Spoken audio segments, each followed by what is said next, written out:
looking forward to seeing what 4 people can do with ISO posted up. Well, it all starts with whether or not anybody wants to check their corner, and I don't think they want to do that because ISOs are on 3, and well, that really just spells the entirety of the round. Owl drone's gonna go down. They don't know Noodle's there. Noodle almost finding a kill. He does find. Oh my goodness! Noodle finds 3! Put it in the highlight reel. This situation now from LJ, there's a lot of ground to cover, not a lot of time, and 2 members of Penguin Polo Patrol to post up, and LJ getting cheeky with a nice peek, doesn't know where the last one is. Does he make the better of this? Oh my god, wow. What a dance around that smoke, and it's almost light work from LJ, and that just sets us apart by 1 mediocre round ahead. It seemed like Demon saw one person and is deciding to continue to hold that angle. Whoa, that was a surprising shot to get onto Senti there, but then follows it up with a nice shot into Edgy. I mean, you'd never guess that that was a problem to go ahead with that Marshall. Not making it out there. Zodi giving the better of the counterpart. Ooh, Jay! Galactical transition. That nice shot onto Uni. Gets another one onto Obi and the dash. And now Bladestorm. Do we get the dash in the sky? 1. Oh, we expect more. Ace. Let's go. Oh, hey man! No, Jay. no! They're gonna go for it. Jay! Oh. Best crosshair placed with the pre-aim. This could be it, my friend. Illuminate in a 3v1. Cyclone got a peek. They hear him on short. He gets the diffuser. It's a half. Oh, are they gonna get it? Tell me. Oh, 0.94 seconds. Oh. Orbital. That could have gone easily belly side up. Good discipline and patience, but man, what a game.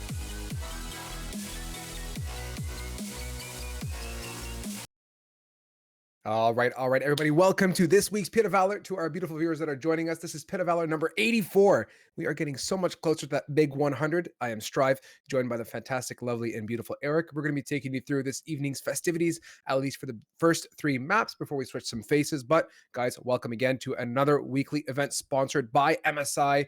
And I'm looking forward to it, Eric, but I have to ask, how are you doing? And hope all is good. It's been a hot minute since you and I have been here together. Yeah, man, it's been a little bit. I took a little week off myself. I had a Miami trip that I went on for some music work, but I've been good, man. I've just been hanging out and working on music, so that's where I'm at right now. Awesome. Fantastic. But it's good to be back now, changing from the music pace off to Valorant we go. A little bit of a change. By a little, I mean a lot, but hey, all good in the hood. For those that are just joining us and that are new to the Pit of Valor weeklies, first of all, welcome. Like I said, this is a weekly event that takes place. $50 first place prize is up for grabs. You guys are more than welcome to join us on the socials at GL Gaming Lounge to sign up for these events. And if you want to follow the bracket along, !bracket in chat. Yeah, all best of ones. The old GLG days had a best of 3 at the end, which really kept us up late and kept it spicy. But these BO1s make it go just a hair quicker, and of course gives you an all or nothing type of event to deal with. As I mentioned earlier as well, this is sponsored by MSI. They are doing so much for us for the next couple weeks. It's 5 weeks of giving. Last week was the first. This is now in the second. Basically, the way we're doing it is 1 random individual gets a chance to win a headset. You can type !giveaway in chat to sign up for the upcoming giveaway as well. This one's already been decided. And we also have a weekly $25 Valorant points card that gets given away to our active GLG Country Club membership members. For those that don't know, the GLG Country Club is a one-time investment of $10. In this case right now, it's a 3-month for the price of 1 type event. Basically, your entire team, all of you, but by all of you, I mean one of you needs to hold that membership, and you guys get priority entrance and seating into our event. And for those that know our Battlefy here, we do fill up immensely quick on these 64 brackets team events. So yeah, as well, talking into the game down below, you guys have probably seen what's cooking. We're going to the frigid land of Icebox, I believe. I may have read something different, could be split, but regardless, it's going to be Paper Mills and Burger region, and I do have confirmation it is the frigid land of Icebox. So, Eric, first map underway, thoughts, opinions, and coming back after a bit of a break, what are you looking forward to? I'm glad we're not seeing Haven. No, so Icebox has become a map that I actually have started to enjoy because as much as I've been gone, now that I have been back in the few days that I've been back, I've been playing a lot more Valorant since I rage uninstalled League of Legends. So I've actually been finding a little bit more appreciation for the map of Icebox. So it's one of those where I enjoy playing on now, and it's also one of those where with the redo of it, you know, I don't want to say most recent because it's been a little bit now that it's been redone. That the changes came into it. it's different to watch teams play on it and kind of strategize around the new changes that have come into play. Yeah, and kind of segueing on that comment too, some of the agent picks have kind of changed up a little bit too, seeing a much more utility-based type team, less of the, in some cases, the single duelist comes out. So yeah, it's been an adaptation type thing all across the board, and it's kind of cool. Like as you traverse the different tiers of Valorant, different teams are playing different compositions and styles, which makes it great and a lot of fun. Before I go too much further, though, I also want to comment on one important thing for those that are participating here today or have any questions. First of all, join our Discord, !Discord and chat. It's the quickest way to follow and be up to speed besides Twitter with all of the giveaways, tournament information, all the goodness that's coming up as well. And yeah, !Twitter and chat if you're didn't remember the at GL Gaming Lounge's ticker. But yeah, that's all I kind of want to share with you guys. And while we're kind of hanging around on desk before the good action starts, please go ahead and get on that goodness for us. So waiting patiently for the agents to agent select to come out. And actually, we're hopping right in. So brace yourselves, folks. Welcome to map number 1 again. And MSI, keeping it real. I have to show off my friend, but you know what? I'll do it on the desk when we come back. I have a little MSI dragon to keep us company. So let's get into the selections here. Eric. Yes. I love it. Just yes. Full stop. What? Right? Hello? Huh? Eric? Hi. Hello? We're an Hey. agent select. Are you here? Yes, we are. Oh, wait, hold on a second. Backtrack. We're coming back to guest desk. We're I get to lying. see your We're face. Hi. absolutely gaslighting all of you. Oh man, I love it. Map number 1 is it's like that, you know, your reliable diesel Jetta, right? On a Uh, minus 45 kind of day. She starts, but she takes a little bit of coercing, a little bit of love, maybe a heater block or 6 just to kind of prime it up. And I think with these weekly events, we kind of take some time to get the teams calibrated. So since we're back on desk and I have some time, I want to go ahead and okay. one more time shout out the Yes, lovely show it off. MSI for Oh, that's supporting great. the little friendly dragon. If this doesn't make you want to support the love of GLG and what MSI has done for us, I don't know what will. Is damn cute, and also says on the back of it, because you know I know you guys. We're all true gamers. We keep it real. Shout out to MSI. Yeah. So take this time, guys. If you're in chat, I don't see much of it popping up because we're on a bit of a delay. Nonetheless, exclamation mark giveaway. Please, please, please sign up, spread the love, and if you're not already a part of Pit of Valor, I don't know what you're really waiting for. It's a free entry event, like I said, but there's always a redemption opportunity. You don't got to wait 7 days. You have to wait a mere 4. Val and Chill happens on Saturdays. That is 6 Eastern. So we've bumped that time up an hour. Also, again, free to enter. It is not streamed or broadcasted, but you guys get to play in the same greatly organized and well-managed GLG events you've come to love.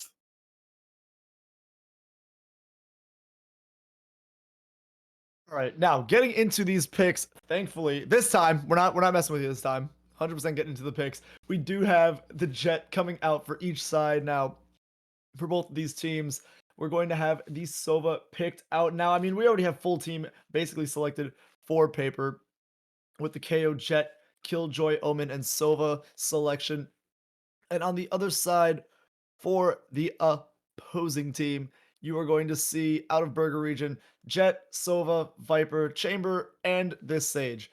I'm going to tell you, I have become such a big fan of everything that Chamber brings to the table for as an agent, more so being able to get on, not onto site, but more so being able to peek into a site at times and potentially get a first pick, a really early snag on a kill or two, get some information, and just snap yourself right back out of danger, just to be able to get your team either onto the right site or to back off from what is potentially the wrong one. Yeah, and I mean the Chamber as an agent to me has been like you said, very very spicy, and when played correctly can get aggressive, can play passive, can give us all the best of everything. With the selections completely solidified, it's been a hot minute since I've seen the friendly neighborhood Killjoy in the mix, and that's a nice change of pace, Eric. Is I'm hoping to see some great lockdowns and utilizations of those nano swarms as well. But hopping into it here, Chief. Let's see what we got. Round number 1 pistol, just a mere 20 seconds away, and I'm yearning to see what this composition can bring. And like I said, KJ, guys, keep your eyes peeled on this. Puffy is that might be the differentiating factor here on this map. Because when was honest question though, Eric? When was the last time you've seen a KJ play Icebox and play those lockdowns for the retakes or aggressive push or whatever? It's been a while. It's been a while since I've seen Icebox in general, but the KJ specifically on Icebox, it's been a little bit. There's been some time in between. Oh my god. Yeah, I mean, Time in between is far from that here, as we got from beginning of round to first pick to the head skis. It's a quick one here. Puffy gets the follow-up as well, so that's 2 for the side of Paper Mills really quickly. Puffy completely locking down this middle, coming out of container up top now, dancing with B1, a bit of a joust left and right, trying to fall back to safety, and that's a good decision. 3 picks and a fall back is always a good sight. They're in a good position with numbers here for Paper Mills. No reason to sacrifice any more bodies, but Druff there follows up with the 1. Minute 6 on the clock here. The attackers have a lot of time to move around. A low HP Sage is pending, 19 seconds for a heal. And that's going to be a bit of an issue as Puffy running that nano swarm down. Really good job. And with that, the defense doesn't even let the spike get anywhere near a site. Right, and they only lost 1 member on that round, which is really good for them. You don't gotta buy that free classic again now. Imagine. It's a hard life when you got to buy free classics out there, Eric. I mean, Honestly. look at the current economy, the state of the world. Gas the $1.70 a liter up in here, and classics are free. What a thought. I hate free classics. Let me tell you what, this game needs to be changed. I want to sign a petition. They need to be the most expensive gun in the Valorant roster. Simple as that. In the inventory. 7,000 credits. They should have done that. They should have made it like as part of an April Fool's patch, like just a one-time, like half a day patch thing where everyone has to pay default, not even by choice. Like round 1, $800 minus for a classic, and you just $0. Wait, did they do anything special for April Fools? I don't believe so. I think there was some KJ parody type thing, but I can't quite put my finger on it, Chief. I was unfortunately not Valoranting on that day, but it's like talking about Valoranting, the attackers making a valiant attempt to Valorant their way over to this beat. Initial smokes here. Dusty gonna get pinged out. Actually, a lot of damage coming out early. 45 Frog dancing. One and done with the dash there. Clean work as Druff gets a follow-up. Viper wall is good. Offers some blockage. Counter Sage wall going up. Or sorry, the attacking Sage wall going up as well. And the Nano Swarm does do a bit of delaying, but besides that, Puffy and Co now have to worry about a retake as 3 members. Angel, though, gets a nice equalizer right back onto Burger Region. They're hemorrhaging some hit points on that Sova, but Angel here poking around with that long distance shot. Drop Sheriff activity onto that Sova. That's pretty good here for the side of Burger Region, but it's a back and forth dance. Arsh getting aggro on this yellow container. Knows Dusty has been kind of poking around. Fragment and pinch now, Eric. Do we get a follow-up? We do. Wait a minute. Wait, he's sticking it. It's over. Oh my gosh. And if he gets the kill, how beautiful. Extra money in his pocket. There's no save there for Burger Region now. He could have just hid behind yellow and kept that Spectre for the next round. Doesn't matter though. Of course, the 2-0, you know, usually happens. First round goes to I'm sorry. First round and second round usually go to the same team. You know, it's very rare that we see anything different. Then, you know, third round goes to the team that lost those 2 first rounds. And then fourth round, usually we see a more even out round with you know, all the buy potential and everything that has to do with each round that comes through. Jeez, I'm trying to get my words out, but I saw the Sova drone and my brain went, ooh, flying owl. So, you know, and there goes the flying owl. As 2 members already drop, on one on each side of these teams as well. As I don't know if they realize that this B push is really what's happening, as now there's a rotation coming out from the other side of Paper Mills, coming from A all the way to B, as this Viper wall kind of holding off, not up though, as Hopar is looking for something, a Sheriff in a dream right now, as he does spot one, is not going to be able to find him as the Viper wall comes right back up. Puppy with a frenzy, looking to do some damage with this, as Sanbei is going to be found out. Ooh, as 3 members drop immediately, and the 4th member is going to drop. That is it for round 3, and as I predicted, that is it. I mean, as creatures of habit and statisticians deep down inside, you definitely got your 1s and 2s in a row there, Chief. So with that third round going to the side of the attackers that were a little bit more prepared, to say the least, the overall equation for Paper Mills is still pretty good. They've managed to accrue some good funds across the board. Full buy coming across back, and this is it where we kind of start to build some tempo and get our harmonies in session as we see the adaptation from these teams, what they're more favoring. The early pistol rounds is kind of a poke and prod. I'm not saying you want to get it out of the way, but you're just looking to figure out the opposition. Puffy getting aggressive for that orb and falls back. That's going to earn the lockdown. We do also have the KO ultimate here from Arsh available. Pop flash, but do we get the peak? We do. I love the utilization there from Arsh, actually capitalizing and making a swing off the flash. More than often, we see some arbitrary bit of utility come out and a bit more of a passive or non-aggressive peak. So yeah, minute 16 and the initial prodding there has shown that Paper Mill's not getting too aggressive and they're playing more of a passive role, waiting for Burger Region to execute. And now Dusty's gonna be passing through here. This mid section, not gonna see anyone, as we're going to see this recon bolt potentially come out onto this A site to get a little bit of information for Burger Region, or they might just walk it right on, not worry about it, as Conch is gonna get found out by that little slow boy that has been placed. Or no, I lied. I'm absolutely lying. I'm gaslighting the whole viewership right now. There's a chamber on the same side that I thought was shooting the little slow boy, but it's fine. As there you go, we see it. The Killjoy ultimate does come out. Baby Cage is going to push these members off of the site as KO's gonna go down. Conch is gonna take out 2 potentially. He's gonna go down himself. As there you go, Frog picks up Arsh, and now you're going to see a potential defuse come all the way through, and yep, that is it. Very well used on that KJ ult to back all the rest of the members of Burger Region off of the site and just get an easy retake.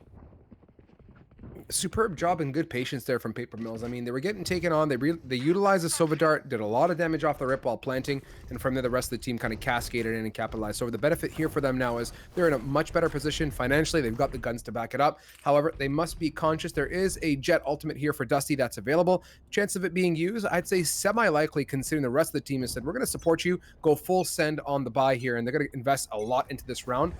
Major one here for Burger Region. Anything beyond a win would put them back severely. And the win aside, they don't want to lose any bodies here. And any lost member is just straight up losing economy. A bit of a jiggle there for Conch, not even fake jumping it, just straight up jiggle left and right. Dusty has already capitalized and, sorry, not capitalized, utilized 1 Blade Storm charge and is looking for a follow-up. Right, now Dusty floating, flying, and missing down to 1 health. Luckily, not out of the game just yet. Is going to get a heal, though. No, is not going to get a heal. I'm so confused. Did he not go down to 1 health? Did my eyes deceive me? No. Okay, he did go down to 1 health and he got a heal. Okay. I was going to say there's no way that I saw that incorrectly. I saw a flashing 1. But this rotate's going to come out now from Burger Region over towards B site, where there are already 2 members going out, lying in wait. I don't know if this is going to be beneficial for the side. Oh no, Conch. Conch, no. Conch, don't do it. Okay, well, we'll figure out if he does it later on the kill feed or not. Conch, please. Think about the children.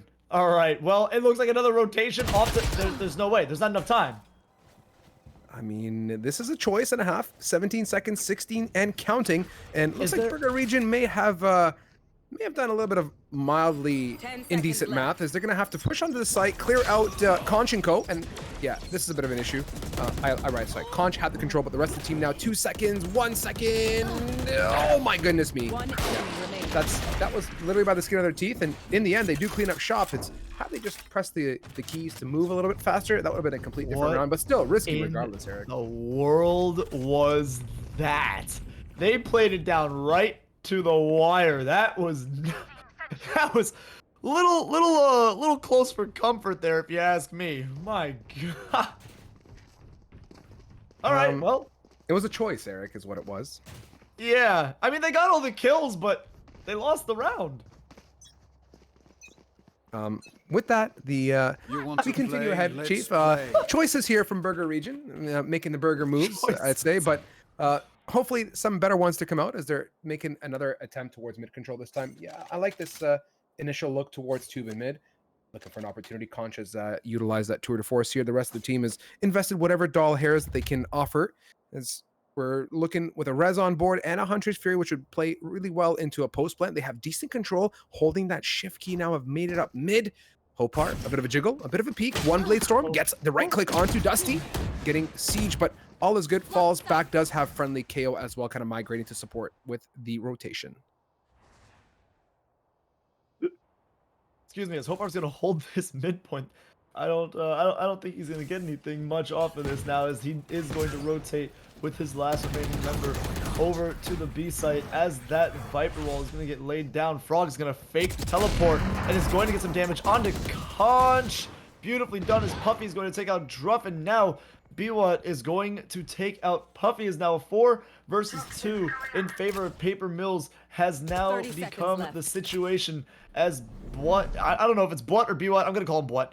But Bwat. Anyways, Hopar is going to find Sambay, and what now? All alone, and goes down as such. Done and over with.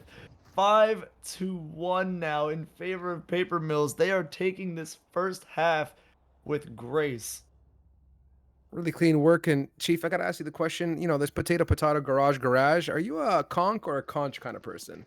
There is only one right answer, technically, according to the good old dictionary and whatever phonetic speaker type device you use. But are you a conch or a conch kind of person? I learned conch.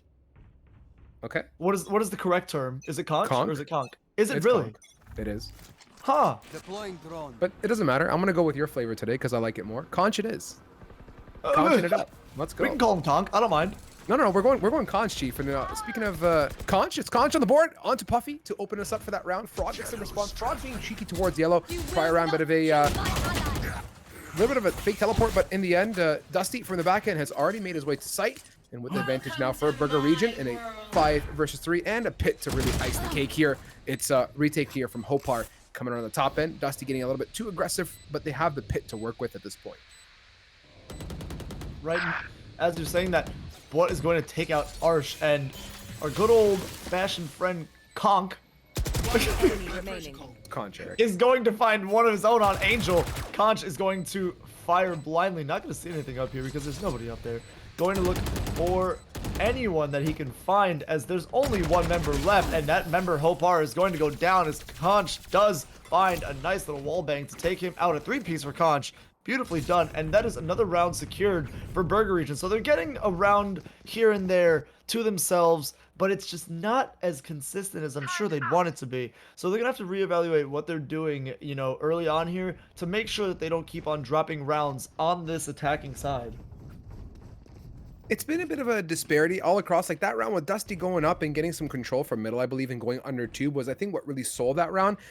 Getting, I'd say, borderline aggressive after that. Knowing the pit was down was, unnecessary. Could have played a little bit differently, but to get back here with a solid second round in their back pocket early on gives you some comfort knowing that if the time comes to really step up the gas later in this half, they can do just that. On the opposing end of the spectrum, though, Paper Mills have 4 ultimates, which is one way to really put your boot down and stop some of the aggression. You have a lockdown, you have Omen, you have Sova, and that KO. Arsh gets the opener onto Conch, and with the follow-up, again, kitchen full denial here. No snacks, no hands in the cookie jar for the attackers of Bergen Region, and they're going to go ahead and migrate on back, but again, minute plus on the clock. This time they have ample time to work with and are kind of making some moves towards A. On the opposing end, though, Paper Mills has done a really good job of keeping that KJ light on the feet and utilizing that kit all across the map. So definitely keeps the attackers guessing. Oh, for sure. I mean, honestly, and what I love about KJ still is that she can hold down a site entirely on her own. Doesn't really need help. Has the swarm grenades, has the little alarm bot, has the anger turret that just, does its little chicken steps, shoots you in your face, and then, makes you question everything. As well as if a KJ has ult up, it is easily a site held on her own, just pops the baby cage, everyone has to kind of run away, as well as everything else that is going wrong for you, So, as I'm saying, that spike is going to go down. We're going to see Hunter's Fury come through, not going to find anyone except for Sam Bay, which is a great find in its own, as Bwat is going to pop off the site. 2 versus 1 here, 1 health suppressed and dead, as both members are going to drop, and that is it. Arsh with 2 huge picks early in that kitchen area, really setting up this round victory for his team early on. Very well done. Yeah, supreme work, and it kind of begs the question of what is Burger Region going to do to adapt? Maybe slowing the tempo down might be beneficial, having some trade opportunity. If you're going to send a member up tube and into kitchen, I'm down to do it, but have someone there to back them up, give them some life and energy back into it. Like you said, getting 2 critical picks as a defender early on really leaves your attack thin, and Icebox is one of the larger maps to traverse around there, Eric. You don't want to be kind of pigeonholed in a corner, lacking numbers, and more than anything, having to sell a push somewhere and just deal with 5 members retaking on your head. So Paper Mill still holding on to 3 big ultimates, which will work in their favor with the time coming. And again, right off the rip, Hopar gets a clean pick onto that duelist jet and very quickly thins out the attacking force of Burger Region. As we're going to see, the spike has not been fully picked up yet until right now, as Hopar's going to take out Sanbei, and that's going to be a huge pick early as well.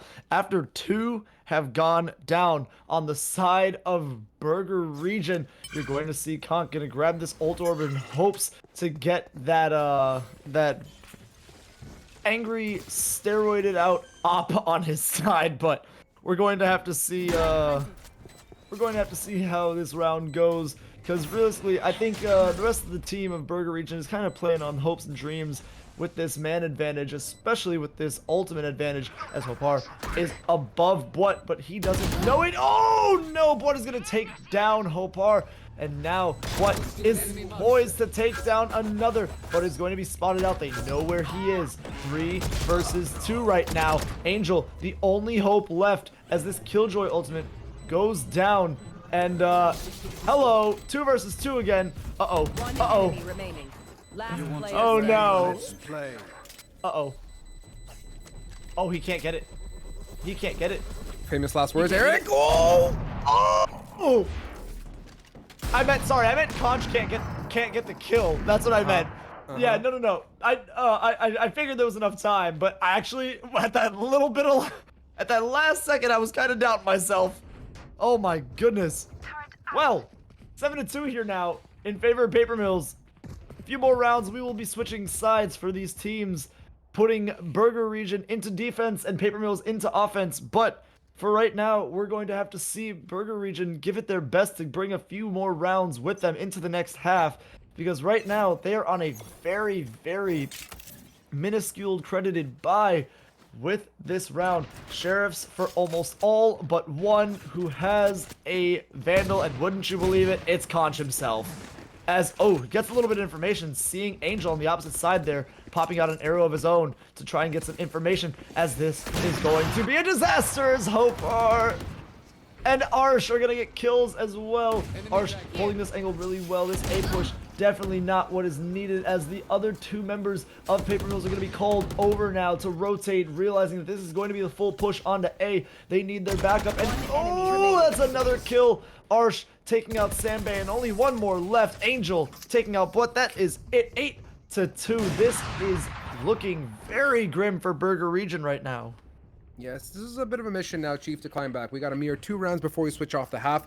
Still, there's opportunity. Icebox can be one of those maps when you switch it up. Defending can be sometimes easier in some cases for some teams and others for not, obviously. So I'm looking forward to seeing what Burger Region can do once they come back on the swap. But regardless of that situation, looking at the 2 rounds remaining, having invested so much money into this specific round, Burger Region going to have to make the better of this kit.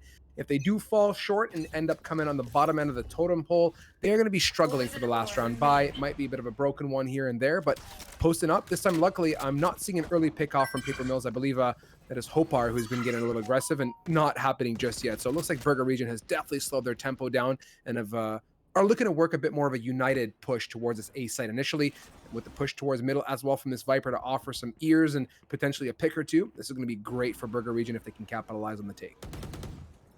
Yep, and I mean, right now you're going to see the potential, the potential pullback right now from Burger Region off towards B site, as Angel is just, jiggling a little bit, trying to get some information.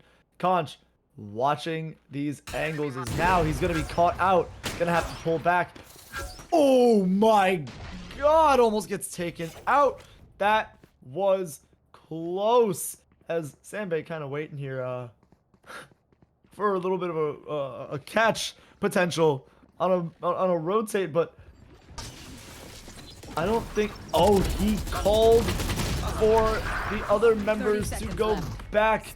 He said they're rotating, and realistically, they weren't all rotating. It was almost all bait, but it doesn't matter because they have found so much success now on this site with 4 big kills of their own. Now, looking for the last one. Frog going to smoke out this space in front of him. Going to slowly scope out everything around him. is going to be in the... Oh my goodness. That was close. This has been a game close. Oh no. Well, there you go. I guess we take it. We take a eight. No. I didn't mean it. I didn't mean to say it. I'm sorry. I didn't mean to say the number. Oh, damn it. No, don't you dare. I Retract did. it. I said it. I retract it. Oh no, it's done. The ship is down there. That's it. You're out, Chief. That's That's a wrap for you. sorry. Not 2 and 3 non-existent. No. It's okay. It's okay. It's Forgive okay. me. Oh. Breathe. It's gonna be fine. Don't worry. E-hugs. It's gonna be good. Don't worry. We got one more round, so no. It's okay. It's okay. Don't panic. Okay. One more round. You have hope. You have hope, Chief. 8-4. Yeah, there you go. Reverse your mess up there by trying to 8-4. spread the correct score. All right. I see Yeah. how it is. Just force your energy, your good vibes across the screen here, and pray for the goodness of 8-4. But let's see if that is looking reasonable as attacker side Burger Region walking over to this B site. This time full focus. A bit of a late rotate there from the Jet. So I'm curious who's going to gap close. Oh no. Don't you dare do me dirty. Oh, Frog! Had the Frog looked up, that would have been a whole different equation. And in the end, it's advantageous for Burger Region. They're going to go ahead with the res pop. The good old Sage Wall plant strategy gets quickly broken out. But hey, they got the Viper's Pit as well to toss on this mess. Looking to clear some site control first, but initially it's Conch on the board with the 1-on-2 Hopar. That's the duelist out of the equation, along with your typical upper. Arsh patiently waiting. The Hunter's Fury now needs to connect. We got to see a pick or two from it. Arsh is still sieging. With Angel getting the one, finally Puffy makes light work of Sambe, and with an attempt from B-Watt here. See what we got. A bit of a jiggle. A one, a transition, but no follow-up. You know, not faulting anything. First of all, Eric, way to go. You played yourself. Second of all, the overall vibe and mentality of that round was just to get on there, wall plant, throw a pit down, and full send it. But I don't think they really did as much of a great job in terms of holding angles, maybe clearing out some members of the defense first. But, you know, being in a retake opportunity and the patience coming out, they were not really even inclined to go on that site once they had fully sold it, knowing there was so much time that they could even fall off and rotate back to the A. So switching it out. Eric's, I don't know if it's his dream, desire, or hopes to have this score line. Yeah, I I just hate seeing everyone enjoy their time here at GLG, and anytime that I can 9-3 caster curse these tournaments, I just make sure that I do it. So we'll see you guys in let me do some quick math really quick. That's 3, 9, 12 rounds before we go into quintuple overtime. Yeah, that sounds about right. Yeah, well, again, you played yourself because it's gonna happen now. Once you dream, you just gotta put your mind to anything that you do in life, Eric. And if you want to manifest scores, that's okay too. If that's what that's what you know gets you all tickly and bubbly on the inside, I'm not gonna complain here. Meanwhile, Frog, B-Watt there was going for a casual peer through a crack in the wall, and please don't go peering through cracks in walls, let alone in Valor or in real life, because typically there's either boogie monsters or an enemy individual waiting on the opposing end of it. So with that pick going off to Paper Mills, they have the advantage and now migrating off towards B. However, there is a Viper posted up with a toxic screen up to initially block some of the push. Minute 7 leaves a lot of opportunity for the side of Paper Mills to move away and migrate off, but it looks like they're not too interested.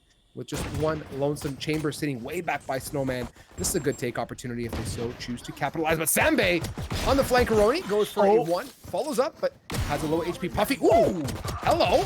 And following up with the classic that should definitely not be worth free. Does a lot of damage off to Angel and brings it down to a 3 versus 1. Oh man. Well, still enough health here and enough, I think, utility to win this one, but nope, I lied. I'm a liar. Lying all the time. All I do is lie. Lie. That's my favorite thing to do is lie. And now 9-4 for Burger Region. Going into this next round, they're probably going to find success because of gun advantage for sure, unless they only go with some sheriffs. I'm confused. I mean, okay, let's be frank with each other here, Chief. They didn't obviously they didn't win that round, so tough for them to buy, and let alone any kind of oddball buying type behavior would result in them being mega broke. I'm not expecting miracles here. They have tons of rounds to work with, a 5-round gap at this point, so full save minus the 1 is kind of cool, and they're going to be able to buy up on round number 3, which is the all critical gun round, the one that you statistically have proven goes to the side of the team that purchases. So let's see how much of your good vibes and crystal ball skills are today here, as we're just running this clock down initially. You can see, despite the advantageous situation for Paper Mills, they're still very slow and patient when it comes to their takes. Oh, for sure. I mean, realistically, it is not a problem so far, but Conch, my goodness, going to find 3 of his own as Biwat is going to find 1 as well. Now Puffy laying in wait, trying to get some damage out. Does manage to make sure that Druff has to spend more money on a shield, but that is all that he gets out of that, and he will fall himself now. 9-5 for for these two teams. Paper Mill's still in the lead, now going to have gun advantage as well as Burger again, not right, because they didn't lose any members. I'm gonna shut my mouth. You're good, right? You're square. Like, we're sure we're Yeah. good, right? Yeah, no, we're 100. Yeah, I was right the whole time. It's a 4-round deficit now, and they're doing perfectly fine. They're right where they need to be. That's all. Beautiful. And I think we're all at this point where we want to be in terms of this matchup, going towards the latter depths of it, to say the least, as we've come back to that 9-5 after the cursed 9-3 situation. Nonetheless, it's Sanbei occupying much of that classic Omen style position, playing aggressive towards yellow, does have the toxic screen up to block off that push. So from a Burger Region defensive aspect, so far committing that Viper to B has been working quite well for them. They came off of 2 successful rounds prior, and they've also managed to now push Paper Mills over to the A site. As again, minute 3 on the clock, no major flanks or too much aggression from Burger Region, which I mean is good and bad. They've also walled off mid there from Sage. So at this point, if you're Paper Mills, you're kind of just pigeonholed towards this take, and let's see how the retake from Burger Region works. Do they want to play the hold or play the retake?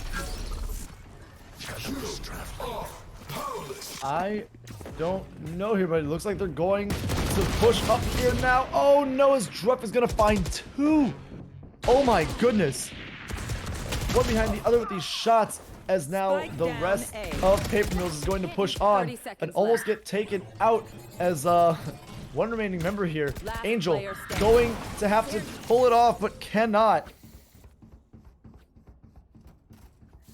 So Eric, talking about Yeah. some of the shortcomings of that round, I'd like to hear your aspect of it first, but I'll go ahead and say, first of all, I don't know what Paper Mills was trying to accomplish there, and I think Burger Region played that perfectly. Like, they not only connected on the critical shots, they also held the site down. They weren't interested in even playing a retake type strat, and they said, nope, it's cool. We're going to post up here, make the magic happen, get a couple cheeky picks, and it worked fantastically.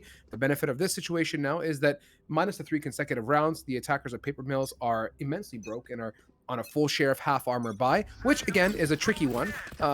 Gives me some hope in knowing that they could get a little bit aggressive, maybe look for a pick and steal some guns off the side of Burger Region. Conk, though, has also thrown up the tour de force, which is an investment and should work quite beneficially locking this mid down. I mean, this is Bot coming back. this has been a rough few rounds so far for Paper Mills going through, and again, this single man push is very. Oh no! Oh no! Hopar had the opportunity to get a good 2 on there if played correctly. Be what gonna now wall up and catch down another A. one. Beautifully done, as Arsh is going to catch Biwat now instead. And now Druff looking for another pick is, yeah, Bomb's just going to be picked up. Spike's going to be picked up and run off to the other side of this map. Little slow boy's not going to get anything. Last Angel taking player it out. standing. Frog all on his own in a 1 versus 4. Looking a little grim for him. 30 Going to be seconds left. an uphill battle, and now with 4 members of Burger Region up, just one lonesome Viper here. A quick rotate from Chamber is possible, but Sanbei doesn't even need any kind of support. Gets a quick one undone onto Frog, and with that, the monsters of Burger Region continue to claim some space in this matchup, 9-7, and this is where things will continue to kind of cascade in, I'd say, a bit of an unfortunate. Remember what I was saying, Eric, how half switch comes out and things can go a little bit wonky? I think this is prime example of that, because with the footing that Burger Region has now, 4 consecutive, they are not only building rounds, but they're building economy, which even if things come down to the wire, they're going to be in a good position to contest Paper Mills deeper in the game. Yeah, honestly, I think the Burger Region just was on a bit of a slow start for themselves when it came to being on the defending side. Realistically, they're showing off such great showmanship here. You should run. Sorry, when they were on the attacking side. When they were on the attacking side is what I meant. But here they're showing off what they're really capable of. And I mean, I don't know if Paper Mills is going to have an answer for it unless they really got something here coming out right now. I think so far with Dusty falling back and immediately committing to the peak there, but the dark cover is going to prevent the push. Coming around the back end, the ping comes out. Nice connection onto Hopar. That's clean work, but doesn't know that Angel's down below. These guys are locking sight down. This is really clean work from Paper Mills initially, but it's the retake of Burger region that is so commanding and thought out coming out the back end. Puffy, nice swing and a one-shotter brings us down to a 1 versus 1. And it's now the battle between the Wild Conk and Puffy, the KJ. Initial tap, stomping around like an absolute bull in the China shop and walks away from it. Ends up with Puffy connecting the shot. Calculated, she says, and calculated indeed as Paper Mills finally have a retaliation to the series of Burger region. Yeah, and I mean, Paper Mills taking a round back for themselves, definitely what they needed here, just kind of, stop the bleeding that's been coming through from the side of Burger region, as they have absolutely, cut a gash in this team with 4 unanswered rounds in this second half. But hopefully for Paper Mills' sake, they can find, what they need to get done to be able to take this game and close it out. Initially here, it's a reconsideration of our game plan. Paper Mills have dropped the spike back and are actually working a much more spread default than we've come to see this matchup. KJ waiting for the push to B, and that might actually be superbly good because look who is getting a little peaky. There's the Wild Chamber there on the minimap trying to gain some ground. Are we ready for it though? Let's see if that kill feed comes through as they're just feet away from each other now. Yeah, this is the one. Puffy waiting for the conk and does get that pick. Really good job and good patience from Paper Mills as they're allowing Burger region to kind of fall into their shoulders, into their arms. I don't know who would want to fall into anybody's shoulder. It sounds like a really stupid idea. It would probably hurt. Nonetheless, Arsh going to go ahead and get some information on this A site coming on through, but Druff is still holding the aggressive post despite not being able to utilize any utility. Gets a nice response. 4v3, Hunter's Fury as well, going towards the default plant location. Sends the 1, sends the 2. Do we get a 3rd? And we get a whole lot of nada. Nothing but busy tones here now as finally Paper Mills gets a chance to play uncontested. Yeah, now we're going to see this little bit of pull-up. You're going to hold their angles, but somebody's going to have a little bit to say about it. As B1 is going to be under here, walling up and going for this long-held defuse as a beautiful Hunter's Fury is going to come through and find 1, 2, and now 3. Wow, that was a rough round for Burger region. That is not what they needed. Oh no. Oh, that was tragic. Tragic is the key word. Immensely tragic, to be frank with you. With the current lay of the law here, Paper Mills just a mere 2 rounds away from taking it home. Looks like the initial post up and the aggressive nature of Burger region sending I believe that was Conk down long B was that tipping point where from there it just went completely downhill. If these guys want to play it I don't want to say better, but from a different tactic point, maybe they got to slow these rounds down and just play the hold at this point. Rotate together, and investing 3 on A is a choice.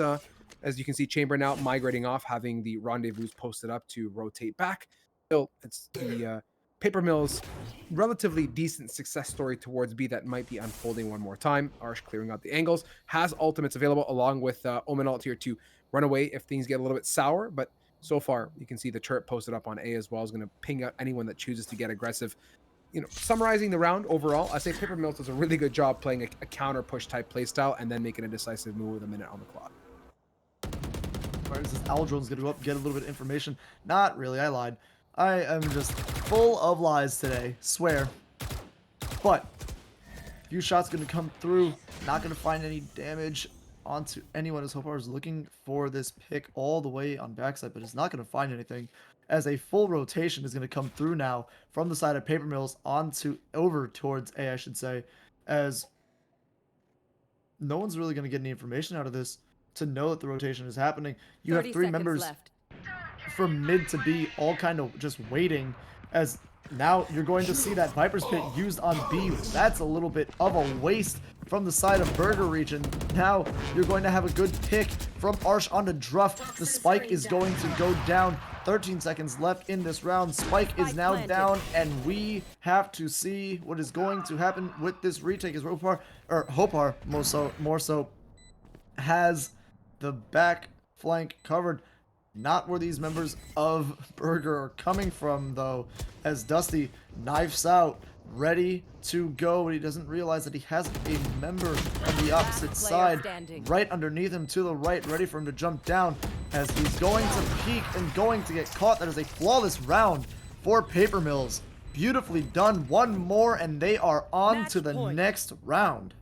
These guys have really finessed their attack side. I mean, it took a little bit of time. They lacked some of that premium gas to get them going as they gave up the 4 consecutive, but it looks like they've overall figured out the Burger Region playstyle and have really fed into getting the critical picks to open them up. They have moments of passivity, moments of aggressiveness, and have really situated themselves fantastically. If you look on the beneficial side of it again, I love talking about money because at the end of the day, what's around without having a gun or 2 for the entire squad? They're looking superbly sharp, Chief. They got lots of money to spare and sacrifice a 5-round gap to deal with, whereas Burger Region, I mean, minus the fact that it's game point, have to make this one truly count. Beneficially, though, they do have the Sage ult available, and B-What with a nice opening one onto Frog, jousting Battle Sage mode there towards mid. Yeah, and that's going to be a huge pick now, turning this into a 4 versus 5. You want to get those early picks if you're Burger Region to make sure that you have any advantage you can, especially on this potential last round in this game. You want to make sure that you pull out all the stops to keep yourselves from going home. But we are going to see Hopar looking right into A, not going to find anyone, even though there are members on site. Druff hiding over in the corner right behind this wall. These Viper utilities are going to go up and not allow the other side to see into the site, as another member now drops for Paper Mills. This is not what they want. A 3 versus 4, as Arsh is going to try to even it out, as Sambe is going to fall. Ult Orb is going to get picked up by Angel, and Arsh takes out 2 more, turning this into a swing advantage for Paper Mills now. 3 versus 2 in their favor, and now Conch is going to have to do this with only one other member on his team alive on the side of Dusty. Dusty missing his shots. They know where he is now. Dusty turning it into a 2 versus 2. A 2 versus 1. This is now all up to Hopper. 1 versus 1. He is going to play off. He's going to pull back. He's going to hold the angle. Dusty now has to be cautious in taking this site back. Dashes out. He knows where he is. Now his smoke goes down. He's going to fake this play. Oh, he's going to fake the defuse. Pop out around the corner and take out the last remaining member of Paper Mills, keeping themselves in this game by a sliver. It was borderline like watching like Olympic figure skating, except it was 2 jets just kind of dashing around and having a dandy old time. So fantastic plays nonetheless, and I like the decision making there from Paper Mills, leaving Hopar to get a little bit aggressive, look for the opportunity, but in the end, the jiggle and peak was just superior from the side of Dusty. So these 2 jets putting on a great show for us. This is it, another chance at redemption. So the best case scenario has kind of come to be, given the 4-round deficit in the match point. They're in the round. They got fantastic weapons for the most part to boot and can easily fight back these 4. Again, it's just about clear, concise decisions and good calls. Do you want to play the retake scenario, or do you want to play the I'm going to hold the site scenario? And that's what Burger Region needs to decide early on, versus getting clapped on and then realizing after, oh, darn, we're short 2 people to hold the site. Well, they haven't really decided where they want to go yet. It's looking like it's going to be this A push, as they're going to pick Spike back up here, I'm sure, on their way in. Yep, Spike. Nope, I lied. They're just not. Nope, they're just not going to plant Spike. They don't want to. I get it. Eric, given the number of fibs you've dropped so far, your nose is probably as long as, you know, from here to whoever knows where my house is point. Yeah, it's through the wall at this point. I can't turn my head. It's in the next room. But we are going to see Druff take out Arsh, and that is going to be a very, very rough pick. But is it? As now a 3 versus 3 is now the situation. Angel taking out another, turning into a 1 versus 3. They can potentially pick up KO, and this is going to make it a... Oh, gosh. No, it won't be flawless. No, it won't be flawless. But it will be a 1 versus 4 now in terms of retake, and oh! A judge in a dream, and sadly, that is not enough to get them through this round, through this game. That will be it. We will see Paper Mills moving on, and sadly, Burger Region will be going home after that loss. Yeah, tough one, tough battle. They had a great showing though, second half. I'm not gonna lie. I mean, they ended on the curse, which was the first sign that there were some good things to coming. They got the 4 consecutive, which was superb, but then they just kind of fell to the mercy of some great opening picks, some unnecessary aggression from the side of Burger Region, and they fed into the goodness of what Icebox is, maybe getting a bit impatient in some cases. So, like you said yourself, bravo to Paper Mills. They take our first best of one right to the finish line. Eric, before we get to our next matchup, I'm going to go ahead and remind everyone of something super cool. The GLG gaming facility is opening up on the 20th of this month. That is 14 days away. Holy cow. It's happening in Rochester, New York. For those that are around the area and want to come by and say hi, please do so. I'll be there. Ben will be there. A bunch of the crew will be showing up to have some fun and welcome the usher in the new gaming lounge as well. Exclamation mark GLG land in chat if you guys want to see some renderings and pictures and all that good stuff. Also, our socials, primarily TikTok, will show you some in process build videos of that area too. And I mentioned the GLG Country Club too, guys. It's a 3 month for the price of one, $10. And like I said, priority entry into our events. That includes the Pit of Valor. That includes the Val and Chill. That includes anything that we decide to host in the near coming future. So please go ahead and get your team signed up for that if you so wish to participate. With that, Eric, let's go to a quick break. Map number 2 is probably primed and ready, so it's going to be a fast one. Don't go too far.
Hello, welcome back. So, we fibbed, or at least I fibbed. I said it was a hot minute, or it'd be a quick minute to get back to the game.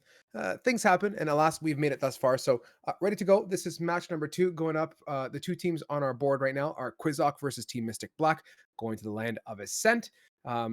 First of all, before we go any further, because I can't wait, I want to announce our winners for some of the goodness that we've been talking about from MSI. So let's do it, Eric. First one, the MSI GH50 headset is going to Colin from Minnesota. So congratulations to Colin on taking that one home.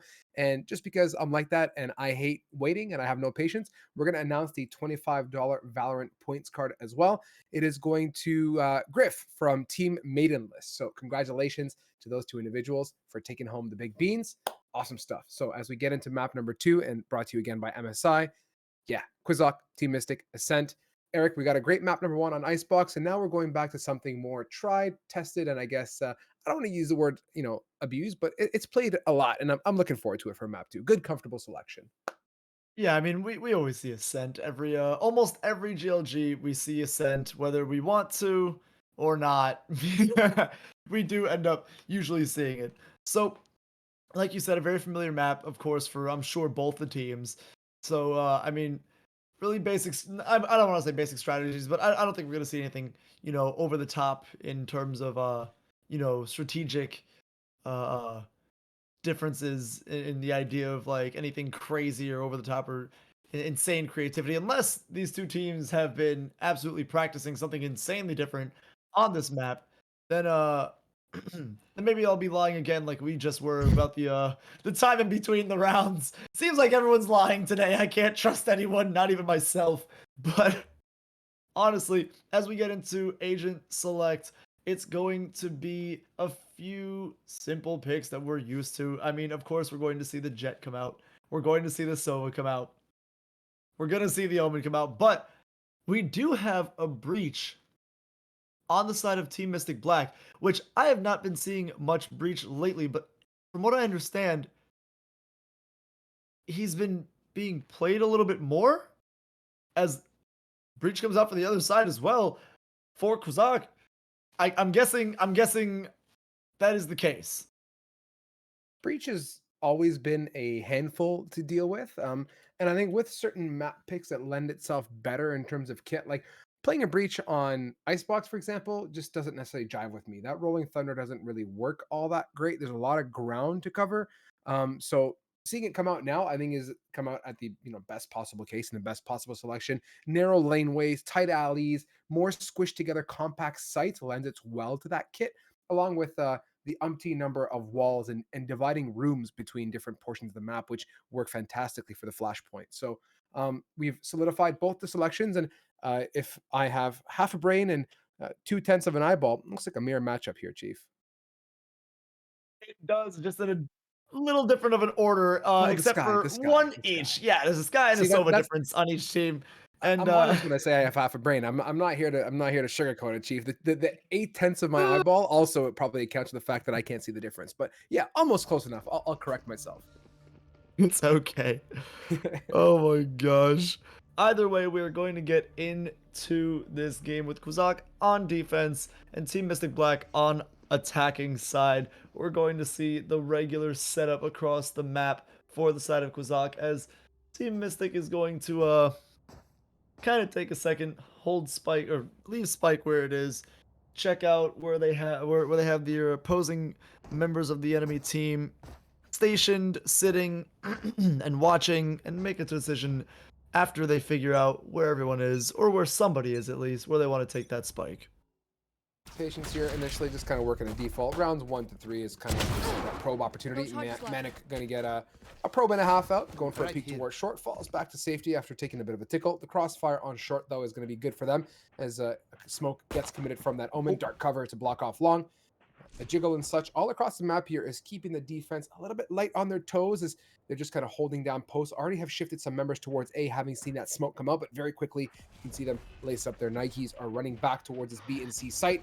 Smoke's committed there from the attacker end, and with that, Team Mystic Black looking to commence this push onto C site here. Aurora still having to deal with some jet activity, and full garage control comes out. Nice cheeky dash on through to meet right already onto this site. Team Mystic is here now. 5 strong. They've planted and they are now pulling off to just watch the angle, which is going to be a little harder now for the side of Quizak, who is 3 members strong in the garage area, 2 from the backside, which are going to have 1 drop, but in trade, Murillo is going to drop as well. Now firing through the smoke. Manic is not going to find anybody. In fact, is going to get taken out by Golden Boy after he takes out Aurora 2K. Tin Clay taking out Golden Boy as well, but Jukebox eventually taking out Stroby. And Addy taking out Sir Clay to close out this round, and that is a very, very quick round 1 for Team Mystic Black in their favor. Yeah, really good job. I mean, I love how they committed that smoke towards long A. They pulled the rotate over for the side of Quizak. They moved over to A, triple stacked it, then realized that, oh no, this is probably happening. We should migrate back and get some cover on C and B where possible. And in the time that they were running their feet off, they were collapsed on completely. I love the play from Murillo there, getting aggressive through garage, using that cloud burst to block off the window and managing to somehow dash into safety. No one really holding that solidly, but yet again, with the second round bye here and some more firepower, and along with a Trailblazer to lead them up this site. Smokes initially block it off here. Murillo getting aggressive, going up high, getting a whole bunch of activity, and the smoke doesn't get to 1, and indeed does. The Jukebox is able to get the better of Stoby, back and forth 1 and 2 with that smoke towards spawn. Now, no defender is really keen on running through that cover. With that, they get a nice clean spike plant, and thus far looking very much flawless. You know, with Quizak on a 3v5 retake, what they can manage to accomplish, a pick or 2 would be superb, but this cover that is so far now, or at least faded to this point, delayed them nicely. Still, you can see how many crosshairs are looking every which way on that site. Oh, and a really big blind is gonna go out. Oh no. Well, Murillo finding another one. Oh my goodness. You're kidding me. No way. Nice. Stop. Murillo is actually insane. Oh my god. 4-piece for Murillo, and was that that wasn't a flawless, was it? No, it wasn't. It was they lost 1 member, right? No. No, it was flawless, Chief. It was. Mm-hmm. Oh my god. All right, well, Murillo, yeah, finding 4 of their own and 1 kill going elsewhere, but I mean, that is huge. Definitely what you want out of your duelist here. And with the overall situation looking quite good, the round number 3 bye is out. The beauty here, I mean, when you get so many kills early on as a Jet, things get a little bit scary because not only are you able to A, purchase an op sooner, B, you're going to build up blades from with just 1 orb or 1 charge away from getting that. You're basically setting yourself up for the most amount of success in that duelist role. So again, having a bit more of a intricate map to manage as we're dealing with 3 sites and moving around, migrating here. Murillo going to activate that Blade Storm and is probing towards grass and such, but again, minute 15 on the clock. Despite that, we have a bit of an aggressive double A push, which is actually a really nice, refreshing sight there from Quizak, not committing 1 member, but 2 in fact to go and venture out for a kill. With that pick as well, you can see the C pushers are kind of backing away now, knowing that they do have the advantage, don't have to commit so hard. But Jukebox there with Bulldog gets a nice steal onto Aurora to equalize to a 4v4. Murillo, the dash out and the updraft, spots the 1, falling down. Ooh. It is Stoby to clean up shop and continue the lock on the C. The rest of the guys are here, albeit a little late to the party, but better late than never. Unfortunately, though, when you're late, you typically don't get welcomed with open arms, and they completely shut down the push for the time being, as Addy, the last remaining attacker here for Team Mystic Black, has spike in hand and is actually getting aggressive. 30 seconds left. I like it a lot, but we ain't geckos here. We don't got eyes on the back, front, and side of our head all at once and can't clear everything individually. So with that, the gun round going to the side of Quizak. Yeah, and I mean, there you go. 2-1 already in these first 3 rounds, but they've kind of gone how we expected them to go. 2 to the attacking side, 1 to the other to the defending side, and more so 2 in the row for 1 team, 1 picked up afterwards. Usually what we see in these games, but sometimes it's a little different depending on the 2 teams that we are watching. So it's not always the same thing over and over and over again. Of course, this is Valorant. On any given round, anybody can win off of any little crazy attempt. So that's the beauty of it. You don't always get the same boring idea over and over and over again. It's like that box of chocolates in Forrest Gump, except you kind of just don't eat the one that's like, I don't know, coconut, because what? Oh no. Here we go. We've started the new Doors versus Wheels. Do we ever finish that door versus wheel count from the last? Pretty sure we did, Chief, and it was kind of all over the place. At some point, it became too much for me to comprehend and handle. Gotcha. Regardless, I don't know what side you're on. I'm on side doors, personally. I mean, each their own regardless, but speaking of doors, looks like an attempt to come out of this open door from CT, and some of that is occurring as Crunky gets the one. Murillo is going to equalize prior to that, so 3-3-4 opportunity play. Trying to line up a shot and is actually whiffing multiple heads. Ooh, actually, I lied. Clean pick onto Jukebox there, locking it there. Actually, to Addy, I apologize. And now dropping out of heaven brings it to a clean 2v1. You get swing. Ooh, not so much there. Golden Boy with the one and done. Rendezvousing back to safety with a great plant spot to boot. Wow. And just like that, 3-1 now in favor of Team Mystic Black. That is another very close round, mind you. Having both teams had full guns, full armor, and a good amount of utility each. I mean, that is definitely a rough one to lose, especially in a 2v1 situation where you could have potentially clutched it out. But nonetheless, we are going to see Team Mystic Black potentially line up for this C push. See if they can get any early picks and then push on. While you do have 3 members holding onto that site, so this is going to be contested for sure. Yeah, the Trailblazer here going up towards C. They drop a quick bit of dark cover to prevent anything else, but already getting aggressive. Murillo is leading the charge in, albeit a little bit late with the flashes. Breach is there to support. Hunter's Fury now. Ooh, this is a good connection. Picking the one. They're pinned in the alleyway of doom. Gets the follow-up onto Addy. And do we get the follow-up on the remaining? No, we don't. So, albeit the one is a fantastic pick. A low HP Breach is also even better. Golden Boy, though, is in a different area code, getting a nice pick onto that counterpart chamber. And on that note, A site is completely open, and these guys have read the room so nicely, dropping some rendezvous, and we still have the Tour de Force available too, along with some Headhunter charges. Shady gonna smack that spike into the floor, and off they go to play a clean post from long. But with 4 members of Quizzock on the board, the retake gonna be a little bit more tricky. And the best part here, Captain, the Rolling Thunder, which Jukebox is holding and waiting patiently to drop. So I'm not gonna lie, I wasn't ready for the camera switch from agent to agent, from the chamber to the omen, and I heard the snap right as the rendezvous was popped, and for a second I thought that the chamber had started planting, rendezvoused, and planted over in a section where he had placed his rendezvous, and I was thoroughly confused. But this retake is going to look like it's going to... Oh, no, it's not. They got the spike carrier down before it could get defused. Well then. I mean, well then. Chief, the Rolling Thunder in that case was the delay tactic there on the post plant, and what I was most surprised by is when Jukebox sent it out, they actually didn't even bother swinging off of it. The concuss time in quotations is so long on that, and they played their time well. They had numbers in their advantage, and like I said, use it more than a delay tactic than anything. So with that, they pulled together a nice 4th round to their name. Interrupted briefly in the middle there, but all is looking good for the side of Quizzock because they've saved and now purchased up the weapons of choice. Manic is sporting that op and will have Bladestorm next round too. So 2 consecutive is a potential here for Quizzock if they play things correctly, even if they do drop that op somewhere along the way in this dusty road. So we'll see it for Team Mystic Black. They've already taken quite a bit of damage on that Omen, down to low hit points, but of course there is a friendly Sky to offer some hugs and heals. All good in the hood healing at 15.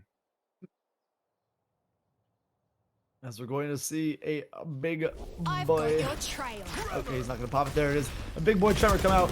And a Tremor of the other opposing team as well is going to come out. Going to concuss Addy. Not going to do enough though, as we're going to see 1 kill come out. Sir Clay is going to drop as well as Crunky, but Aurora 2K is going to take out 2 members of his own before being dropped by Murillo. And now Manic with an op in hand is going to have to take this site with only 1 member on his team left alongside him. Team Mystic Black has now planted and pulled off this site and done well enough. I think Quizzock might just, pull off and hold these guns. Yeah, that's the play, Chief. I mean, you've got a lot invested into this round to begin with. Losing anything unnecessarily is great. What I'm happy to see is that they're most importantly keeping that up. That $4,700 is very much safe. You can see on the opposing end, Team Mystic Black are kind of hunting, albeit they're a reasonable distance away from the 2 remaining defenders of Quizzock posted up in this A site. Ooh, Manic actually is able to capitalize onto Shady, who is very much hunting towards that lobby area. And with that, the spike goes boom. Team Mystic take that round home, and everyone might, well, I mean, the 2 and 2 remaining do take their guns further into this round. Match, not round. Round. Match. Yeah. Round. No. That thing. Around the match. So, oh my goodness. And once again, dominating round or match. I can't. Timeout coming. But this makes sense. This makes sense to call this timeout as Quizzock because you are now down 4 rounds, right? We're seeing a little bit of a replay on. We're seeing a bit of a replay, from last game where it is just one team dominating for the most part, and kind of just having an answer for everything, and the other team, kind of just having, um, a little bit of fault in their strategies. Yeah, and this is actually quickly. I have to do it, Eric, because time is passing. 22 seconds remaining. For those that are watching the screen right now, grab your cell phone, open your camera app, and point it at the screen. If you're too lazy to type the words exclamation mark giveaway or the letters and symbols, this is the next best thing. Scan it. This will enter you or give you a chance to enter for that GH50 headset that I was mentioning before. So don't wait. Pull it out. It may come out. It will come out again at halftime if you miss it now, along with other timeouts. But yes, please, please, please support MSI, support GLG, enter the giveaway. It's free after all. So back into the game here, Eric. Yeah, you were saying, low-key, I got excited to plug, and I'm going to go ahead and just segue into the next round with 3 seconds ticking down. I agree with everything that you said earlier. Amazing. You want to play? Let's play. Thanks. Eric, I got to keep it real with you, man. Sometimes I get too excited for these plugs, and I get carried away. Nonetheless, speaking of getting carried away, it looks like although advantageously in a 5-to-1 position, the attackers here are far from getting carried away as they're methodically and patiently working up this long A area. No split towards short, but the spike is more or less fully committed. Ooh. That is going to be a very early pick as Medic is going to be able to get a pick back for a trade more so back for himself with that up. Oh no, Medic is going to get another kill on the Golden Boy, turning this into an advantage for his side of Quizzock. This is exactly what they need. Team Mystic Black having found all this success. Oh my goodness. Okay, well, I guess it switched around a little, as now it is a 2 versus 1. Team Mystic Black right back where they kind of started, in advantage, in man advantage. Yep, and that'll be a 6th round going to Team Mystic Black. These guys are superbly finessing this attack side. Like the early aggression they have, working as a squad, you can see just how they're honestly squished up against each other, like, getting into a tight store on Boxing Day. But they're just really, really dedicated to whatever site they're committing to. And most importantly, they're trading off the picks. Murillo has been leading the charge with the pack 10-4 on the score, but also in terms of aggression onto site. That is critical. I mean, there's a different type of energy amongst the team when you have a Jet that actually has no fear at all. Will happily, just tailwind and updraft into a site and hope the rest of the team shows up to join. And in most cases, it has been Team Mystic Black doing just that. They have great gap closers. They have fantastic flashes. And I think, to piggyback on that, flashes have been critical for them. Running that Sky and that breach combination, it's a lot for Quizzock to manage. And yet again, getting into site and with the plant onto B, there is dark cover to protect, but still, this is looking quite reasonable for the side of Mystic Black. Right, and what a quick plant. All members still up on the side of Quizzock. None of them were there to defend this site of B. But now you're going to see the retake start to come through as Murillo is going to grab Clunky. Gets blinded off, but Murillo is still alive somehow. Stroby goes down as well from Addy. And oh my goodness, Murillo grabbing a second as Golden Boy grabs one for himself. And now a 5 versus 1. Sir Clay just kind of has to hold this Odin and hope that no one finds him. And given the situation and now running away, Sir Clay might very well be safe. That is a reasonable investment of $3,000-ish. So I'd be grateful to keep that for the next round. And that does happen. So despite 5 people alive, straight up playing whack-a-mole at this point and picks the right hole to hide in. Bravo, 7-1 now. Quizzock not really shaken too much yet, I feel like. There's a lot more to come, still ample rounds. They just have to find their rhythm and adaptation to Team Mystic Black. This is one of those maps more than others, and I'll say, I've said it before, happens on Icebox, and it tends to be kind of that 50-50 split, but Haven is tricky to manage. And when you have an attacking team that can you may want to get aggressive as a defender, but you're either gonna be met with 7 people looking at you straight in the face, or the polar opposite of nothing. And then by that point, you've lost map control, and they're at one of the other 2 opening sites. So Revealing area. with the recon dart probed and ready, Clay sends it out deep, and it gets instantly shot out. So no Odin Burr in this case, but still the dot carver here as well with the Trailblazer gets some information. Clay, though, is playing a very interesting one-and-done angle, because if they swing as more than one, that Odin better shoot fast. He's just going to get traded off really fast. Yeah, now, you saw that little Tasmanian tiger running through garage. I don't think it saw Clay out because there was a jump Spike and a down, left turn attacker spawn. right at the end, right before it combusted into its own, you know, its own self. I don't know if they have the information that Clay is there, but they have since kind of pulled off the idea of C, and they're now moving right onto B for what looks like another uncontested push. Oh, wait a minute. Oh, wait a minute. What's happening, Chief?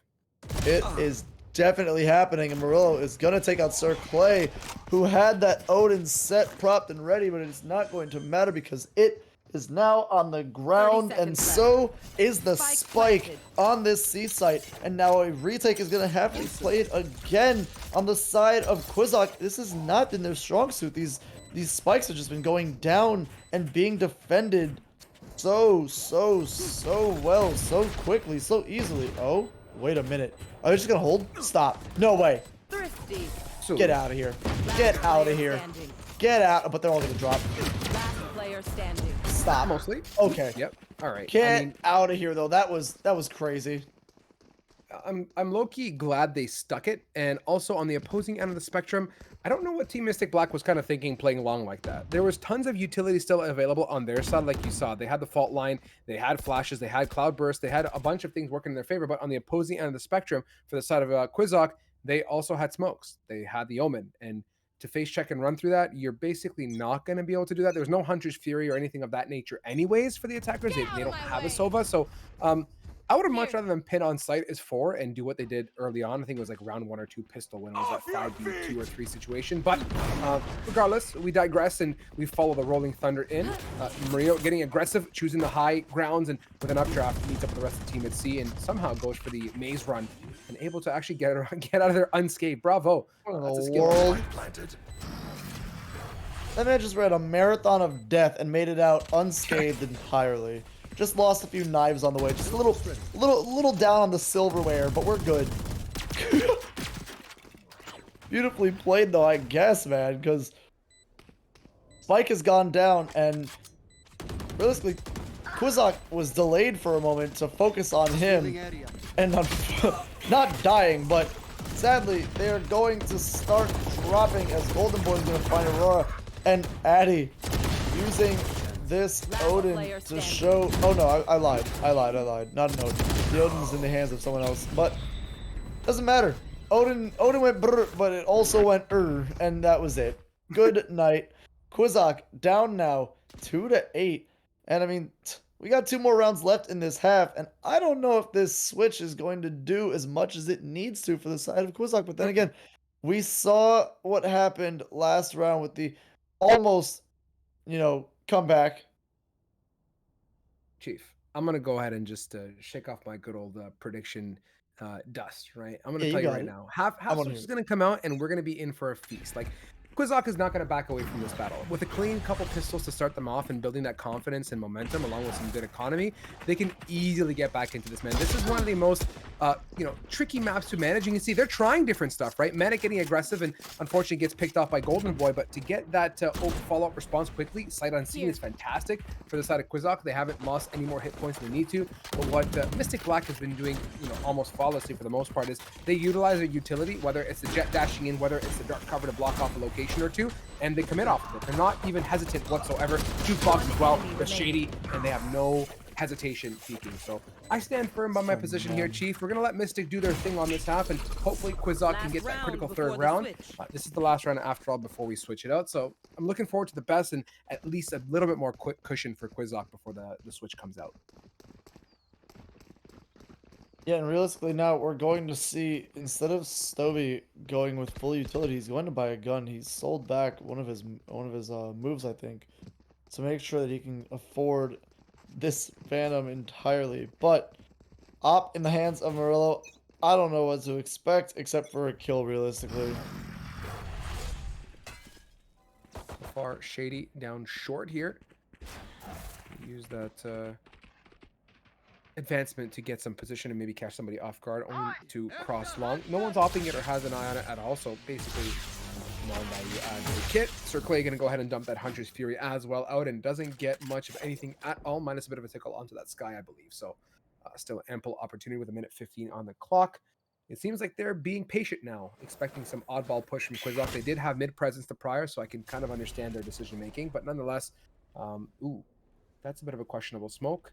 Not sure if intentional, but You want to Crunchy's got a play? very Let's reasonable angle play. here as well. Hey, just the little Angie squids come out. Crunky's going to give away his position, and now Addy's going to know kind of where he is, be able to get that pick if he so chooses to go for it, but... Oh, he's going to hear the steps. Yep. It doesn't matter. It's just attention held onto the BC area because Spike is already down on A. And this is now going to be another, yet again, 5-man hold to defend this retake as you are seeing members, oh my goodness, getting dropped by Team Mystic. One more left. It is just Crunky, and Crunky not able to do what he needs. Going down now, switching sides. It is a 10-2.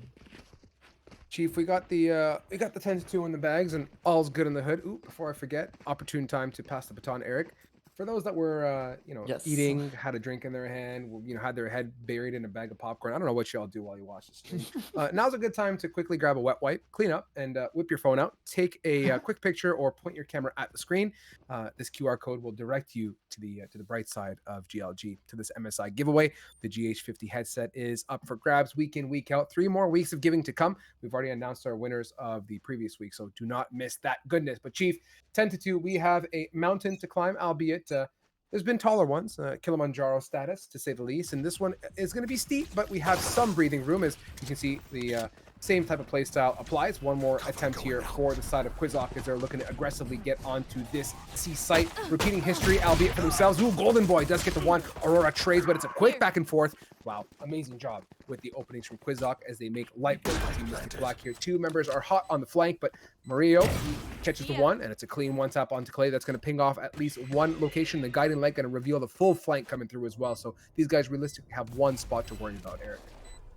Yeah, and I mean, we're back to a 2v2 after it was almost a 4 versus 2. Oh lord, this is looking a little grim here as Stovey is the only, I'm sorry, not the only, Murillo was the only one left, but Stovey closing that out with his partner in crime to make sure that they take a round for themselves back here in the half. We love that.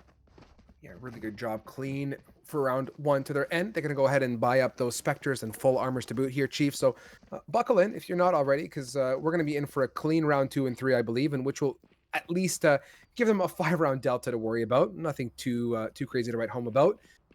Meanwhile, on the opposing end of the spectrum, Team Mystic Black have committed heavily towards this A/B area, leaving C for the retake, which may or may not work given the firepower that Quizzoff is rocking in this round. Yeah, and I mean, right now we're going to see this very quick, uncontested push onto C, where no members on the side of Team Mystic are even anywhere near close to this site. And an easy spike plant again for Quizzoff. Ooh, this jukebox is gonna get taken down from behind. That is not what they want. Already a 4 versus 5 now. Golden Boy dropping as well to Crunky, and this is going to slowly descend into the fate of Team Mystic Black, losing this round in a 1v4, 22 health and a dream. I don't know if Murillo can do it. Now down to 10 health. This will be a miracle. Realistically, yep, we're gonna see it. Crunky taking out Team Mystic Black on the 2nd round of this half. But now going into the 3rd round, we will see the real guns come out for Team Mystic Black. I like it, Eric, how you've kind of assumed the neutrality position. I was waiting for you to be like low key all round 3 gun round. It's got to go to the side of Team Mystic Black. They got the firepower. But no, I'm with you, Chief. We got to sit middle ground here because like this is I'm gonna go back in time out, man. Quizlock put up a great fight. They just got outpicked in a lot of cases and out aggressed and out passivity in a lot of fronts. But Haven being that 3-sided map, dude, we're going to see Quizlock pull something funny out of their back pockets. You can see just how aggressively they're going to go ahead towards its A initially, poking towards long. The rest of the team posted up towards window and such. But on the opposing end of the spectrum, Team Mystic Black have anti-chill properties as they're going for the counter push in lobby, fall back to safety with some heals, and all good in the hood. I'm glad we haven't dropped the body just yet with a minute 20 on the clock. Quizlock still has tons of opportunity to finesse around. But I lied. Unfortunately, they have a very, very low HP breach, and not having those flashes, being their only source of flashes, minus the paranoia, might make things just a little bit more difficult to manage. A little bit. But it's okay. They can overcome this. I'm sure. I believe in them. Realistically, we are still watching Team Mystic Black here on this defensive side as Crunky is going to hit. We're waiting for it. Come on. You got it. Just pull the trigger. There it is. We're going to see the concuss. We're going to see the flash come out. We're going to see the secondary flash come out. And just like that, 2 kills traded for 1 on the site. I lied, 2 for 2. That is not what you want to do. As Murillo is going to get up into heaven. Spike is going to go down by Stoby. And you are going to see the retake begin once again as smoke is going to come out for Murillo. Going to blind him off. No sight for him at all. And now Golden Boy pushing onto the site alongside his fellow teammate Shady. This is going to be almost disastrous immediately as there's going to be all 3 members dropping that were left for Team Mystic Black. And now Quizlock 3 rounds in a row. Yeah, Chief. I mean, the tenacity there from Quizlock was clean. They had the post up on the site, and what was amazing is no one peaked without rhyme or reason. They only peaked when there was a trade potential mostly available, when the commit came through.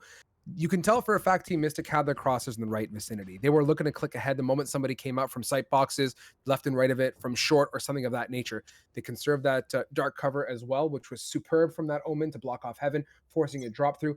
Everything came together as a great picture for them. And with that situation ahead of them, they're looking stronger and stronger. A bit of an aggressive push there. Ooh, almost connecting on that pick. Addy getting very close to death. Had Manic been just a smidgen more locked in. But regardless of that, they're going to be having to watch their back end here. Take a look at that mini map. 3 members of Team Mystic are just yearning to flank here. Yeah, Golden Boy holding here though. Not going to pass immediately as Stoby is gonna basically nearly escape death. Over onto this ace site. They're gonna take out Addy. That is not good for the side of Team Mystic Black. 4 versus 5. But wait a second. A trade kill comes back. And that is now going to make this a 4 versus 4. With 1 member of Quizlock very, very low. Almost 1 shot in this sense. Stoby planting this spike. They're now going to have that done as Stoby's taken down to 50 health. That is not a safe area to be in. And Shady now going to be blinded out. Now a huge ult coming through. Going to concuss multiple members of Team Mystic. This is going to be a lot harder to retake now as the jet onto site doesn't do anything. As well as Jukebox getting taken down. That is 4 rounds in a row unanswered. You think that there's going to be a timeout being taken here. There it is. Wow. Eric, maybe your crystal ball is more prime than mine is. So let's talk about that round for a brief second here. Murillo went full send here. This might, I was hoping it was a replay. I got excited. Murillo went full send there on the Bladestorm, jumping up high, went a full case of the Whiffles. And then from there, the commitment for the Rolling Thunder was just well conserved. And you said yourself that breach was low HP and falling away would have eliminated any kind of flashes and kit they had to hold off the retake. So for their positioning, they're looking superbly strong. And yet again, it's never going to get old. As long as the timeouts come here, I'm going to say it. Get your heads out of your bag of popcorn, take a picture of the QR code, enter the giveaway. I'm not going to bash you in your heads any more than that. But realistically, this is a fantastic rally so far for the side of Quizlock. Just a 4-round gap now. Having ended off on a 10-2 and now near flawless, I'm waiting to come out of the timeout and to absorb the financial situation for these 2 teams. I believe the last round was a save for Team Mystic Black, so they might be in a better spot on this round. But again, every lost round and commitment in terms of investment, if they don't get their footing back soon, is just going to continue to build the economy here for Quizak, which was just what they want ultimately here, Chief. Yep, and this is going to be the end of that timeout as 13 seconds are left in this period of wait right before the round. This is now going to be potentially an A push, but there's going to be scouting done, it looks like, on the side of Stovey to see if they can figure out if there's anyone, you know, in a different laying position, but never mind. As I'm saying this, the spike is going to be picked up and walked almost immediately towards the C site as a little bit of hesitation now after that op shot is going to come out.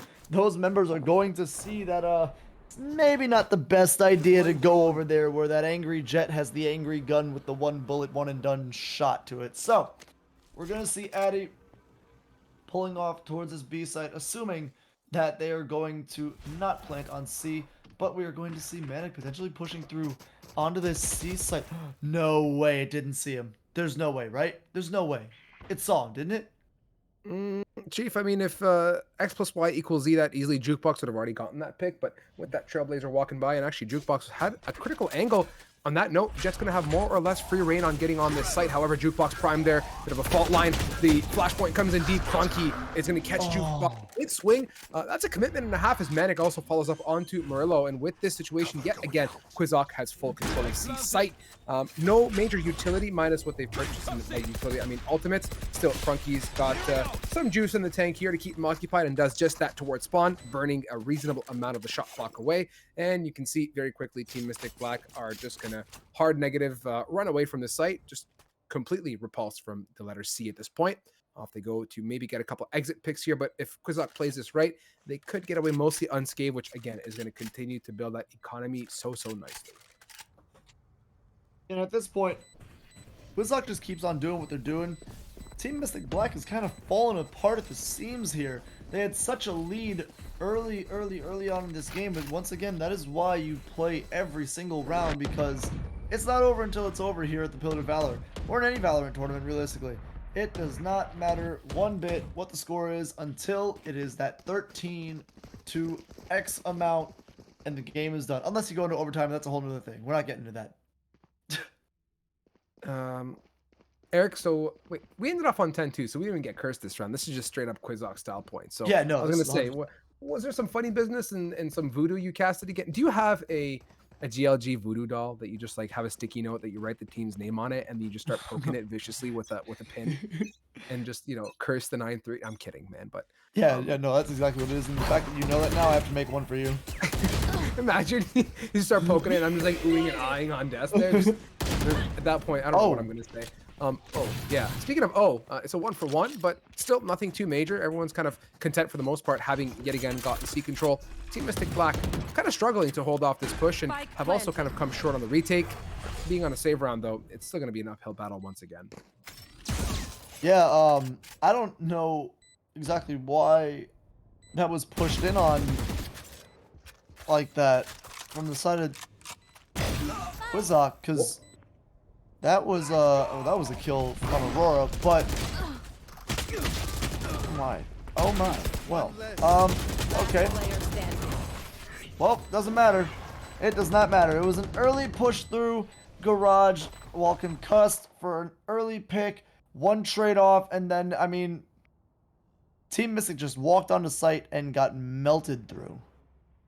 Yeah, they got absolutely gooped, my friend. And this has been the C equation is they can't hold it off, and when they play the retake, they also can't retake it. And having purchased up what they had last round, I believe it was still a light buy. They're still kind of broke, low key. So judges, some sheriffs across the board, a guardian for the side of Murillo, but still, in terms of kit 2, they have a tour de force. They could drop that this round, but yeah, there it is. So they're gonna go ahead and pop it and utilize it. It's got to do work here, Chief. If that tour de force doesn't connect early on and falls, that's their critical pick. Whoa! Okay, speaking of connection, we got a straight up lightning speed fiber connection to the shot there. Really good job opening pick for Team Mystic Black. This man's playing on Starlink. My God. So I mean, one quick pick, and now you've got a fully halted side of Quizak not going anywhere. Gonna toss the spike off. And now angles are to be held.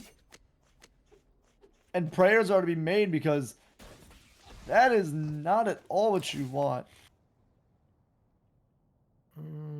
Yeah, but 55 Quizox can still collapse on one of these sites.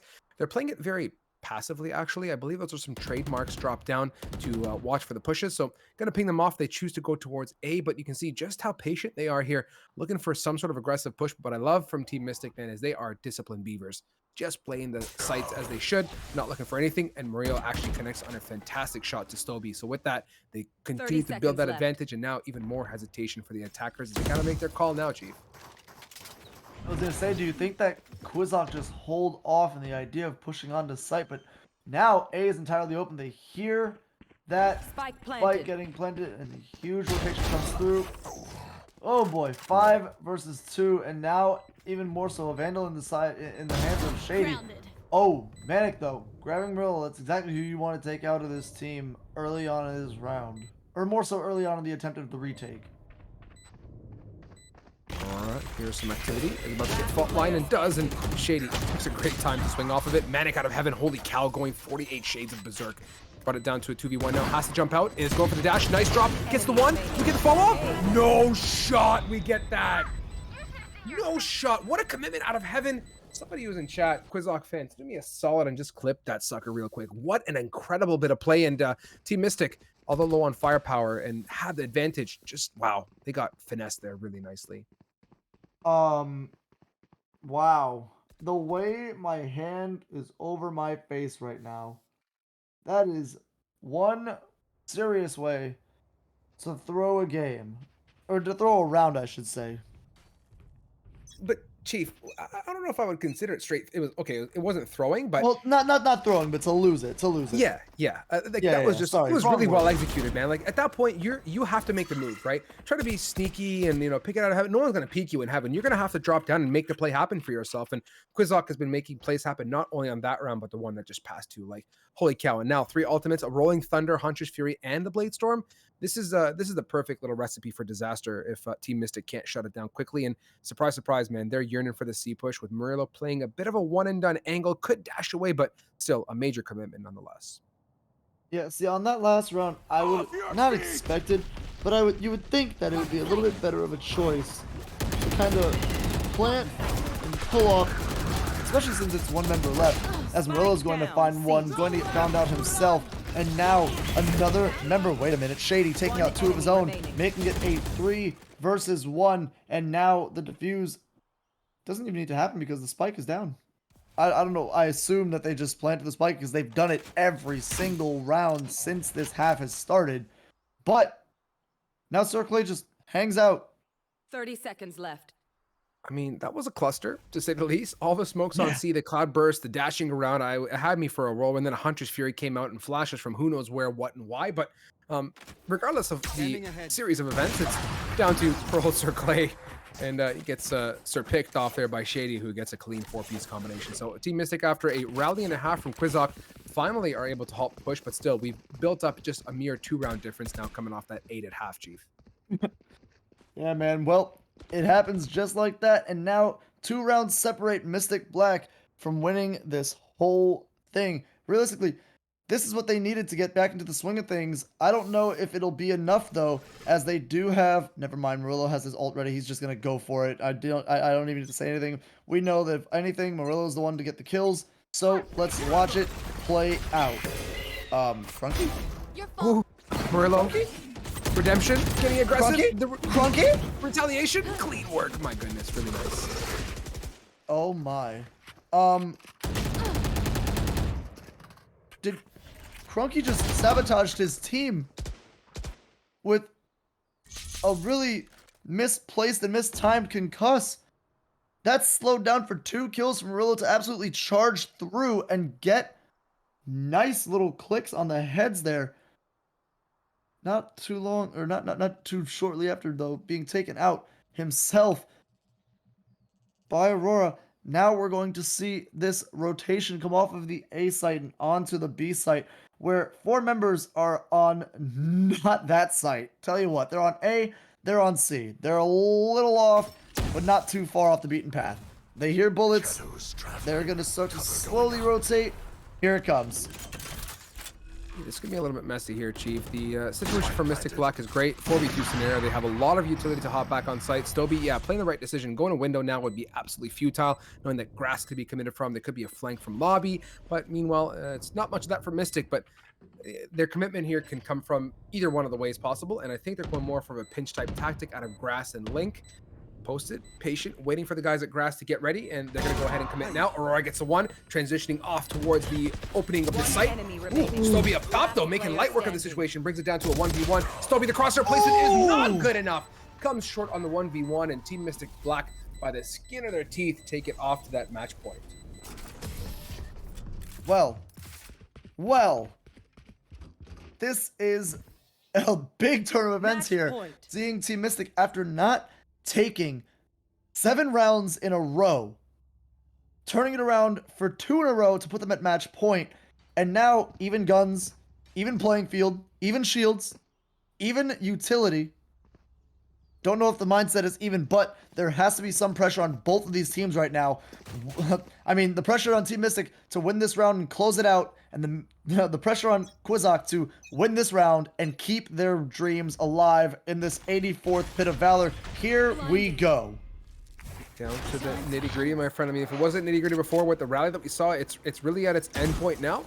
The initial trademark here from Manic is Manic's going to ping off that trademark and eliminate it nice and early, so that's beneficial if they choose to pinch on C, which has been relatively successful for Quizak here. But meanwhile, Stoby, we catch the tail end of it, but regardless, it's a pick and a great opening one. And this, you can see they deny the flank of Team Mystic.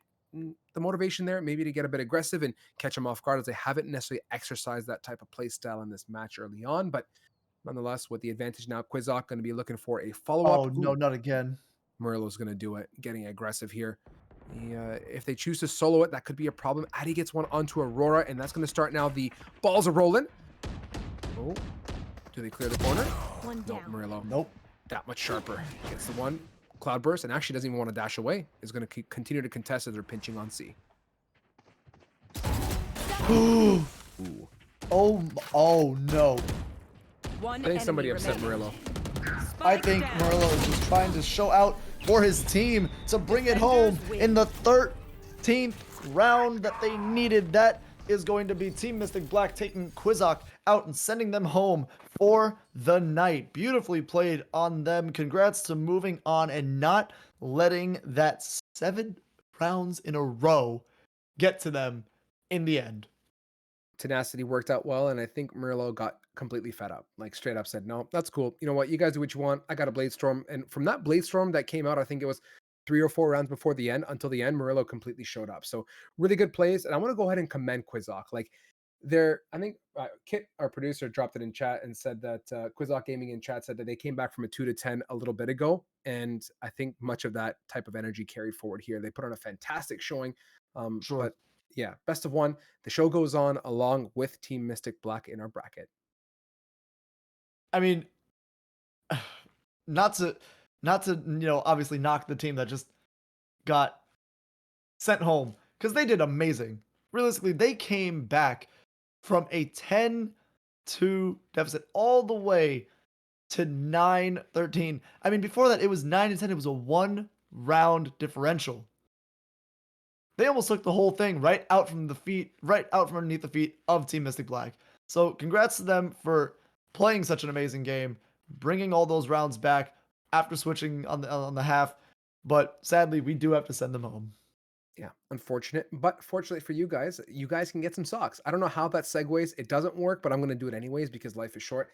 We have GLG socks, guys. I have the purple and white ones, and not only are they super thick and comfortable, but they really keep your tootsies warm. And being Canadian, cold things happen, and I like to keep my tootsies warm. I'd show you my feet on stream, but we're not that type of stream. We're not just getting paid chatting for it. section. Yeah, I'm not a foot model, straight up. You guys don't want to go that far.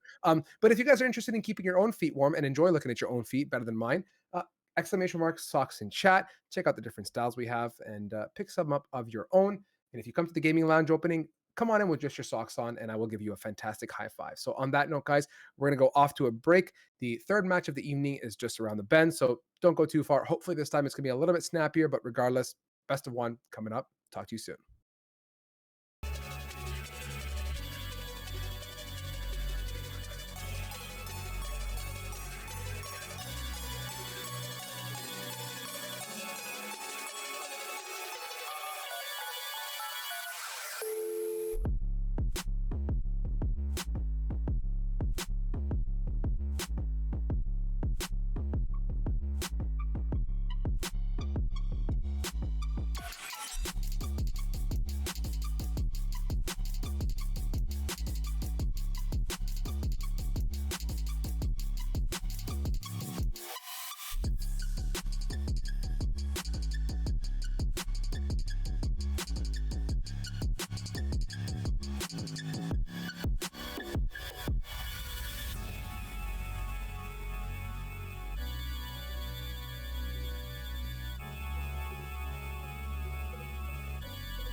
Everybody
All right, everybody. Welcome back. We are continuing ahead in the bracket. My tongue got stuck somewhere. It probably have never been stuck before.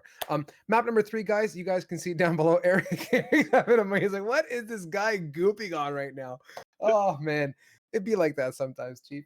I gotta. You holding up all right? Because I think I'm mostly okay. I don't know about you. No, I'm sure. Okay, map number 3, you guys can see down below what's happening. Face off here, going to go up against Conquest Esports. This is going on to the land of Ascent. So far, the diversification of the map pool has been very much reasonable, coming off an incredible matchup from the previous one.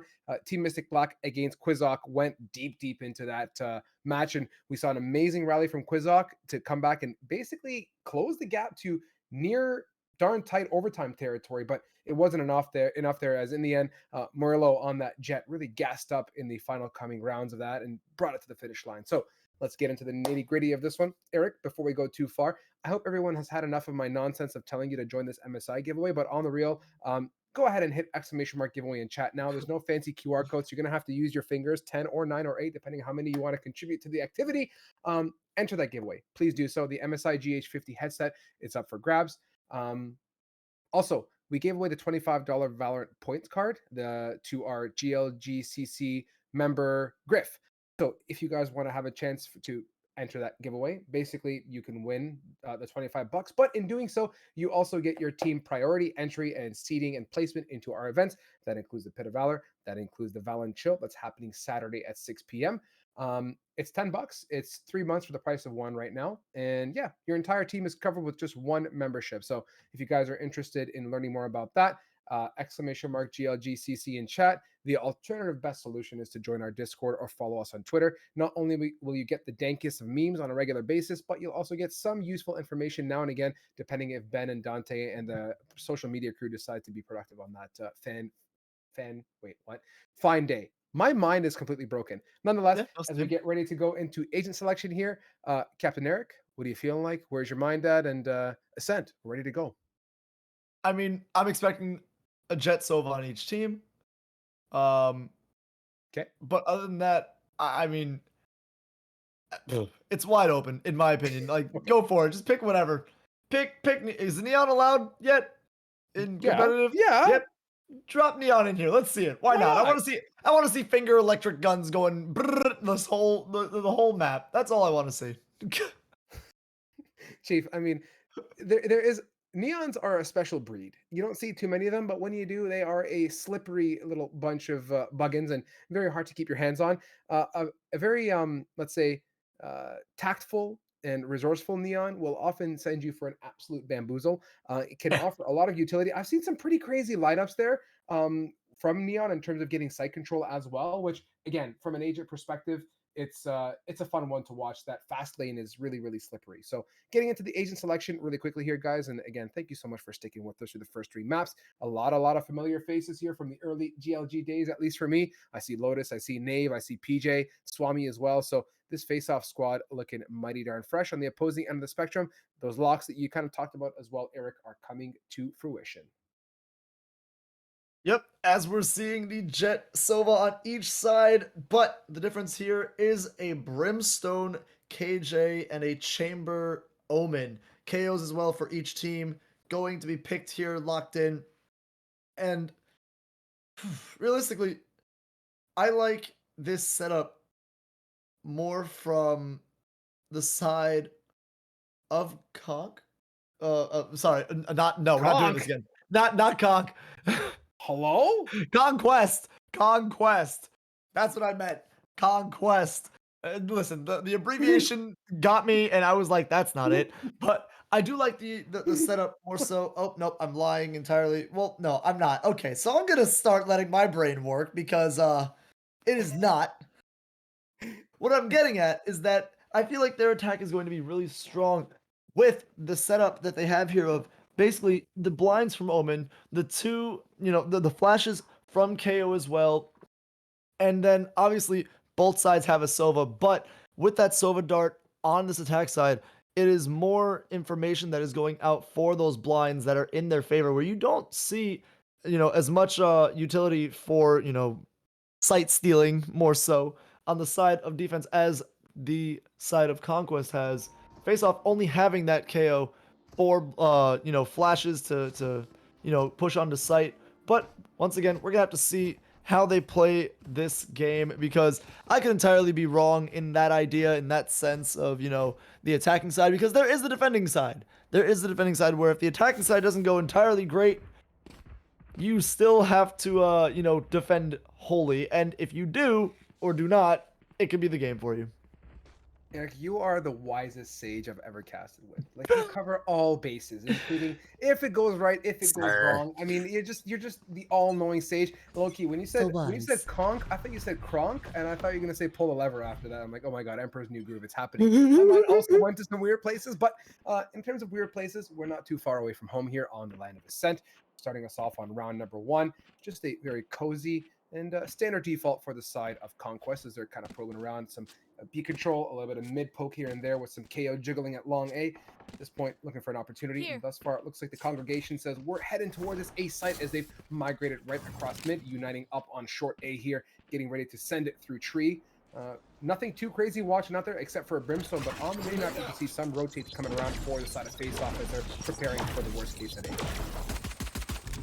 Yeah, and you're going to see shots ringing out already as Logan is already pretty low here. Is going to get taken out by a shock dart. His blinds are coming in left and right. Oh my goodness, members dropping both sides. Cobalt is going to take out Lotus. I'm pretty sure it was pretty sure it was Lotus. I didn't catch the end of the end of the kill feed there. But Spike is playing. This is a 3 versus 3. This PJ is going to be sitting up in heaven, kind of slowly inching out, waiting for this smoke to go down. He's going to be spotted out, and now 4 health in a dream. It has turned into a nightmare as a Butterfly takes him out, and Frostbite closes out the last 2 members, closing out that round. Already 1-0 now for Conquest. Yeah, clean work there, clean decision making, and the unison towards mid to short in the end. The collapse was fantastico. They get away mostly unscathed with just 2 falling. Round number 2 here, Chief. We know how it goes. It's the usual drill. We keep it real with the buy coming out, the Spectres, half armors, full armors, the Bulldogs. We also see Logan going in quite heavy with the Vandal. So that's an investment and a half, considering you might want to assume that your Jet would occupy an Opper type role, but all good in the hood, man. Let's see what they got on round 2, and if they can get off on the right foot with a good pick or 2. Right, and that hood being Ascent as it is. Decent neighborhood. Not the best if you're trying to avoid bullets to the skulls at times during these games. But we are going to see B-Site being pushed on. Only 2 members actually holding on here, as Q59 is going to get shots off, but not any kills. 3 members down already on the side of Face Off. All members down on the side of Face Off. My goodness, that was a quick round. 2 in the books for Conquest. I'd be lying if I tell you I didn't look down to just rearrange my mouse, keyboard, and mouse pad, and I looked up. I heard bullets firing in my left ear, and then all of a sudden it was over. So quicker than I can comprehend the round. Okay, we're going to pass it over to the side of Conquest, and in the end, looks like whatever they did purchase worked out fantastically. On the opposing end of the spectrum, let's see what Lotus and crew, with the rest of Face Off, what they can make with these heavier weapons of choice, Vandals and Phantoms. So far, falling to the mercy of Conquest, but dude, it feels like we've kind of found a pattern, having casted God knows how many matches together, Eric. We know the drill and how these initial couple rounds work. Big prediction. Yeah, it's just a poke and prod type activity. I don't know why I'm saying that so much tonight. I mean, don't poke and prod anything. Realistically, you shouldn't be. Probably not healthy. But here initially, it's a Conquest looking around for an opening. Ooh, Lotus, that's a commitment and a half, and Cobalt goes ahead and eliminates that Brimstone off the map. And with your smokes gone, just a little bit more trouble to delay the takes of Conquest. Yeah, and I mean, this is now an equaled out 4 versus 4. I lied. Okay, I get it. I'm a big old liar. 3 versus 1 now. Advantage Conquest, as this round would have, assumingly gone to Face Off because of how these past rounds have been seen and played out, as this flash is going to come out by Frostbite. Maybe not, because he does have his member kind of looking up into that heaven area. So watch it. Doesn't want to blind him and lose that advantage. As I think Q59 might just pull off here. Oh, he's going to go for it. He went for it. And it faltered. But that is only 3 rounds in, 3 quick rounds that we've had so far, but there are still more to be played. There's no worries yet for the side of Face Off, as they are going to okay online. Maybe there's a little bit of worries and they're going to take a timeout. The word of the day is lying. My God. Eric, if your nose was against the wall and you couldn't turn your head, now it's through the through the drywall into It's in your my neighbor's bathroom right now. It's I'm smelling the Febreze. At least, yeah, I mean, I was gonna say you'd be lucky if you smelling Febreze, my guy. At least count your blessings and hope that you were somewhere in the kitchen smelling tonight's dinner. But That's where I was hoping I ended up. But you're not, because obviously you smelling Febreze, and I Yeah, don't know. yeah. Regardless, guys, the screen's up, and you know the drill once again. If you're new to the stream for this evening or even the prior week, exclamation mark giveaway, or take a pic of this beautiful QR code on your screen now to enter that giveaway for the MSI GH50 headset. So every week for the next 3 weeks, not including this one, we're going to be announcing more winners. So on that note, coming off the timeout here, a quick and early one, Chief. I mean, bit of a difference, at least for the night so far. These guys want to come back nice and headstrong after this, and we'll see what they can come out with. At the same time, they're coming back off the timeout with a bit of a disparity in terms of funds and guns. Looking some sheriffs and some debates between marshals and Aries. Heavy contemplation here as we're seeing a lot of buy and sell activity. But I think in the end, they're going to settle down with Swami on that marshal and the rest of the guys running that light sheriff buy.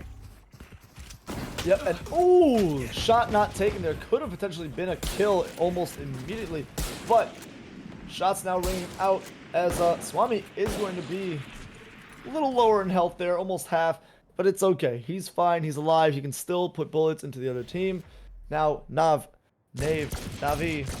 taking shots at PJ. Oh no, I was gonna say, does he understand that that is his friend?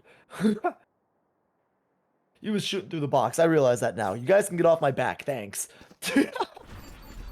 Chief, it's all good in the hood here. The only reason I'm getting on your back is so you can run me through the smoke here, as looks like Conquest and Co. getting ready to aggress on through, but it does a reasonable job at pausing and holding them off. Still, the commitment is going to come out through. They're going to take on this A site nicely. Nave and Co. smoke out that yard cover. Does a great job, but meanwhile, Lotus gets a clean one. Obliterify and Logan one apiece as well. So clean work from the side of Conquest. Of course, their bigger weaponry does help their case. Swami is on the flank with this marshal in hand, trying to get a connection into wine with a double up out of long A potentially, but they're still kind of pigeonholed and separated. It's going to be a mission to make it out of this wine, let alone into main.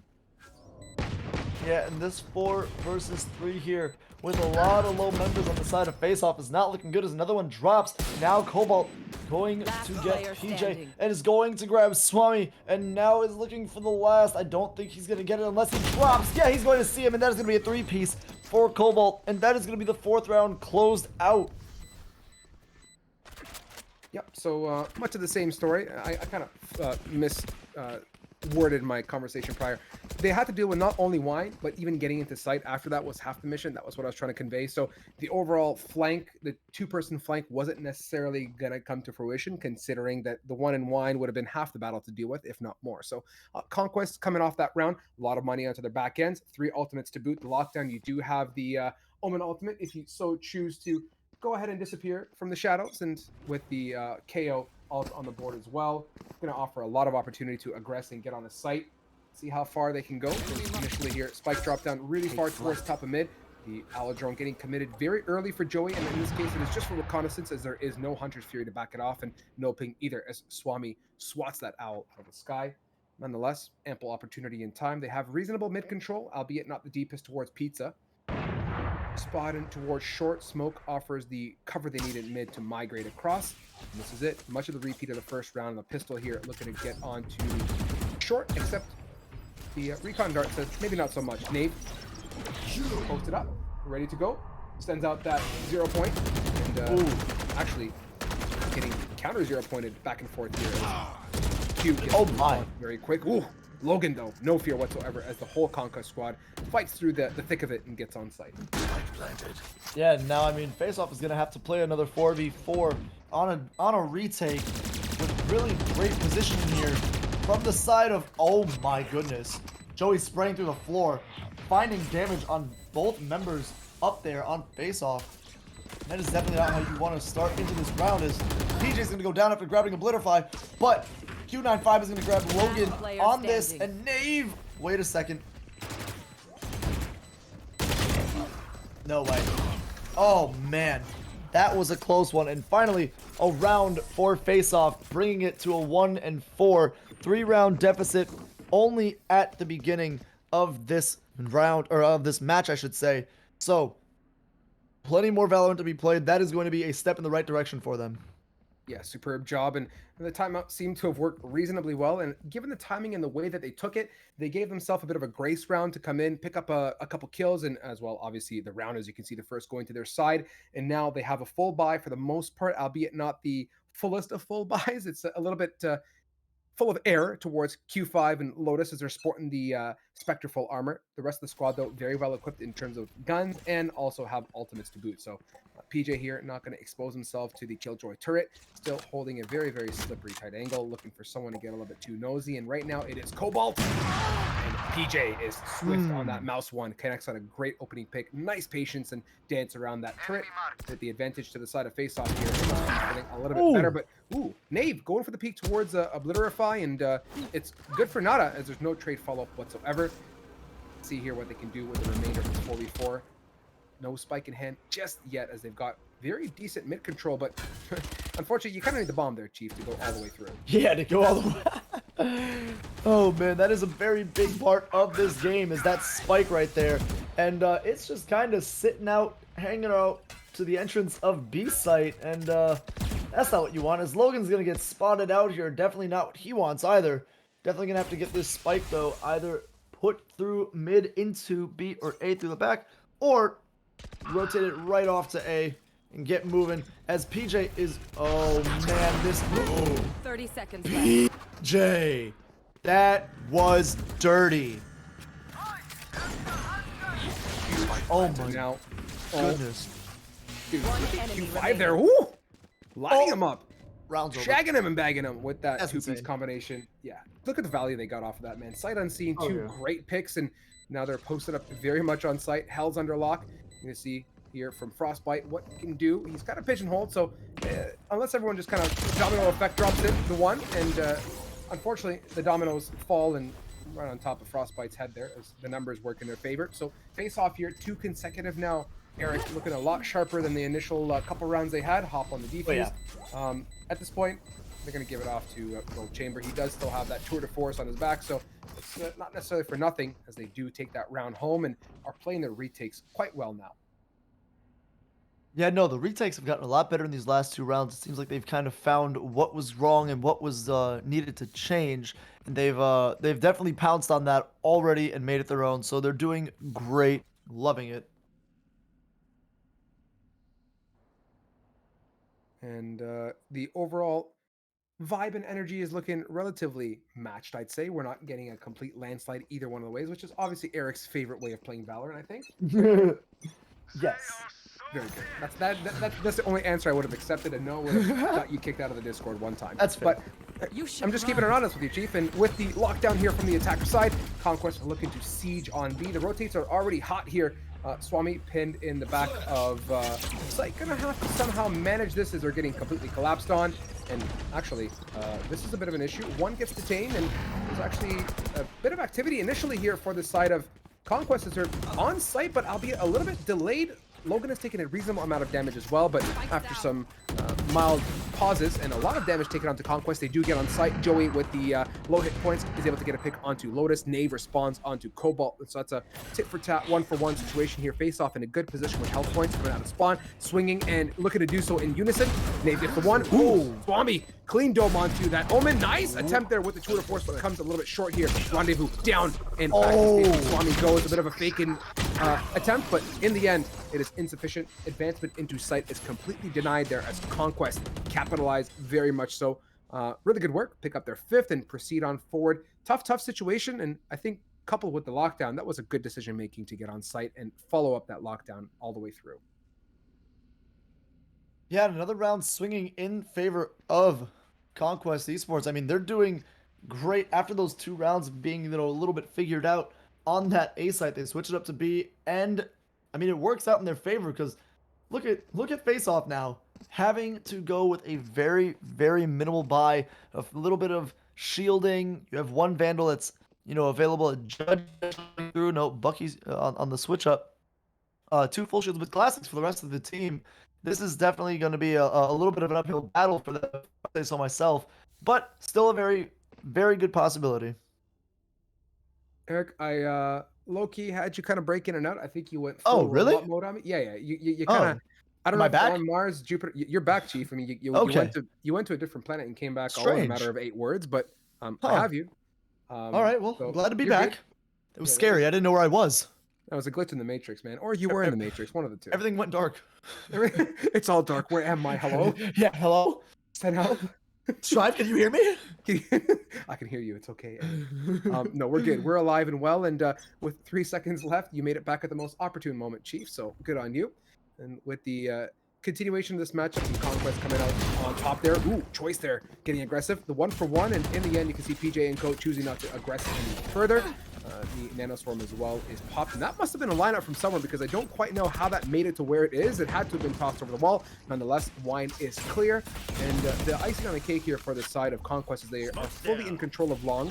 And there is no flanks, at least for the imminent future. So they can go ahead and utilize some kit, maybe an Owl Drone, maybe a Hunter's Fury if best. But still, not so much of that as they're looking to make a play elsewhere, it seems, early on in this round.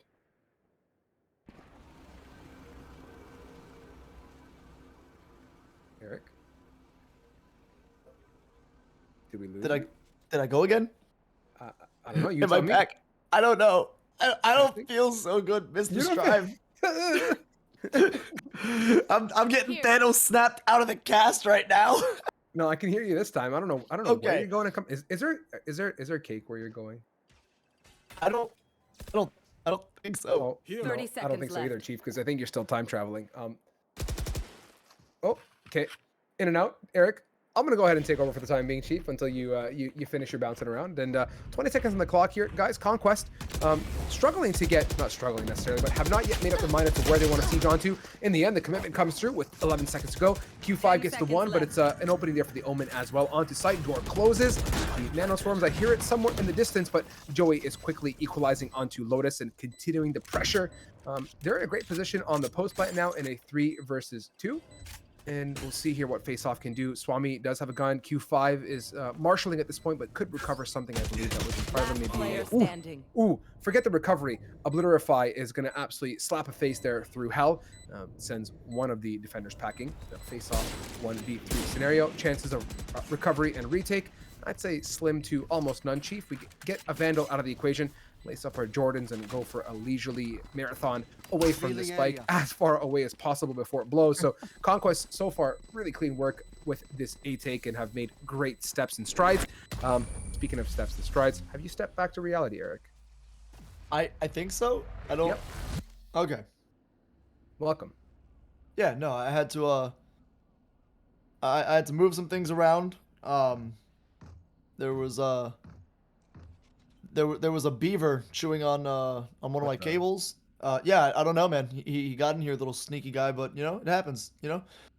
Wire beavers, they're very malicious, very aggressive. You gotta coax them with peanut butter. Peanut butter and turkey. I don't know why the combination, but it gets them every time right off the wire. And then you tap them on the nose with a mouse, and I don't mean like a gaming mouse. Like you have to have an actual rodent on hand as well to take care of them. It counteracts the fur of the beaver. Anyways, we are on site, and there goes Swami, but not after Logan drops with Obliterify. Now already 3 versus 4 in favor of Face-Off. This is not what they want right now on the side of Conquest Esports. This was supposed to be an easy round. This was supposed to be their round, and now they're being picked apart, taken out. But it's now a 2 versus 2, a little evened out. The spike is down, and now we're going to see Frostbite try to peek onto this remaining member of Face-Off. Words are not happening. I'm back from the void, but my brain is not. My voice is able to go faster than my thoughts are able to comprehend and form. But this is Face-Off closing out this round. Conquest Esports going to take an L on this one, making it 6 to 3. Still up by twice the amount of face-off. If you guys aren't very good at math, I'll do it for you. Don't worry. Oh, Chief, I gotta grab my abacus. Give me 30 seconds. Be right back. Yeah, no problem. So this is now going to be my show. I'm going to say absolutely obscene things, and no one's here to stop me. So if you guys ever find yourself in a rainstorm and it's lightning out, if there is a body of water in it, make sure that you stand. What? You didn't even finish the sentence. Stand where? Oh, I think we might have lost Eric again. No, Oh, I'm here. Hello. Oh, you're here. See, I'm you here. just- what do I do with the body of water, Chief? I don't think I'm legally allowed to say it because it's bad advice. We might Oh, get God. sued Okay. in case anyone No, does follow it. You're off, so- Chief. That's it. You're done. That's it. You're done. Please. You burned your chances. No shot. Ooh, PJ. No shot. Actually, it's heard loud and shot. clear as PJ gets a good, yeah, indeed. He gets a whopping shot to open us up with that op. So face off here, looking to at least get their footing back in initially with a fantastic opening pick. So let's see with the segueing 1 minute left here for Conquest. They've kind of posted up towards this B side and would be good to get on there. There is a chamber kind of intently watching in the back. The rotates are here. They commit the dark cover, 1 of the 2. Paranoia as well sends it, but I love how quickly Faceoff has sent the Sova into sight to support, but actually gets eliminated quite quickly. Do they know that there is one more member? Nope. Thus far, Swami capitalizes with the judge. Full smack on the table there. Gets Cobalt out of the equation. Rendezvous back to safety. And, ooh, style points as Nave comes around to support the chamber in need. 30 Now seconds just left. down to Logan. Has a Blade Storm, full kit, armor, and everything you need to ideally succeed, but 3 members of Faceoff going to be a bit of a thick one to wade through here, Chief. Yeah, I mean, Gun here. as you're saying it, the last member of Conquest gets dropped by a judge to the face. Not what you want at all, but it's okay. It's okay. 2 rounds separate these 2 teams now in this best of 1 in the pre-quarterfinals. What is the what's before quarterfinals? What is that? Is there a name for it? I was gonna make a smart Just- comment. It's just- the eighth finals, but A finals. no, eighth, 1/8 final. And 1/8 finals. I was saying, would it be like demi-finals instead of semi or quarter? I don't know. Chief, I don't know the Get out of order my of way. I don't know whatever the suffix is. We're in the 6th finals. It's definitely not what we're in, my guy. fifth finals. It's not the 6th one, my guy. We're not even at semis yet, dude. My measurements are off. Eric completely goofs it up. And ooh, speaking of goofing up, Absolutely. that's a choice at Tree Room. My goodness me. A peek coming up from Joey gets shut down by PJ, but quickly back and Spike forth here on the down scoreboard as we're exching jousting. You can see Logan getting aggressive as well towards Heaven, is looking for a lot of control. Peeks the 1, transitions over, and the blessing of that glass there being not yet broken leaves Logan feeling quite comfortable. Knave now forced out there with the fragment at his feet, is able to unable to connect onto Frostbite, forced to swing out in an uncomfortable Last round situation. So in the half. the announcer has made it clear after a journey, not only in this matchup, but Eric has already traveled the galaxy twice. We are at match point and ready to solidify this half. Yeah, another round in the books for good old Conquest Esports. I mean, it's been a real back and forth so far. This is not a lay down and die type match by any means for this first half of this semi-quarter backwards reverse finals, 6 finals that we're going through. It has been a very tooth and nail. Well, 2 teams, and I'm glad. your time. Did I die? Did I die? I'm You died. sorry. Look, man, I'm trying to see the dock in a DeLorean right now. Can you get off my back? But I don't know why this is happening. This is all so new to me. Listen, you find the dock. I'm going to take us through this round, okay? Quickly pop Okay. in the initial bit of activity here from that KO. Going to send us through with an all command, looking to get on site here. PJ with the shorty, looking for the 2 pump. Ooh, it's only a 1 pump required. Unfortunately, gets detained along with 1 more member here of the defensive squad. Not quite sure who it is, as the vicinity of that KJ ultimate came and got it before I could blink an eye. Meanwhile, Q5 does a marvelous job at getting the 1 off onto that Omen. That's going to be great for the side of face-off now on the retake, as they're in an advantageous situation. Lotus continues to siege Swami with the headhunter. Hunts a Joey through some body of sort, and Lotus comes around the back end. So before Conquest can even get out of this knee-deep muck. Switching They're sides. completely swiped off their feet. So 7-5 now. We round off this initial half, and a darn good one at that. This is what Ascent does best, my guy, as we segue into the second half, and of course we segue into MSI, that GH50 headset. Y'all can pretty much call me a broken record at this point because I feel like I am, but I better see like 101 retweets or entries to this by the end of tonight. Honestly, we've got a steady viewership, and I don't know what y'all are waiting for. And I should also one more time again, thank you MSI for supporting us for this 5 weeks of giving. We got headsets, we have peripherals to give away towards the tail end. We have a mouse for the MVP of the night as well, which I haven't yet announced. The MVP player of tonight's event will be getting an MSI mouse, so that's pretty cool as well. Back into the game, Eric, have you docked and are you alive? Yeah, for a second you cut out though. That's the problem. Oh boy, here we go. I don't know what's going on. You're good, Chief. You're with us here right now, so this is yours for the taking, my guy. Okay, got it. I'm just making sure that I'm here. I didn't know. Anyways, so we're going to see these shots coming out all pistol round as we're going to see it. No shorties on the map, but damage done a little bit to the side of Face Off, a little bit on Conquest Esports, but oh no. Oh my god. As Frostbite is going to take on Swami in a head-to-head collision, not finding any kills between these two teams yet. This is scary. I'll tell you what, Face Off definitely wants to take this pistol round to be able to take the next round in succession, in more so the idea of snowballing their advantage to tie it up and make sure that it's not that big of a deficit growing on them.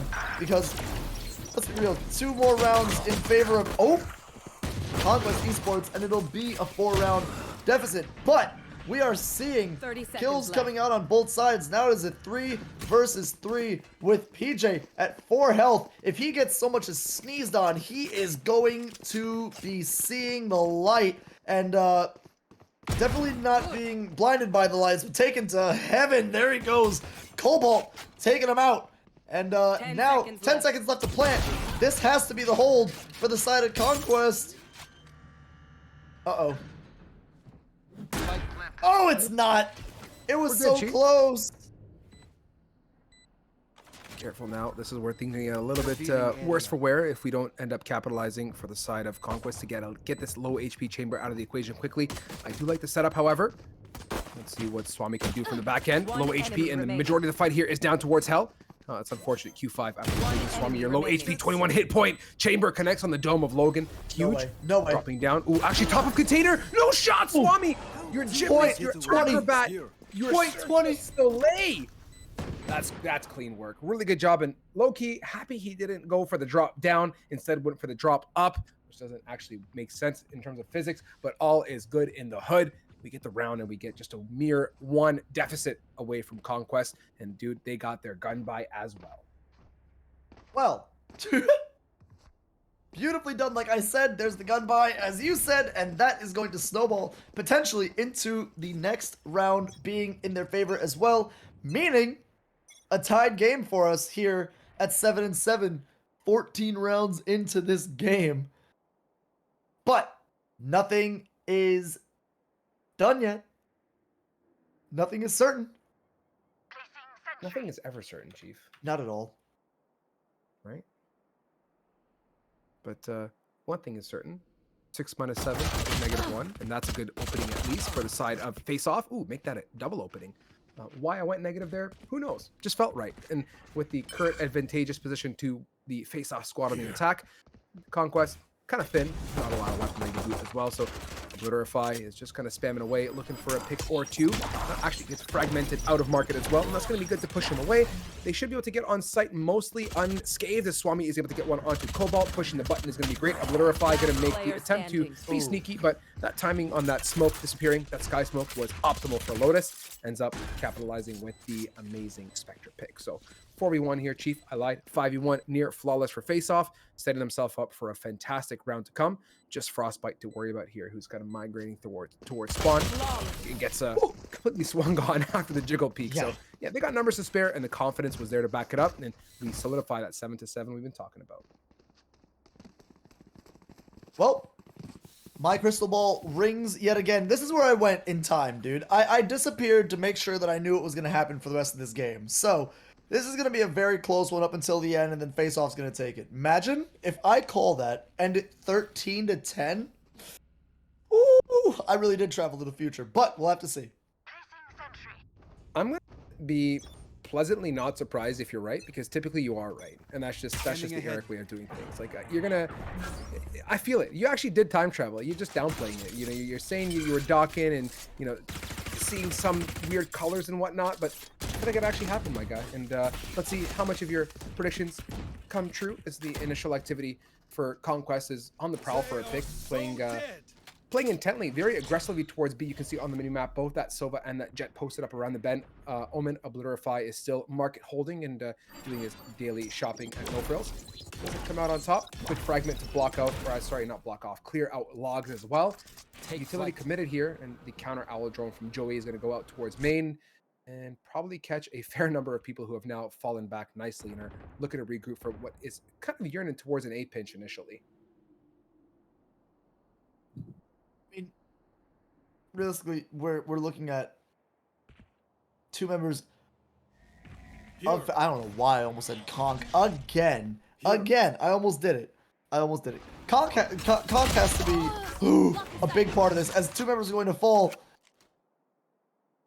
4 versus 4, still 3 versus 4, as Face Off goes up in advantage in members. There's going to be a 4 versus 3 advantage here. Now, Frostbite turning into a 3 versus 3, and now turning it into a 2 versus 2. Is Lotus taking out Frostbite as well? This is going to be the plant coming down as the door gets closed. Heaven is going to be the spot of rotation by Conquest Esports. They have to watch. Joey's going to come through. The window is going to break. They're going to hear that. They know that these members are up top. One drops. Joey is left. Suppression comes out. They know where he is. They know he is in the vicinity of that suppression as he's going to jump down. Lotus is going to be ready for him, and Joey goes down, and not the teabag. Dude, style points aplenty. Face Off, No. really good job. And to go away with that round in the way that they did, not only A, winning it, B, picking up some free weaponry. Yeah, it's only A and B. There is no C. The result of it is going to be the timeout as well for Conquest. I got to say, I love how we're utilizing all the timeouts in this matchup. Like, these guys are going back and forth, tit for tat. And let's see, conversationally, looking at the strengths and weaknesses as a whole, I love how what Face Off has been doing on their initial takes, right? They have some good presence towards B, kind of poke around, commit a little bit of utility, albeit nothing too major. And then going ahead and migrating and trying to go for that A pinch is, I think, really what's keeping the defense on their toes. Couple that with the picks that they're opening up on whatever site they choose to go to and their clean post-plant play. It's really, really nice to see. Kind of refreshing, actually. So coming off the timeout, I'm looking to understand what the defenders are going to do differently. This is a set. It's definitely not some physics formula calculation needs to be done, albeit they can definitely get a bit more aggressive, maybe as a duo, get a great opening pick. And the only question remains is how do the attackers adapt to that? If they can play a super passive initial post up, it'd be a complete different story, and much of that tactic could fall short. So it's all hearsay as we get into the matchup. Let's see what these guys come out with on the timeout.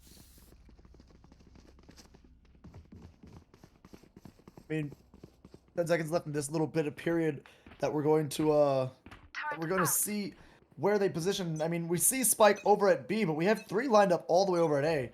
So, what you doing? What y'all doing? As they're gonna get spotted out here in the garage area.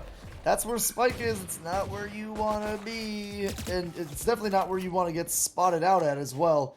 But rotations slowly coming over towards mid and A from members of the Conquest Esports side, as Spike is going to get picked up and run off with, as a little gun switch happening here, little gun juggle all the way to the corner. So far, minus the juggling, we got a minute plus on the clock here, and plenty of opportunity to migrate back. Again, much of the same type of rhyme and reason with the face-off playstyle. They got their initial nose stuck out at A, and now migrating back. This recon dart is going to go out, and Nave just goes ahead with the shift walk to safety, not even having to shoot it, so maintains the cover and the hopefully explosive take on this B site. There is a KJ turret here along with a nano swarm, and that's going to be a little bit of a problem once they choose to aggress on through. on button this time, not 30 your seconds default spot. Ooh, nice job, Nave. That should catch the turret. It does. And oh my god, off they go. And that actually pinged off the Killjoy too. What an opportunistic take here. They go ahead and segue right onto site. Lotus gets the opener onto Logan. And every bit of KJ utility that was really supposed to be the saving grace of that push completely shut down. And they're on site and situated down to a 4v2. Open up the sky. Ooh, open up the skies with the view. Oh my god. Hello? Lotus. Lotus. Well, if you weren't awake, Conquest, or Conk, as Eric will call you from now until the end of time, you're definitely awake now. So 9-7 your scoreline. Really good job. And yeah, Lotus just led the charge, to say that burly Brimstone with the orbital strike made the magic happen. Bravo. And it's a bit of a fruitful opportunity for Conquest, considering they've had a rough couple rounds, to say the least, 4 consecutive on this half specifically. And despite that, they're doing a reasonable job at managing their economy. They still have plenty of weapons, including an op as well. But albeit having dug so deep into your wallets is going to leave you a little worse for wear coming out this other side of the front if it does not go in your favor. Initially, though, it's a 0 point to ping out and catch off Frostbite here, who's currently suppressed and just moseying back. Clearing out Wine, that's going to initially, or ideally pull rotates over from Conquest towards its A site, but these guys are not near the block. You can see everyone's kind of holding relatively firm on their post. Sova migrating back to more of a passive position to get ready to rotate. But with a minute 4 on the clock here, it's, face off coming off this timeout are really just sticking to their guns, and rightfully so. The recipe's good and it's been successful. No reason to get too floaty and itchy when it comes to this attack side. Yeah, and I mean, over towards this B now, you see the rotation coming out. Is anyone going to get spotted? Nobody gets spotted out there, as you still have this nail over on the A site. Uh-oh, Nave running in. Here we go. We're going to see the sprays going through, as Cobalt is going to take a bullet of damage. Is going to actually fall entirely. Hello. 3 members left on the side of Conquest. Spike goes down for Nave, and this is going to be Swami holding a great position. Is going to find one. What a shot there through the cloudburst, and now looking for the follow-up on Logan. Doesn't get it, but that was a great pick, considering the value that has brought. Not only did it offer some sort of stall tactic towards Pizza, but also offered the intel required to get that follow-up from Q5 onto Logan and expose that position. Now Frostbite having to run away for himself here, save what he can. Does have an ult, but obviously in a 4v1 scenario, ain't nobody interested in sticking their hand in that boiling cauldron of face-off on B. Go ahead and back away. See Nave just making sure there's no funny activity happening from B main, and with that, these guys are going to exit as a squad, hopefully, and save all that amazing weaponry that they work so hard to keep on their backs. And yeah, they do. The first to hit double digits here. Face off, superb clean B take yet again. Yep, here is the 10-4 face-offs. Now, this is going to be 3 rounds in a row for Conquest, coming off this one off a pistol round. You'll see, crazy enough, I know it sounds crazy, but trust me on it. And then you'll have the 3 rounds in a row, and then the 3 rounds from face-off to close this out. Not that I want them to win. It's the crystal ball. I can't. I'm sorry. I can't lie to you guys. You know. I mean, that's a lie. But nothing but lie all day. My God. I don't know. Oh my God. Chief, one thing that we're definitely not lying about is that we promised you guys good matchups tonight, and I think we've had much of that here. So with just a 3-round deficit to look at between Conquest and Face-Off, it's still anyone's game. As the beauty here is Conquest is looking a little bit more united with these ultimates on their back. Frostbite looking for the aggression and does find some with that 0 point. He's able to ping off PJ and Co. Still, the rotates are very much here and a lot of commitment for Conquest. This has kind of been their strength, but kind of their weakness. The moments they've shown is when they've had a lot of people to hold off the push, but they've also fallen smack on their face when they over-rotate in some cases and leave a lot of exposed areas in the map, such as middle and B. But in this case, they're kind of playing the 3-2 split, leaving that mid with that alarm bot to just kind of watch intently, which is okay. It'll allow them to ping off and move sooner if they decide to take market control, but it's the face-off squad looking a bit more aggressive towards A take. And ooh, Nice job from PJ. Gonna go ahead and swing out to get that KO off the A push. And 30 seconds left. Solidify, careful. Here's the updraft and the dash up, and PJ on top of Generator is able to wipe up shop there. So yet again, uncontested, my friends. Face off, make light work of take on A site this time. Yeah, and I mean, Logan now stuck in that under area as Cobalt is going to take out Swami, and Logan grabbing Name, now turning this into a 3 versus 3, but this spike is still ticking down. Uh-oh.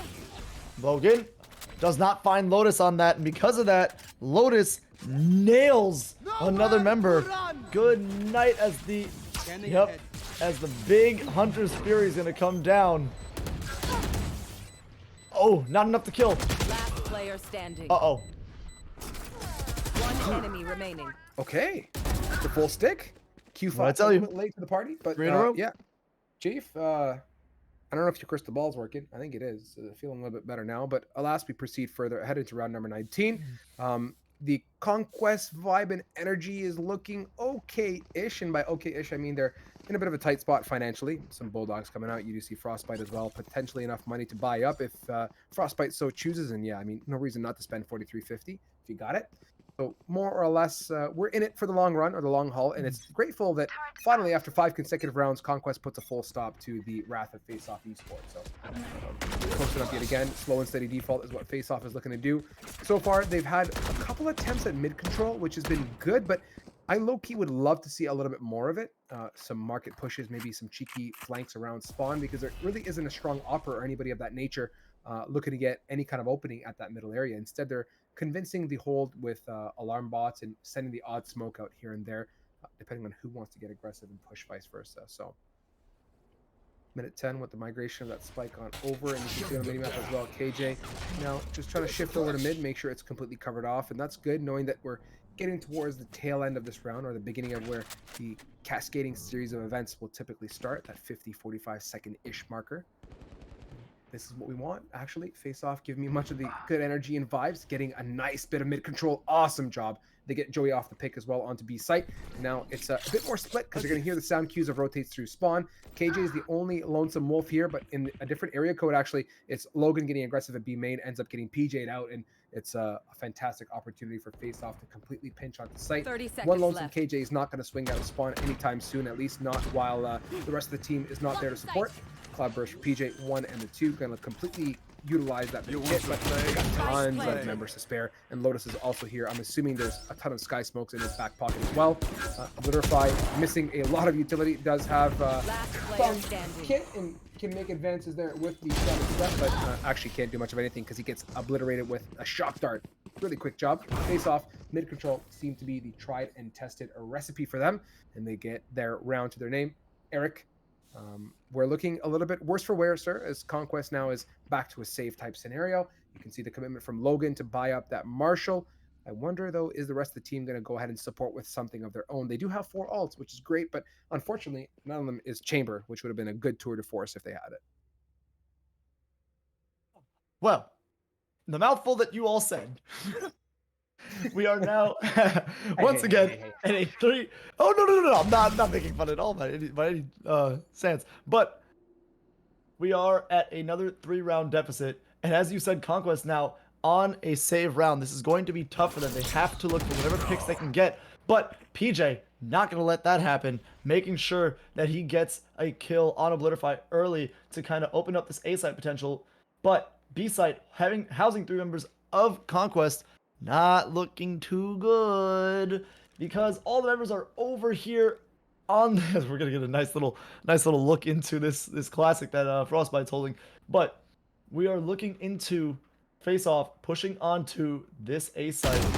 Mike is gonna get picked up, and Swami's gonna get another kill. This is going to be a 5 versus 3. This is potentially going to put them at match point. Spike about to go down. Spike, down, angles, held, retake, in progress. One enemy remaining. Eric, you, my friend, have single-handedly redefined the concept of play-by-play class casting. Oh, Joey, wait a second. A Vandal in a Dream. Might want to reload, only has 1 bullet in it. Can he take this to the next level. He cannot. Nave gonna shut him down amazingly. But Match point. now match point. This could be the very last round of this game. Of the quarter, semi, sixth, backwards, reverse, half of finals. Between Face Off and Conquest Esports. I gotta just make a quick comment because we have the time in 9 seconds. I absolutely love how you can drop something like that, Eric, and then just giggle at your own joke. It brings me the most. It brings me so much joy and just ear to ear grinning. I absolutely love it. But what I love more is that we're having a lot of fun here tonight. 12-8 on track for the closeout here for Face Off. If they can solidify this final round, and initially Littlefire's been having a little bit of struggles holding market and hasn't really changed much of his tempo, has kind of played the same position time in and time out, and with this dark cover, Conquest had a good opportunity to peek, but instead they fall away. They don't want to be fully exposed from short area as Swami and Co is looking to beam them. Fragment going out, full send, and Swami actually finds all of the 2.6 inches of space to hide away from that fragment and does just that. So mostly unscathed, and that utility goes down the drain for the most part, but still a minute on the clock here. Face Off being patient, and keeps Conquest very much on their toes.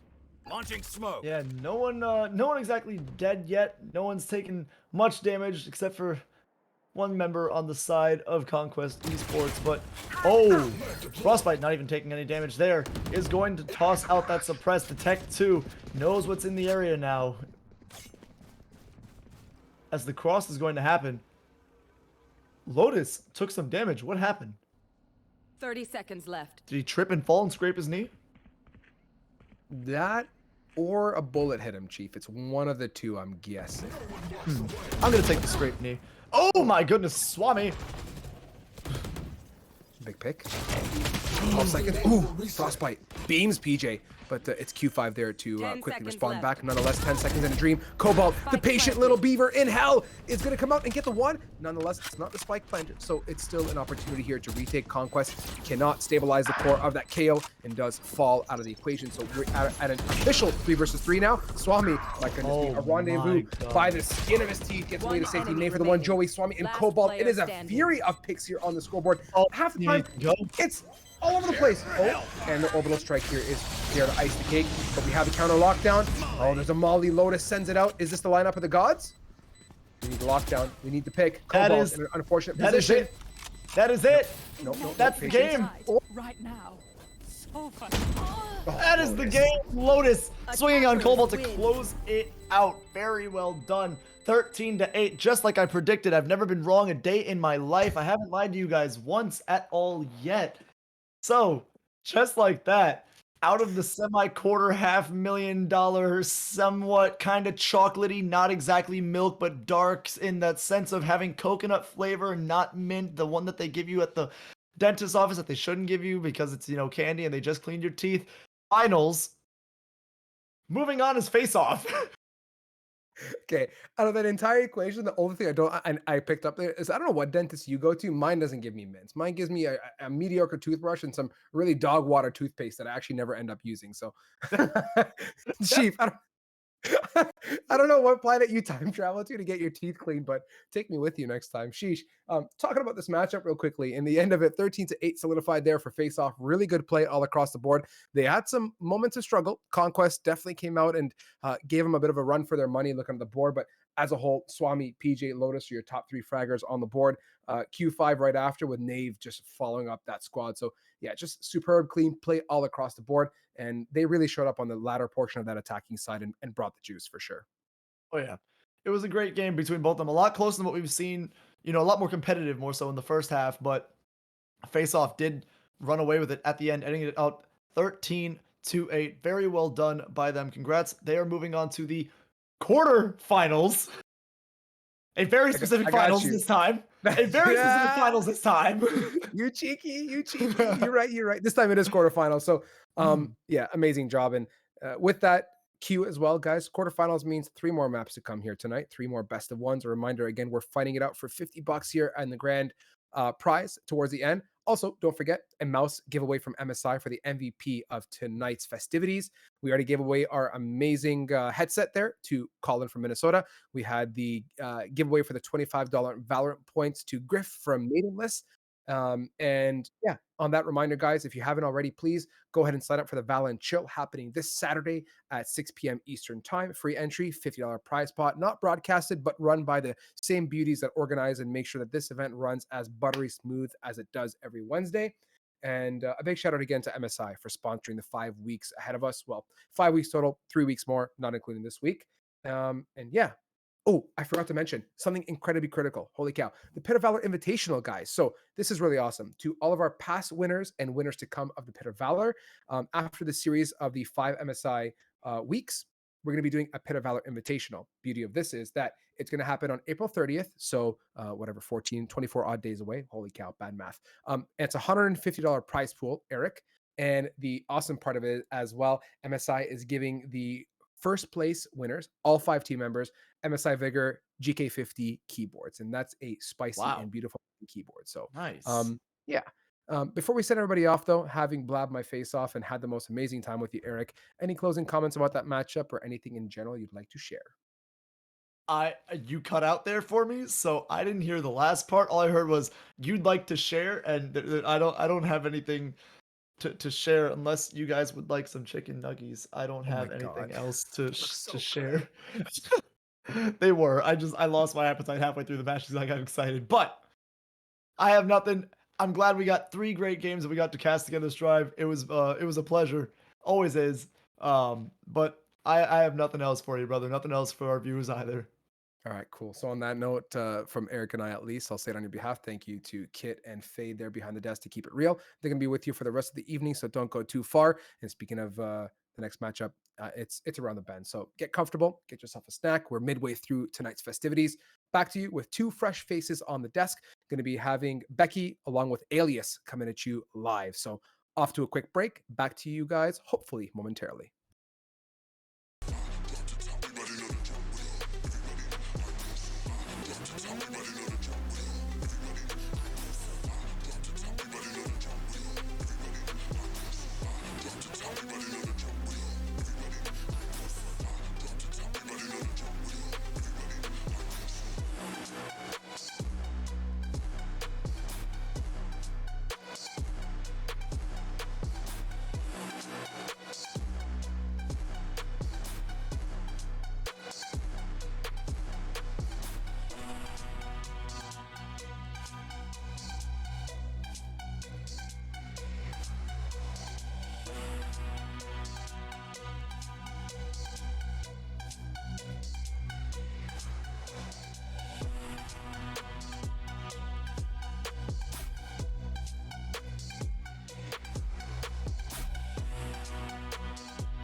Hello and welcome, ladies and gentlemen, boys and girls, gamers and gamers, to Pit of Valor what even number are we on? We are so far. We're almost at double digits. We're at 84. We've been doing this for a long time, folks. If you don't know what the Pit of Valor is, we are a weekly, every Wednesday single elimination tournament.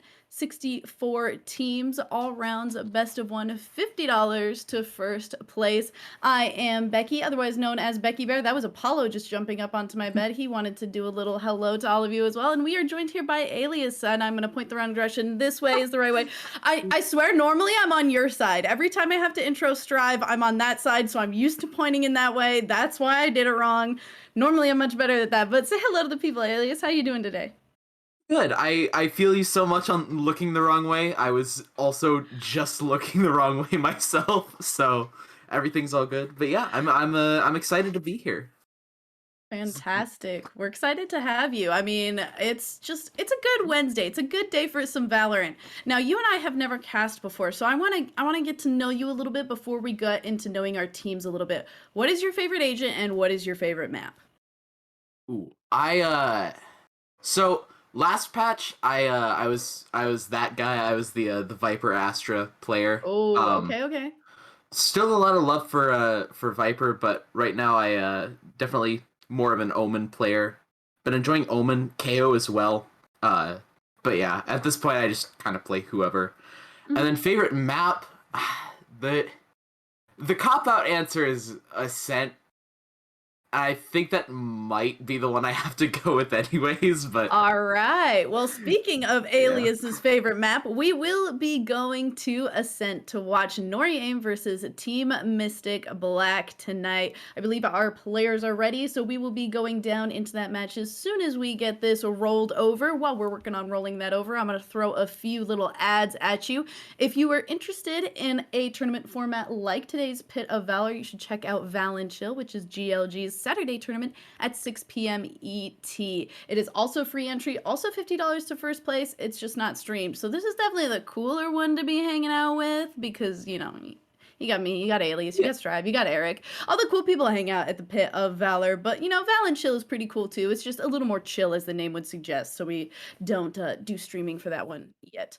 The next 5 Pit of Valors, I think it's actually 4. I said 5 last week, so it wouldn't make sense for it to be a 5. But the next 4, I believe, Pit of Valors are all sponsored by MSI. A huge thank you to MSI for sponsoring these Pit of Valors. It means that along with this $50 prize pool to first place, we get to go ahead and give away a headset to normal people every week. We get to do an MVP award of a gaming mouse as well. And it also means that we're going to be doing the Pit of Valor Invitational, where all of our crowned Pit of Valor champions get to compete on one tournament. It's going to be sick. I think supposedly it says here that the date is April 30th and it has a $150 prize pool. First place will get 5 MSI Vigor GK550 keyboards along with that. So if you're not crowned a Pit of Valor victor yet, you certainly want to be trying to in the next few weeks. And along with that, we are also doing a GLGCC year-long membership giveaway. The GLG Country Club is something that allows you to get into all of these tournaments without worrying about those caps. We normally have around 90 teams submitted into something like the Pit of Valor, but only 64 teams can make it. So if you don't want to have to worry about that, get yourself a Country Club membership, and we will be allowing for that to be nice, smooth, easy going for you.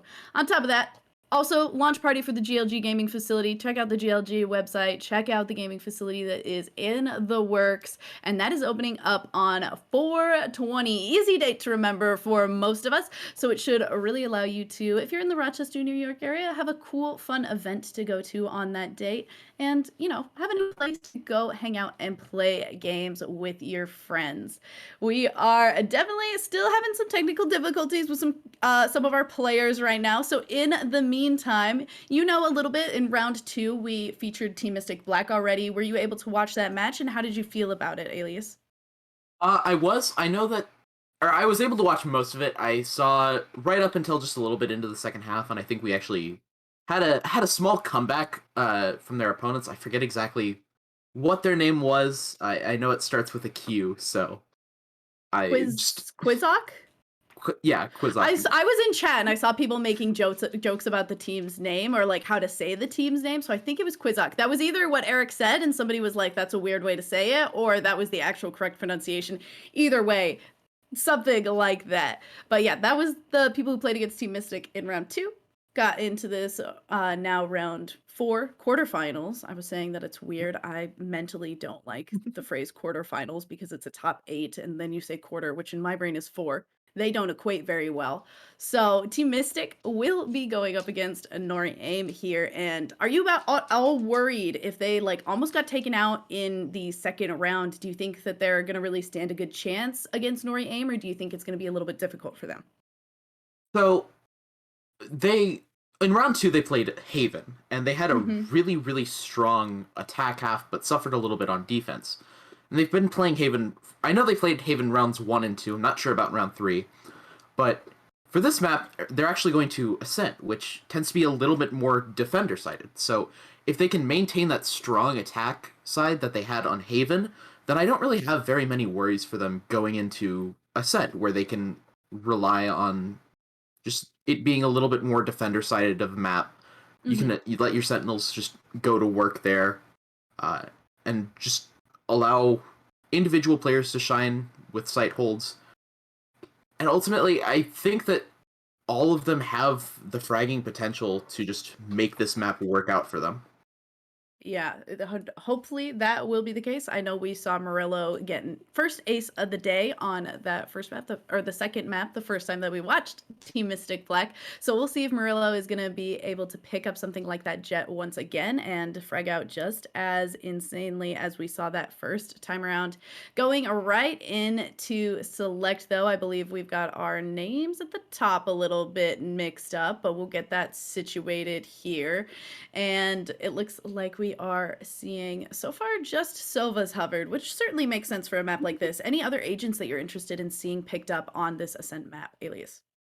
I've really liked the trend in not even recent weeks, but since around Champions, where teams have opted to bring a KO into the mix as opposed to like maybe a Sage or a Sky, just to help get around that extra Sentinel utility a lot. I just think KO is a really, really strong pick that allows you to have so much individual fragging potential, especially if you are going to be relying on an extra Sentinel to help with defense.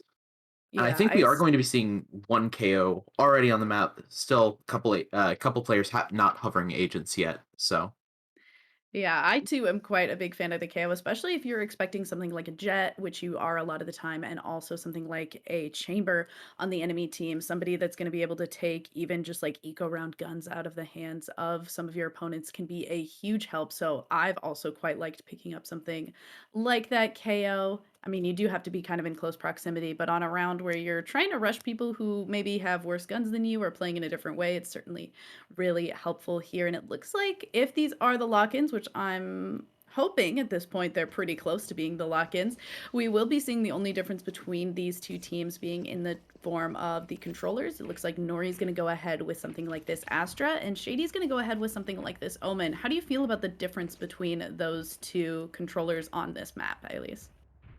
ultimately on Ascent, I think Ascent is one of the maps where Astra is still a very viable pick. You see some teams choosing to run it over like an Omen or a Brimstone. So ultimately it just comes down to playstyle, but if Shady can find a lot of impact on this Omen, Team Mystic Black is going to have a really strong attack with that individual fragging power.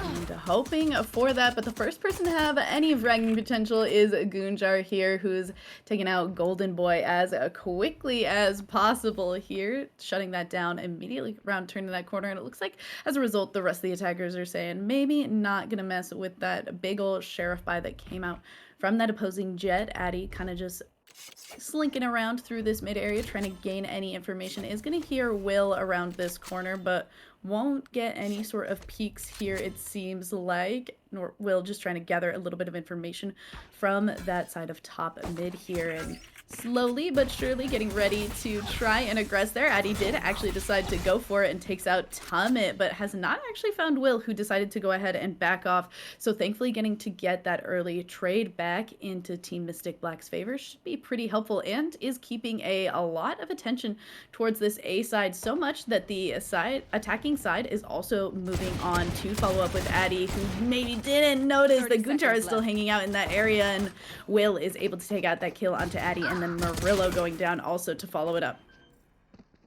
A nice flick out of Jukebox there to help even things up, but ultimately this looked like it would have been a really strong hit for Team Mystic Black. They just kind of got caught out. The knife definitely made a big impact there, since Shady wasn't able to smoke off Garden. But now Team Mystic Black's gonna have to hold this in the 2v2 post plant. One enemy. Here them are playing on site. Yeah. Liked Jukebox going for the idea of that lineup there. Shady able to stop Nani in this defuse for just a moment, but both of them looking towards Shady here will make it really difficult for Shady to take that one home, and Nani will be able to get the defuse here. Yeah, ultimately just an odd decision for the side of Team Mystic Black to play both of their players back in tree instead of having sort of a hold on site. Can understand why you're doing it to a little bit of an extent. Offers flank potential and also lets you sort of protect the players that are somewhat vulnerable from heaven, especially if you don't have the smoke at the ready. But ultimately, December and Nani just playing that really well, getting the fights that were given to them, and just winning out on a run fairly easily. And going into this round, we're going to see some all different guns, which isn't something you usually see here. We see a Judge, we see a Marshal, we see an Ares, a Spectre, and just a Sheriff. So I think we're likely going to see that Sheriff be trying to go for an early Operator into the next round. Addy playing around this corner, doing a little bit of peeking.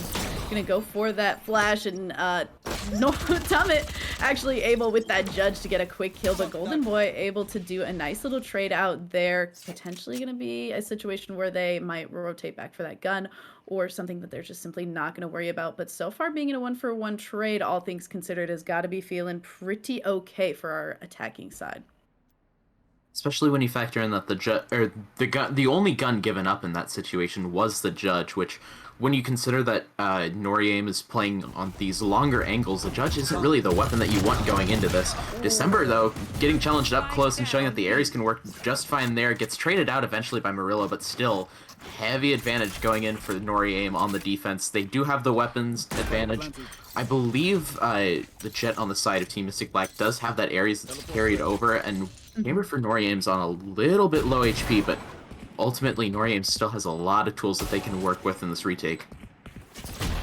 A lot so far, but that blind will be good for Murillo to pick up one, and all of a sudden, on a thrifty round for Team Mystic Black, we do see Golden Boy using that picked up Ares to the best of his advantage there, peeks around that corner, is able to finish off that final one, and we are putting ourselves at a 1-to-1 start for both of these teams on Ascent to start us going. And when you lose the anti-eco on that defensive side, that just really allows for Team Mystic Black to have a little bit of an extra advantage that most teams wouldn't be in the position to have going into this third round. They have these rifles coming out, except for Golden Boy, who's going to carry over the Spectre that they saved for the last round, and Noriem is going to pretty much just be carrying a couple of upgraded pistols into this round.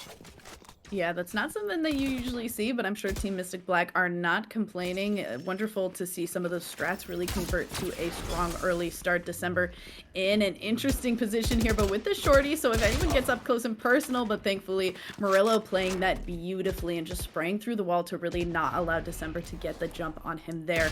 Beautifully done, as Gunjar trying to peek around with just this Sheriff once again. Hasn't been able to find any damage, and in fact took quite a bit there, and now is kind of forced to stay in the same position because of that grenade. And once again, Murillo just peeking around all of these corners, an absolute demon to pick up 3 kills so far, and really just fragging out for the side of Team Mystic Black once again. Tummet's able to pick up 1, but it's just not going to be enough. The full buy for the side of Team Mystic Black will give them their second win. And even then, the only gun that was lost was that Spectre that was carried over. So Golden Boy going to just buy the rifle they didn't have this last round, and Team Mystic Black still with 5 rifles, full shields for all of them going into this round. Nori aim does bring out the operator, which should allow them to help get a little bit more mid control, even though it actually looks like Nani's going to play aggressive down B main this time. But there is a little bit of a shoddier purchase on December with this light shield, so ultimately by still favoring Team Mystic Black.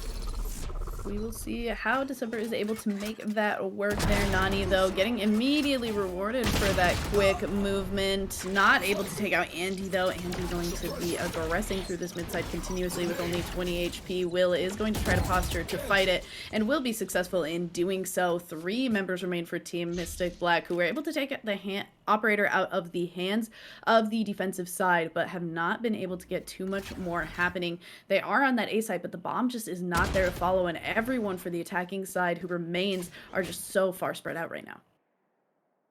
Shady could get caught on the timing right there. Just ducks around in time. I don't know if Faster saw him right there. However, Will's going to find Murillo, and that's the tip of the spear going down. Helmet finds Jukebox, and now it's all up to Shady in the 1v4. Defenders aggressing from all sides. Ultimately, this is just a hard round to win for just this one Omen. Is trying to watch all the angles as one. He's gonna hide around Generator. A rough time to peek out, but heard a lot of footsteps, felt a little bit too much coming in there, and it will be the defensive side to even us up to a 2-2. How do you think it really ended up going Nori Aim's way in that situation there? Ultimately, just the fights working out the way they did in mid was really big. The operator doesn't quite get the collat that I'm sure Nani was hoping for. However, they did get a lot of damage onto Addy as well, and Will was able to finish it off under threat of the frag grenade finishing Addy off. And once that happened, I think Nori Aim just recognized that they had full control of mid and that any rotates were going to have to be through the spawn one way or another. So just by walking down Talmud and Gunjar down catwalk into A main, it just made it really hard for the attackers to go anywhere. We'll see if they can make better on that going into this round. So far, opting for that same kind of mid control once again, and this time without that chamber hanging out with an operator to punish them for it. They're going to be pretty successful. Will get caught out by that trademark, but are still able to pretty much push through into market here. And with that, Murillo, the only one out of far away angle, the rest of the team pushing on to site. Looks like Gunjar will be able to pick up Golden Boy, but Addy doing a nice job of trading that out, and Murillo getting rewarded for waiting for that flank at the same time. But Will with a nice double kill to stop a lot of the aggression coming out, and all of a sudden as Nani picks up yet another one, Murillo, the only attacker remaining for the side of Team Mystic Black, the one who was left behind to catch the flank, does in fact catch the loss here as Will picks up a 3K and gets Nori Aim 3 points on the board. Yeah, ultimately a nice idea by TMB there, sending 2 players up mid for the 3-2 mid split. However, they just couldn't clear out the site players quickly enough, and the null command complicating things just a little bit more. Will with the great individual play to find 2 with the flash coming out from CT, and Nori Aim just works their way back into this 2 rounds in a row. They still have this operator up. Golden Boy is going to only have the knives, and Jukebox doesn't have armor at the start of the round, so not entirely sure if that was intentional, but either way, the buy's a little bit weaker, but Golden Boy answering right back, and Murillo finding Gunjar has turned this round into a 3v5 in favor of TMB. And getting the chance to be able to do that before being silenced by the KO, extremely huge for the side of Team Mystic Black. So beautifully done there, but the defensive side still playing pretty aggressively, still peeking around a lot of these corners, and the 2 deciding to play together on B, and Nani in a really aggressive spot isn't able to find a 1. In fact, finally able to peek out from that spot, does manage to get 1, but at the cost of Nani's own life, as Addy's able to get the rest of the team onto site and allow for Jukebox to get on and make this plan. Nani taking such an aggressive position, there isn't really that much to there wasn't really that much to slow down the hit coming in from TMB, especially since Nori Aim lost their Astra on that initial play with Golden Boy just going off huge with the knives. I think Golden Boy now has the operator recovered and is just holding heaven with that. It's going to be really hard for Will to do, and I don't even think they're going to try. Yeah, it does look like Will is opting to hop out of this situation, save that gun for the next round, and simply wait for some exit frags, which could potentially actually be the play here, as a lot of the team just making shots, not even looking in the correct direction. Will allow for Will to pick up 2, flash onto himself, but actually is going to be able to convert that into a whole operator pickup. Certainly not the worst situation for a losing round. Yeah, definitely very damaging to TMB's economy, which was already sorta in the weeds going into this. They will still have enough to buy up rifles for everyone, Addy, with the with the light shields, and no more money remaining after that. So ultimately, if Noryam is able to convert this, they will still have a favorable buy, as TMB won't be able to really purchase up the same quality of rifles for the next round. But that is contingent on Noryam actually going through and winning this round, and Team Mystic Black looks to finish it off very quickly. I'm speaking of quickly, Golden Boy just absolutely aggressing onto this B site. It's good for 1, but not quite good for 2 in December, potentially looking a little bit too high up there. Doesn't even have time to drag that scoped in cursor down to Addy, who's able to get the rest of the attackers on to this site and setting up for a post-plant situation. So far still looking a little scattered, but the 3 remaining defense players are also just as scattered and potentially getting ready for a strong push onto site, getting into position now, just waiting for those abilities and trying to see if they can avoid any extra information from Jukebox's owl drone. I believe Tummett tried to smoke off the trademark, but ultimately Jukebox is ready for it somehow. And gets the nice little collat to end off the round. 3K for Jukebox, as TMB with the quick hit easily takes the round, takes the B site, and takes the weapon advantage. Yeah, very nicely done from the side of TMB there. I mean, I feel like that's kind of what we need to see a lot of the time. Unfortunately, after watching that last round where we saw Murillo just be such an insane player, it's weird to see Murillo kind of hang out as far back. We've seen Golden Boy go in and be able to get successful in at least getting 1-for-1s, which is useful for space, but you have to make sure that when that's happening, the rest of the team is just like extremely close behind, and we at least got to see it in that last round. But some of the rounds that they've taken L's in were rounds where that wasn't really successful for them, and at least Murillo once again going to be the player to hold it down for Team Mystic Black with an early pick here. The drone didn't clear out Catwalk, and Nani finds Addy sitting in the smoke to even up the player count. Noryam, no control of mid, but still have both of the sites in their favor. The chamber being up means that the trademark, excuse me, is still going to be up to at least help with the B site defense. And Nani, with the tour de force, can just continue to peek through mid. Eventually they'll realize that this isn't where TMB are trying to aggress. And now, it's all into Sova with this B hit. That's going to spot 1, but ultimately Murillo's able to find December. Trademark slows things down just a little bit, but Will's unable to get there in time to stop TMB from aggressing into the site. A little bit of damage with the fragment grenade, but the spike goes down.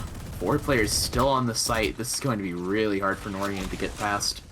Oh yeah, we see them slowly prepping into your rendezvous and some utility, but nothing is going through Murillo's Odin right now, who's picked up 4 kills, and then Jukebox to finish it off with a very nice little shock dart there. And ultimately, Team Mystic Black have finally found their stride onto this B site and are just gonna keep hitting it until it doesn't work anymore. And I kind of like the if it ain't broke, don't fix it mentality. And once again, we are seeing that Murillo has both that tour de force ready, along with Shady having that from the shadows, just to allow for a little bit of paranoia all across the map.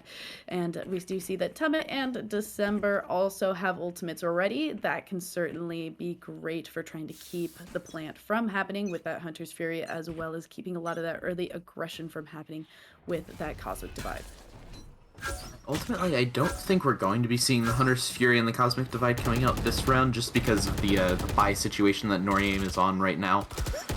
Tummett's going to get caught out in mid as Golden Boy just completely disrespecting the smoke and walking straight through it. Paranoia botches Will's timing with the flashpoint. 1 enemy remaining. And just like that, TMB with another quick hit. December left all alone on this B site, and the hit's not even going there, but Golden Boy finishes them off nonetheless. TMB just looking very, very dominant on this attack half. Yeah, it feels like it took them a minute to get their stride. They kind of stumbled at the beginning, but all of a sudden they've kind of found their comfort area, and with that, Noriam is looking to take them out of it, taking the time to call this timeout here. What do you think Noriam need to be talking about to turn Team Mystic off of their little bit of a hot streak here? It's really hard to identify just a specific reason why Noriem is struggling right now. But right, I think the big issue that they've been having is they've been giving up mid relatively easily. We've seen a lot of one-for-one trades come through either playing in smokes under the arch or in cat, and I don't know if that's really what Noriem's defense should look like, especially when Astra is often the one going down because of the just the sheer amount of utility that she can provide, even after the nerf. You're still only bringing the one controller, and you need to keep that controller alive as long as possible. Yeah, I feel like we are seeing that Astra go down almost first every single round, which certainly is not doing the side of Noriam any favors on these retake situations. So hopefully that is something that they can do some great discussing on and remedy here. We are seeing a little bit of a change up from Tummet going to hang out towards this market area, as well as also dedicating Goonjar towards that side of the map here. And it seems like almost as a immediate rebuttal, Team Mystic Black are saying, if you're discussing the strategy that we are already going for, we're gonna just try and change it up. Have 3 people go towards this A site and maybe 2 as a little bit of a decoy towards that B site. Potentially gonna be able to trade, but we'll see exactly how this is gonna go, as it seems like both teams making a little bit of a switch up here. Noriem will hear the fragment grenade, and they've already established that they have the mid control that Team Mystic Black has been trying to take. Seems like they might be aware that this is shaping up to be an A hit. Fragment grenade going to help delay the push a little bit more, followed immediately by another nebula just to help smoke it off. Rotation from Sova coming in. The knife not going to spot out more than potentially only just the one player. And that might be a little bit of false information that comes back to bite Noriem. The smoke's going to come in. They're shaping up like it's a B execute now, but ultimately the hit's still going to come in onto A.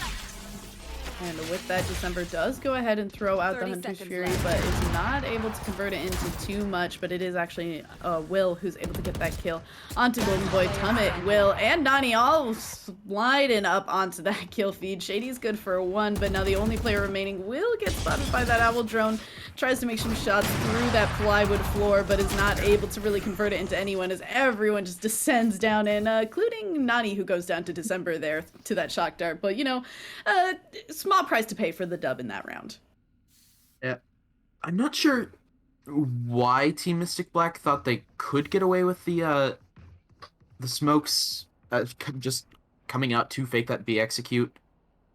Ultimately, I would have liked to see another player come in to help fake that execute, but just a really heads-up play by Noriem, especially on December, to come in with that Hunter's Fury, say, no, this is actually shaping up to be an A execute, and just Will, Tummet, and Nani just holding down the fort really, really well. Late aggression from Goonjar into A main is going to be spotted. They'll have to fall back. And again, it's just these 2 players hanging around the site for Noriem. But Nani's got a lot of info down B main. Yeah, gets some shots out, but none of them are going to convert to anything. Murillo with the high ground here, trying to watch this A-Link area here. That tip of the gun is going to be spotted out by Nani here, who's going to continue to watch this angle and wait and be rewarded with that kill onto Addy.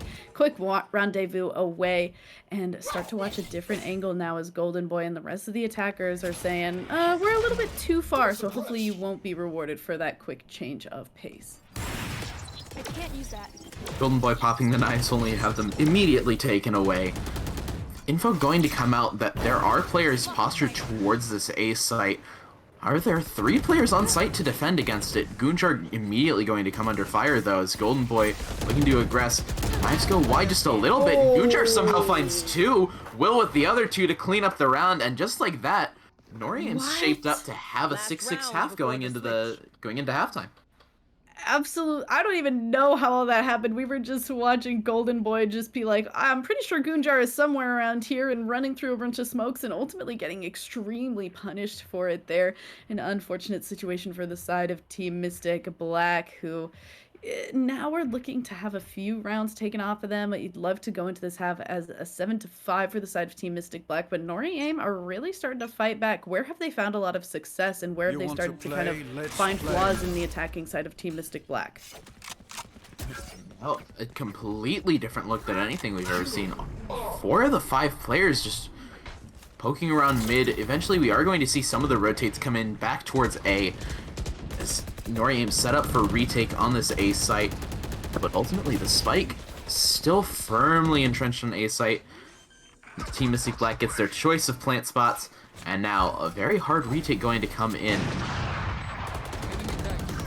Shady and Addy with the low ground here. Able to mow a lot of people down there, though, as Addy picks up 3 kills and Jukebox finishes up quite a bit, too. Beautiful situation, and the aggression that we were seeing a lot of success with does convert Team Mystic Black to that 2-point lead here. 7-5 at the half, but with how we were seeing Murillo kind of play a lot of those early rounds, I'm definitely anticipating for a very strong showing from Murillo on this defensive side alongside Team Mystic Black, who you mentioned on Haven were kind of a little bit weaker on the attacking side and had really good strategies for the defense. So hoping that the same is going to be for them on this Ascent map if you're hoping for Team Mystic Black to take this one home. But Nori Aim, we're certainly giving the side of TMB a run for their money. So what do you think we're looking to expect from Nori Aim's play on this attacking side? Ultimately, having this Astra allows for a little bit of more specialized util to come in. With Omen, you do have the Paranoia, which is a very helpful tool for attacks, but even with the nerfs coming in, Astra still has a very solid kit for actually cracking open these site executes.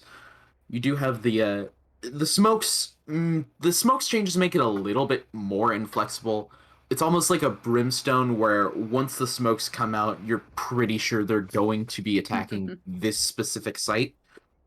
But the Gravwell and Nova Pulse are going to allow for a little bit of extra disruption that Norium can look to take advantage of in addition to having all their other pieces of utility.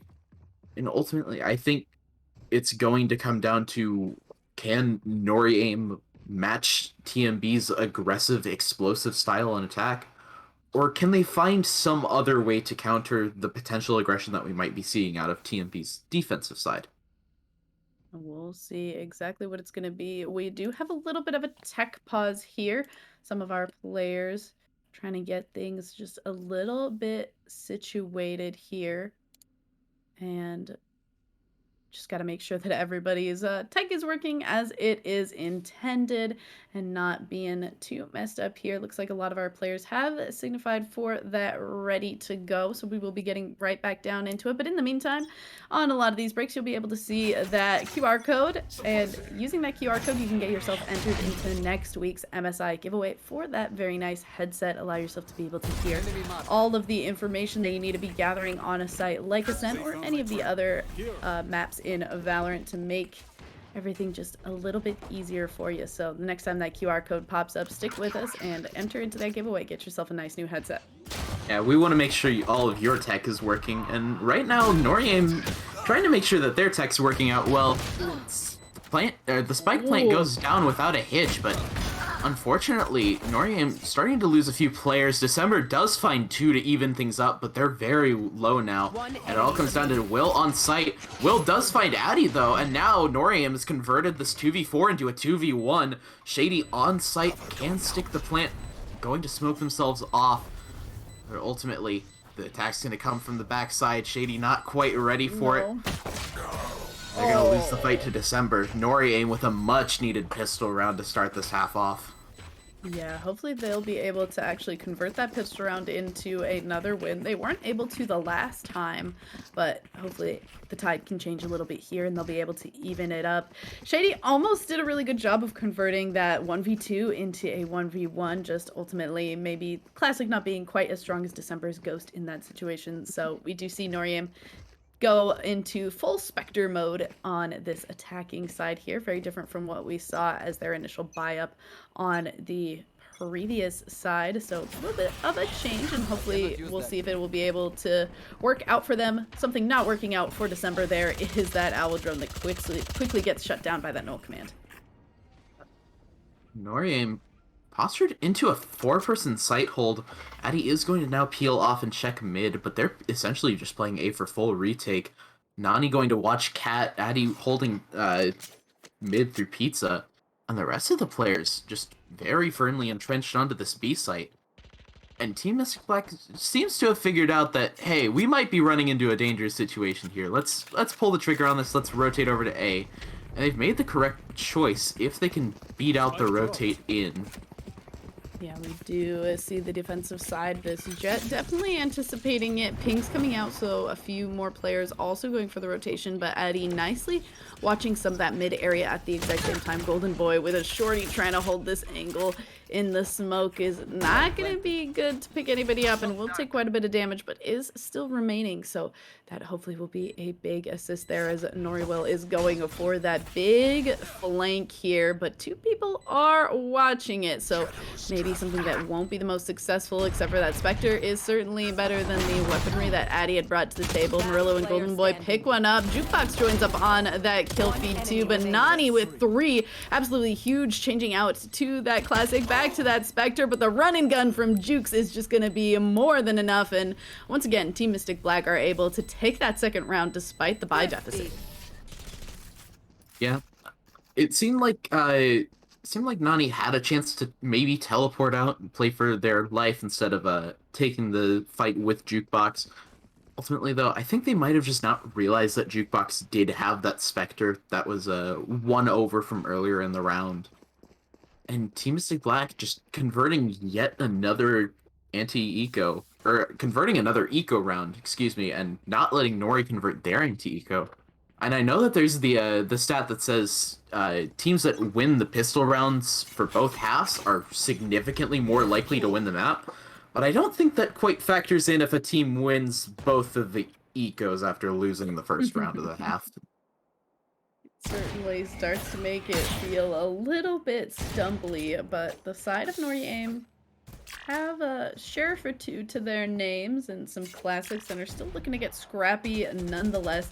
Nani pushing through onto that catwalk area, Will waiting for a bit of a spray to come out before going for this aggression. Throws out that grenade, but isn't able to get too much damage there, and instead is kind of just holding 2 members of the defensive side in this one area as Jukebox looking a little bit worse for wear here, but no pain, no gain. Picks up that kill onto Will, and nicely is going to make it so there are only 2 attackers left. Gunjar, though, cleaning up 1 to even it down to a little bit easier for the side of Noriaim as December slowly pushing through the smoke and waiting for Gunjar to join back up with the team. Take flight. Noriaim still playing like they have a lot of time, which they do for right now. It's going to be a little bit rushed, but ultimately these 2 players have to play together. Gunjar goes ahead and takes the info from December, ends up getting the pick out of it. However, right now the spike can't quite go down. Gunjar does have an advantage in this 2v1 just based off positioning, but TMB able to convert the player advantage, the paranoia coming in, and Murillo finding the kill to cap off a rather shaky sort of extended bonus round. But ultimately, TMB isn't going to suffer too much on the economy. Golden Boy does have those knives available. Instead, just going to opt for the Phantom right now. Meanwhile, on the side of Noriaim, Nani's going to bring out the Tour de Force rifles for the rest of their team. And at this point, Noriaim really needs to convert this round and prevent TMB from reaching double digits. See if they're able to do that. They do also have that Hunter's Fury, so hopefully alongside that whole of utility, they'll be able to really stop some of the onslaught that Team Mystic Black is kind of burrowing in every single one of these rounds. They really just need to focus on getting control of a certain area and executing onto it, not really committing to these splits that they've been doing where they're just having one player fall all across the map. And so far, they're doing a great job of rectifying this here as Gunjar with a nice wide swing there takes out Murillo, does go down to Jukebox, and Addy to push out. I mean, that's an unfortunate situation where the thing that they're trying to do to fix their situation ultimately causes their downfall. All those players pushing through mid at the same time do allow for Addy to just take them all down. So maybe a little bit bitten and shy there, but Nani, the only player remaining, is going to try for a little bit of a rotation here to pick up at least the bomb. It seems like there might have been just a tad bit of miscommunication. Nani had an opportunity to find the kill onto Addy, but ultimately it seemed like the kill just didn't quite come in fast enough, and 2 of their teammates went down because of it. So TMB does reach double digits. Nori Aim again forced onto this weaker buy. A Guardian is going to come out from December for the time being. We might be seeing another gun being purchased by Nani, but if it comes, it'll... Well, I was going to say it'll have to be after this timeout, but they got the Vandal purchase offer right before its timeout got activated. Nori Aim utilizing both of these timeouts, and you should be utilizing it too. Use that QR code to enter into our MSI headset giveaway. Get yourself a new pair of headphones so that you can hear every little footstep happening all throughout your Valorant games and really step up your game here. Big thank you to MSI for sponsoring the Pit of Valor, as well as the next 4 Pit of Valors. We have a lot of MSI goodness coming your way. MVP awards, we're giving away peripherals at the Pit of Valor Invitational that's coming up, as well as just these headsets that we're able to give away to all of you general players. Big thank you once again to MSI, and a big thank you to all of our players and our teams. Going back into this Nori versus Team Mystic Black game, what do you think Nori are really trying to get at in this timeout? What do you think the conversation is looking like?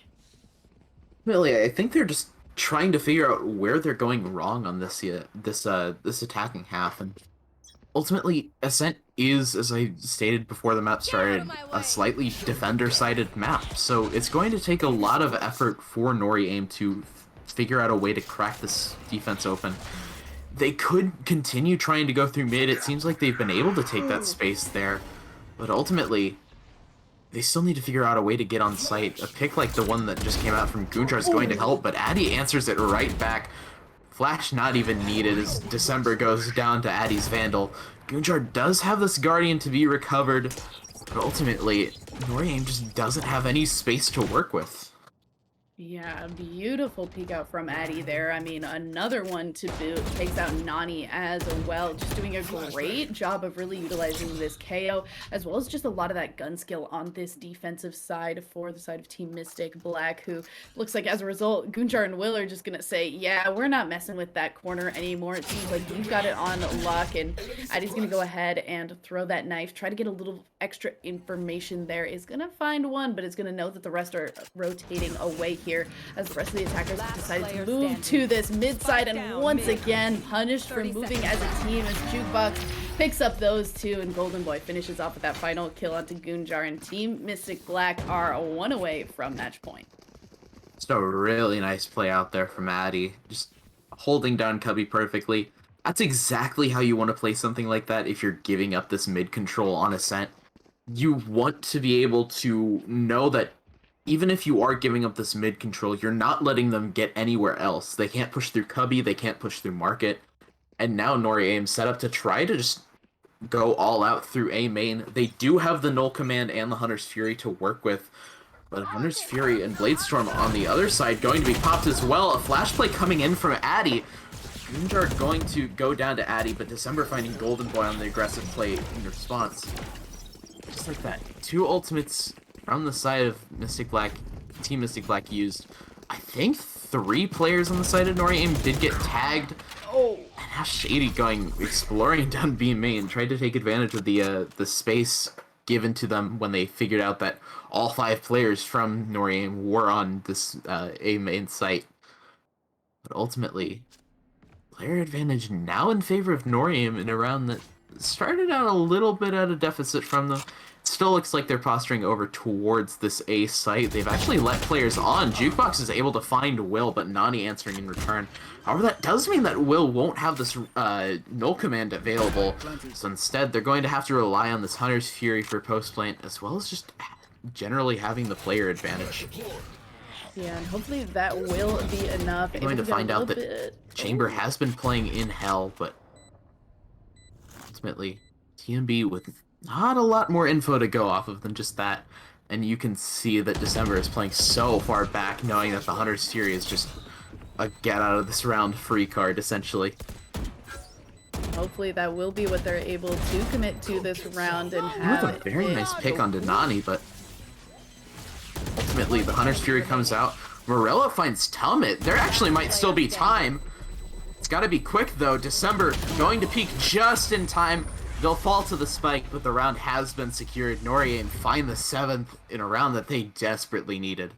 Oh, an unfortunate way for that round to go for the side of Team Mystic Black, who were doing quite well on this defensive side, but now losing that round are going to be a little bit on the back foot here. But we do see that Morello going to be able to save a lot of credits here. Thankfully, those 4 round wins in a row going to be quite nice to still be able to buy up into this round. And Morello going to be able to, you know, save some money for later as well here, gather a little bit of interest there, and simply go for that tour de force going into this round. Golden Boy also trying to make some shots through the wall, not going to be able to connect for any damage, and the attacking side still able to get onto site here as Goonjar doing that nice little cloud dash burst onto site, but that second push will be beat there by Golden Boy, who's able to take that one down with an Odin. Now the rest of them trying to get onto site as well. December's good for 2, but the rest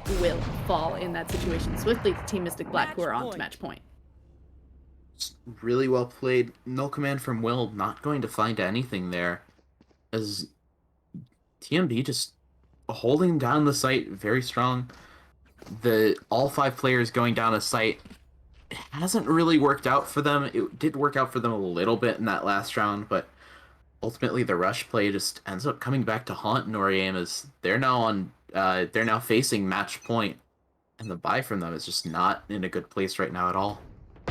Yeah, I kind of make fun of it a lot of the time, but every time somebody has to buy a Stinger, I'm just like, that's rough, buddy. That's probably one of the worst guns that you could have in your back pocket, and I'm sorry that you have to bring it into this round, but some members of the attacking side kind of forced into that by 2 Marshall pickups, and gonna see if that is enough to cobble together a way for Noriem to stay in this game. In some interesting positions here as Tummet is hanging out towards this mid side, is gonna peek around and actually make good use of that Spectre. Beautiful crosshair placement takes out Murillo there and will be rewarded with potentially being able to pick up a gun, but thankfully Golden Boy is watching that like a hawk. Nani also going to be good for another one. Did have a better gun by going into this round, and now also has that tour de force ready and gets to watch this rotate angle. Yeah, Nani slipped the net going onto this A site, just beating out the smoke coming out from Shady, and ultimately finding a couple of players because of it, but still, Noriem with the player advantage. They do have a good site hold, but they don't have the good weapons that they really need to take advantage of it. That's all into Golden Boy, as well as for the Lake Mick, or so his name, Jukebox. Unfortunately going down. Golden Boy does find December in response. And Golden Boy actually managing to find Goonjar as well, but they're not sure where Will is. And Golden Boy, with our second ace of the day, is going to seal out the round and the match for Team Mystic Black. Holy Very well played by Golden Boy. Defenders win. As TMB crosses the finish line 7-13 on Ascent. And I think that that also means that Team Mystic Black have 2 players who are our 2 aces of the day. So congratulations to Team Mystic Black for finishing that one up and collecting a second ace on the day. Beautifully done. What do you have that you want to analyze from that game? Where do you think Nori was kind of splitting up, and where do you think Team Mystic Black was doing a really beautiful job in that game? Ultimately, I just think I think it just comes down to coordination on the site hits. When TMB was on offense, a lot of their hits that worked tended to be these 3-2 splits where they were able to quickly get mid control and then capitalize on it by sending someone through to the A or the B site. However, on attack for Noriem, it seemed like they were trying to just approach it with the subtlety of a jackhammer, where they were pretty much hoping that a wall of players would be able to just be enough to overcome the defenses of Team Mystic Black. And while it did work out in some rounds, ultimately it seemed like Nori Aim just never really fully got themselves into a position where they could set up for a firm site hold, and they kept losing important players while pushing into the site that they would have really liked to have for those site plants and post plants. And ultimately, I think just Nori Aim's inability to hold down the sites as effectively as they needed to is what ended up costing them in the game. And it did, in fact, cost them the game as Team Mystic Black, who are quite the force to be reckoned with, have had nice showings at both our Pit of Valor matches for the last few weeks, as well as our Val and Chill matches, continue to progress closer and closer to the finals. And if you were listening to what I just said and you're like, what is Val and Chill? Well, it is just like our Pit of Valor, except for that it is every Saturday and it is not streamed, but same exact format, 64 teams, $50 to first place, and free entry. So if you're interested in more Valorant action from GLG, check that out. And if you're interested in just keeping up to date with everything GLG, check out the GLG Discord and Twitter at GL Gaming Lounges. I am Becky. I'm joined here by Alias. We will be stepping out for just a second and setting up our next match for you going into semifinals. Don't go anywhere. We will be right back.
Hello and welcome back, my beautiful gamers, goons, and gremlins. I am Becky, joined here by the wonderful, beautiful, lovely Alias. See, now I'm used to...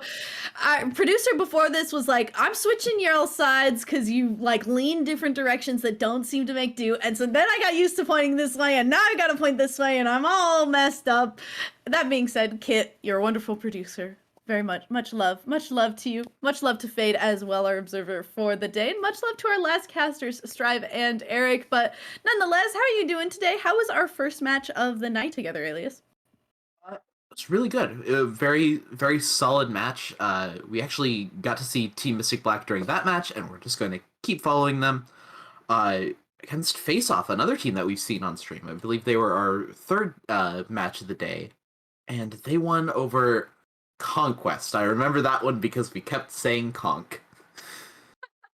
Indeed, they did win over Conquest. It was a little bit of a back and forth game. It seemed like it was kind of anyone's game for the longest time there. So interesting to see. We also saw Team Mystic Black kind of have a few back and forth games. So I think we're going to have this shape up to be a very good match in our semifinals here. If you're interested in more Pit of Valor or just the Great Lakes gaming tournaments in general, check out our Pit of Valor that is next week, which will be Pit of Valor number 85, as well as Valor Chill, which is our Saturday tournament, very similar to our Pit of Valor. Both of those are going to be 64 team caps. all best of 1 games, free entry, and $50 to first place. But, you know, Pit of Valor is really the place to be. It's streamed and we're sponsored by MSI for the next few weeks. Absolutely fantastic energy, and a big thanks to MSI for those sponsorships, allowing us to give away headsets, gaming mice, gaming keyboards, just a bunch of good stuff all coming at you, whether you're a player, whether you're somebody who's just watching, hanging out with us. Many great things abound. We will be going to Ascent once again, and we're getting right into this Agent Select. I imagine we just watched Team Mystic Black play this map, so I imagine that we're going to see a lot of the same things that we previously saw. And what do you think Face Off is actually going to lock in? Because I somehow have a feeling they're not all going to get away with playing Neon in this game, though I do think that would be very replication? fun. I actually Ben, owner of GLG, can we get a replication tournament? That would be really great. That would be Thank you. so fun to watch. It would be hilarious. I think we are seeing either a mistyping here or a little bit of a substitution for Team Mystic Black here on the controller player. We previously saw Shady, and it looks like this is now Beast 3PO, which is that's a pretty fun name, because I'm a big Star Wars fan, and I have to imagine that's what they're referencing with that. I'm certainly hoping it is. Looks like we are seeing some face-off hovers and lock-ins come across the way. And so far, it looks like the only difference is going to be in the controller here once again. It looks like Lotus is going ahead with something like the Brimstone. How do you feel about the difference between something like the Omen and the Brimstone, and the strengths and weaknesses of each of those, Alias? I really like Brimstone, which is why it pains me to say that I really don't care for him on maps where he doesn't have a second controller to back him up. Sure, I think his stim beacon is great. It's a shame that he only has one now, and the molly is just a super useful tool in general. But only having 3 smokes for a map like Ascent, where you really want to be able to have continuous mid presence, which is usually achieved by smoking off certain parts of the map, can just be a really big hindrance if it comes into these late round executes. So we're probably going to be seeing a very aggressive style of play from Face Off, as opposed to this, I would say, slower type play that we've been seeing from TMB, but ultimately they've just looked extremely explosive on their attack halves. So I feel like this is going to be a very fast-paced game for both sides. And I'm certainly hoping it will be, because I think that those are so much more fun to watch. Beast 3PO was actually a mistyping there. I believe it is either a sub or a coach for the team, but not actually a player. We are seeing Shady on that Omen once again, similar to how we saw on the previous map for the side of Team Mystic Black here. So yeah, the only difference between these two teams are those 2 controllers. And with this lineup that we're seeing for Face Off, I am seeing a ton of post-plant potential between the Hunter's Fury and the Orbital Strike coming out from both of the Sova and the Brimstone. So something I'm interested to see how that's going to end up for that side. And we are seeing both the Omen and the Chamber for the attacking side of Team Mystic Black kind of hang out towards this B-Link area, trying to see if they're actually going to go onto site, see if they're going to make some noise, as well as the other 3 members kind of hanging out towards that A site, playing a very similar game. And we kind of see this a lot from Team Mystic Black, especially in the first few rounds in Pistols, is they're definitely trying to kind of gather a lot of information, trying to see which agents and players are playing on which of these sites, what their defensive side opponents are strategizing for, and kind of playing after to gather information on that. And I like this style of play, and I like the little bit of a fake out that they get to do alongside of it. Yeah, they're very fond of sitting in this sort of 3-2 default, very ambiguous start of the map, and this is sort of this type of slower play that I was talking about. I'm not sure if they've actually dedicated these smokes towards the middle of the map yet, but ultimately they've gotten a lot of mid control, which is something we saw a lot during their last match against I've already forgotten. Blame my short-term memory on that. Right here. But ultimately, this mid control really benefiting them, but Face Off finding a way to at least get another pick off. Spike hasn't gone down yet, and Lotus is in a position to potentially shut it down. Unfortunately, Jukebox snuffs out the play, and Knave finding Addy going to help, but the Spike actually not being able to go down in time. Wow. Knave has just pretty much single-handedly won the round, even though they go down in the end, and Murillo gets another 4K. to add to what seems like a seemingly endless number of kills that they've gotten. It's just the spike not being able to go down ends up costing TMB big time there.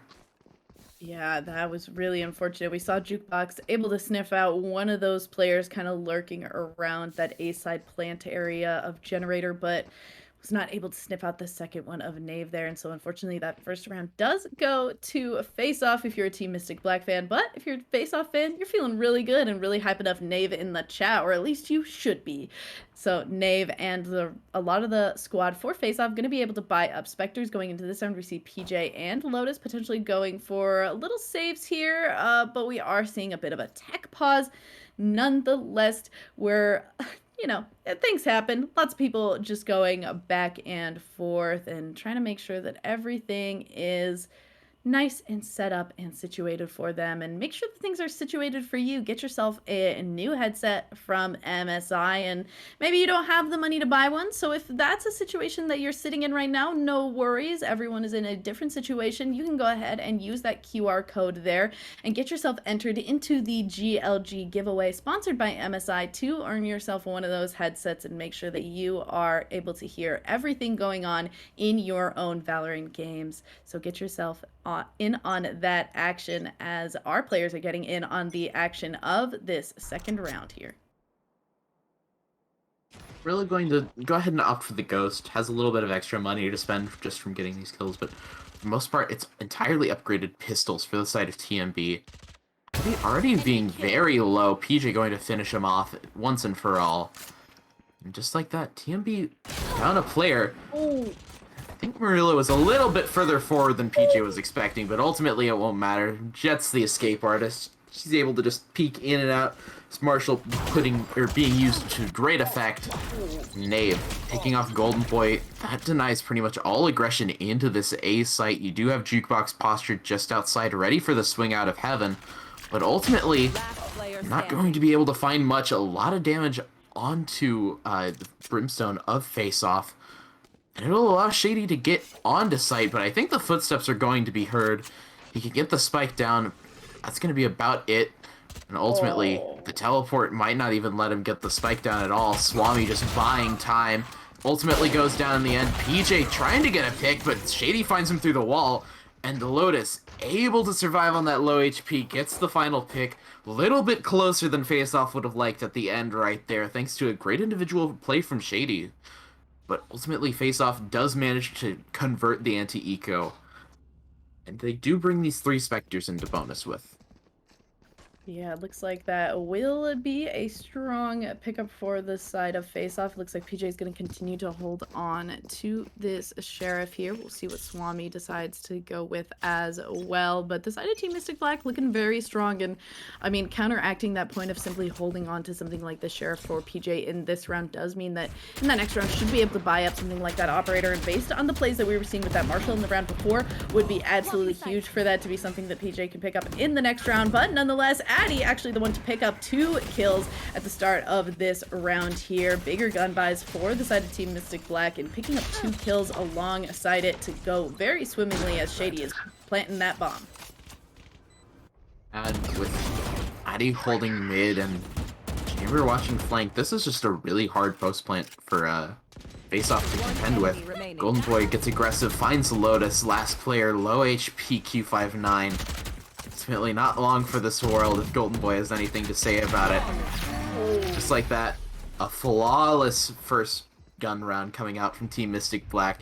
Something that they needed a very good answer. They were unable to convert the anti-eco, or their eco, excuse me, like they did again in their last set.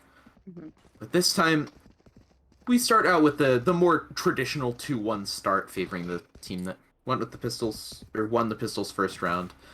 And now we're going to be seeing PJ bring out the Operator in round 4. Actually, excuse me, Swami's going to be bringing it out. PJ instead opting for the Vandal light shields. Q59 left with only a Vandal and no shields at all. But ultimately, guns across the board for everyone. Drone gets shut out though. Q59 unable to find anything. The Operator given away, but I don't think they know that there's a player in Cubby as well. So far, so sneaky for PJ, but thankfully the attacking side not going anywhere near it. Golden Boy getting some shots towards Q59, who's got a nice little shock dart there, but isn't able to connect for too much damage there. Golden Boy throwing out another Cloudburst there.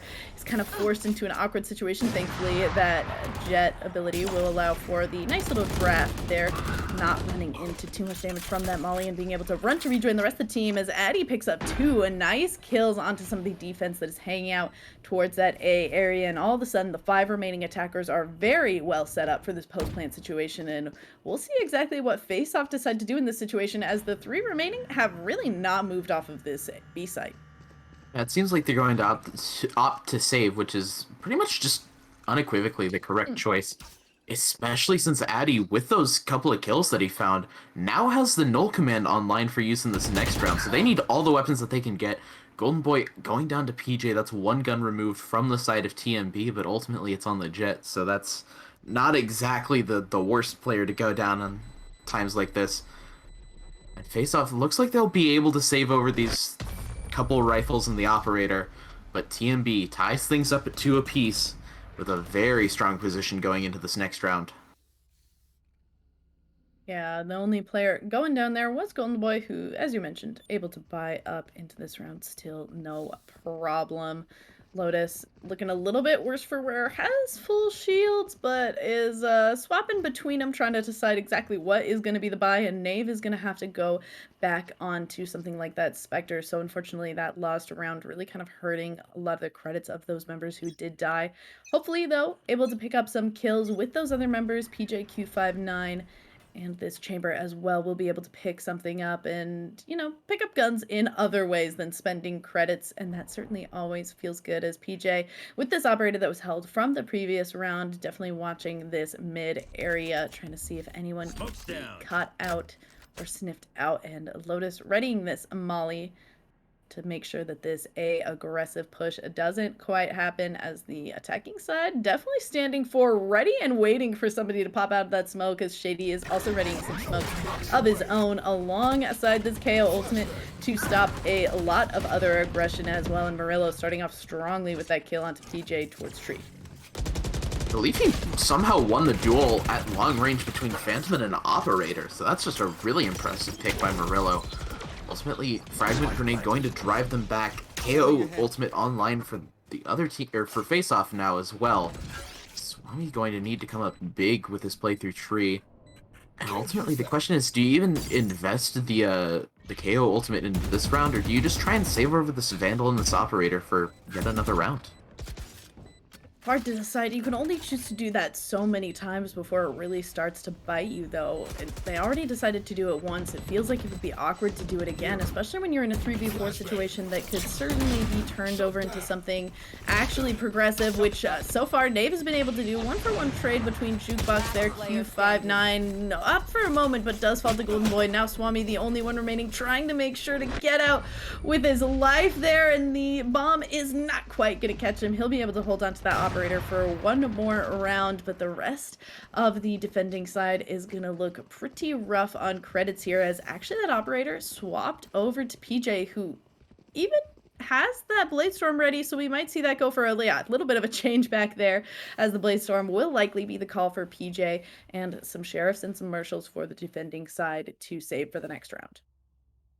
And it looks like Swami is going to try and get a little bit aggressive down this B main site. Or no, just setting up the trademark. It seems like we're actually going to be seeing 3 come out through mid. Operator, Bladestorm, and a flash coming in. PJ finds Addy with a very well-timed flash play that they just couldn't see coming. But the rest of the hit is going to go through into A, and you only have this one Brimstone there with, I believe, just a Sheriff. I can't quite tell which weapon that is. Either way, Classic or Sheriff, still very formidable in its own right, but ultimately going to go down. Shady finds Lotus. And just like that, the site is Team Mystic Blacks for the taking, and take it they have. Doctor getting a little bit of chip damage onto Shady, but Golden Boy able to find Swami. And all of that damage, looks like it's just going to be going for naught. Face off with 2 players on very low HP, and Q59 with only a Marshal, the healthiest player remaining for Face Off.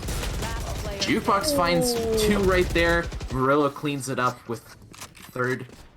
just like that, Team Mystic Black converts their 3rd round in a row, and they have 4 ultimates to work with going into this next round, and Golden Boy was able to steal that operator over. Oh, that's gotta really hurt for the side of Face Off. At least they're able to buy up big guns going into this round, but their armor is looking a little bit lighter.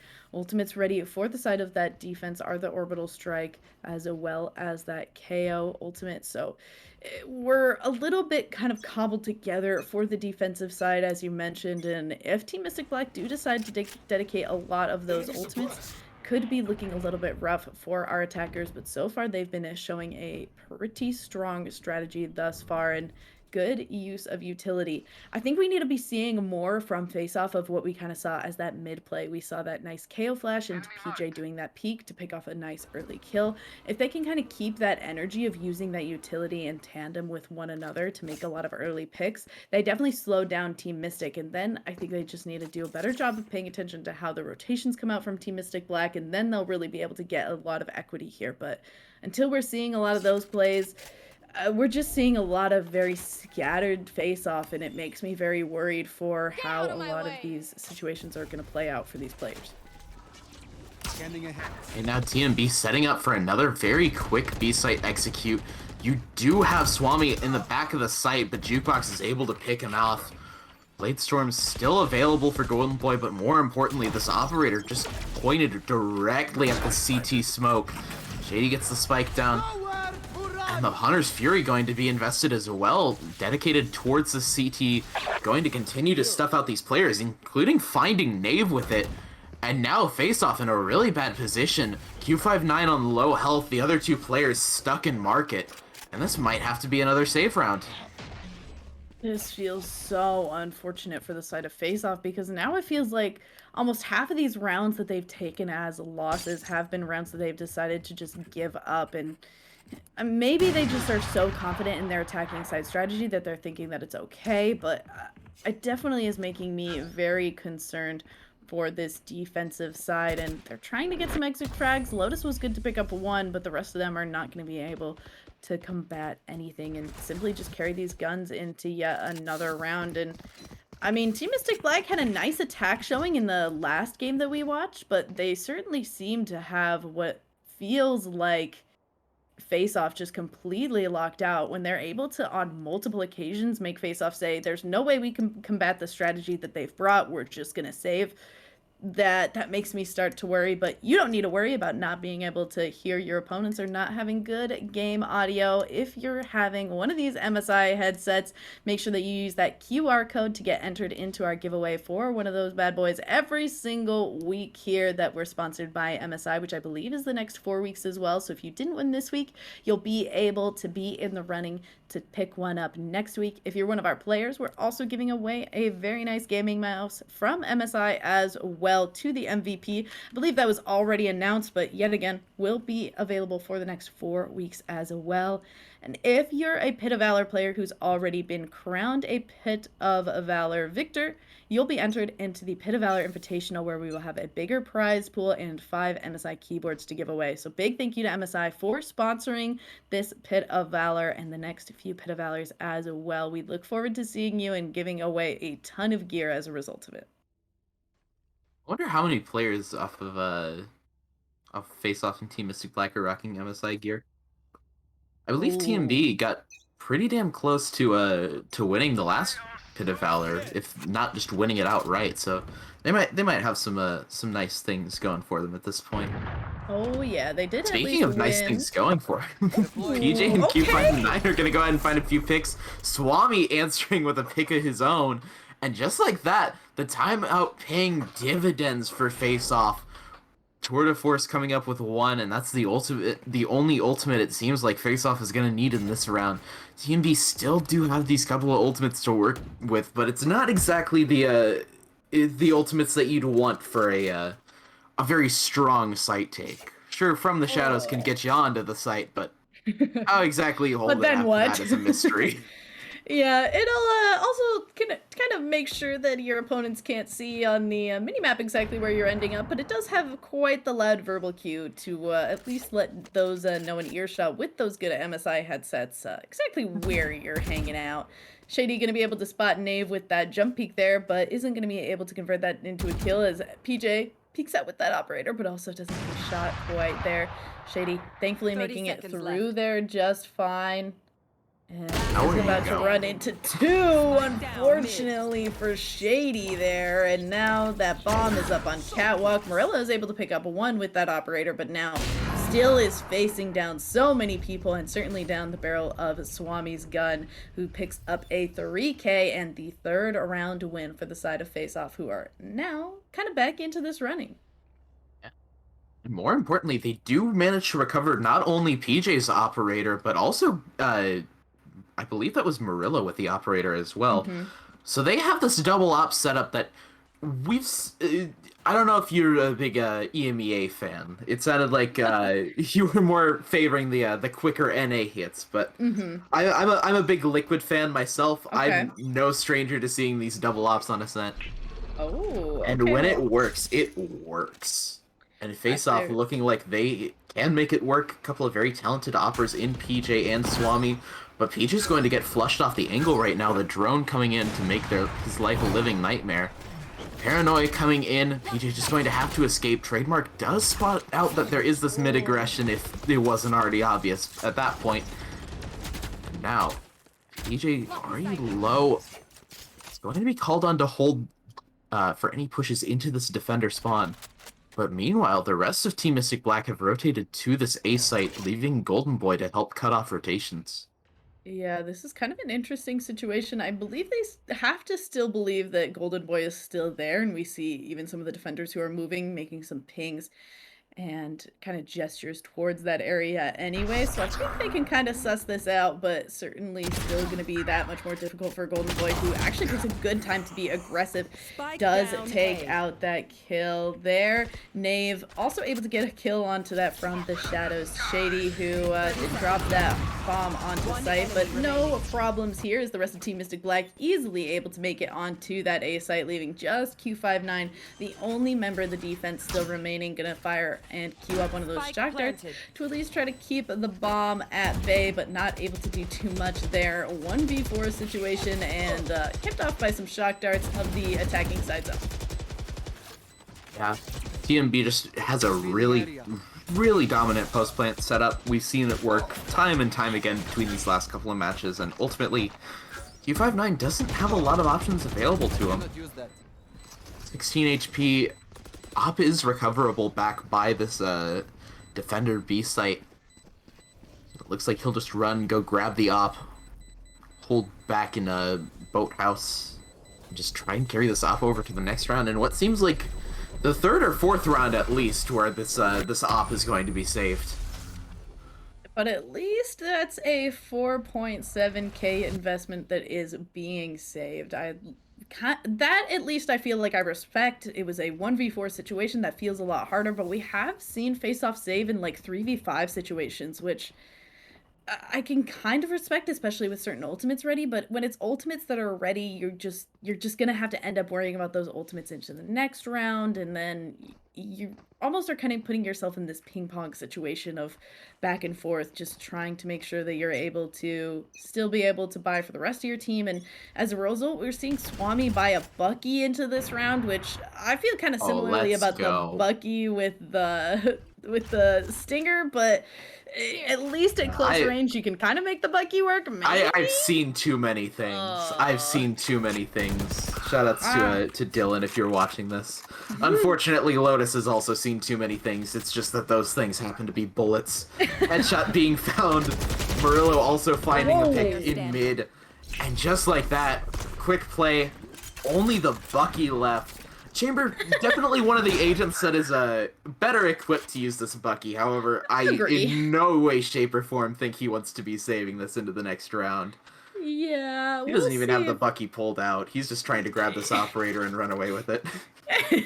And once again, we're seeing the grab the operator and hide strategy from the side of Face Off. Respectable nonetheless, however, does continuously hurt when that Bucky that is being picked up is just never on the right side that Team Mystic Black is pushing, or they're able to push it and successfully be able to take it out as Addy there, actually able to get that aggression and take out and take that operator for the side of Team Mystic Black, who are pulling further and further ahead. Unfortunately, game time is a little bit past us at this point. TMB just quickly denying the operator, and now they have a double operator set up on attack, which is not something that you're used to seeing on maps that aren't named Breeze, where it sometimes makes sense. But you do have this chamber, you do have this jet, the two best op agents in the game. I don't think anybody's going to disagree with that.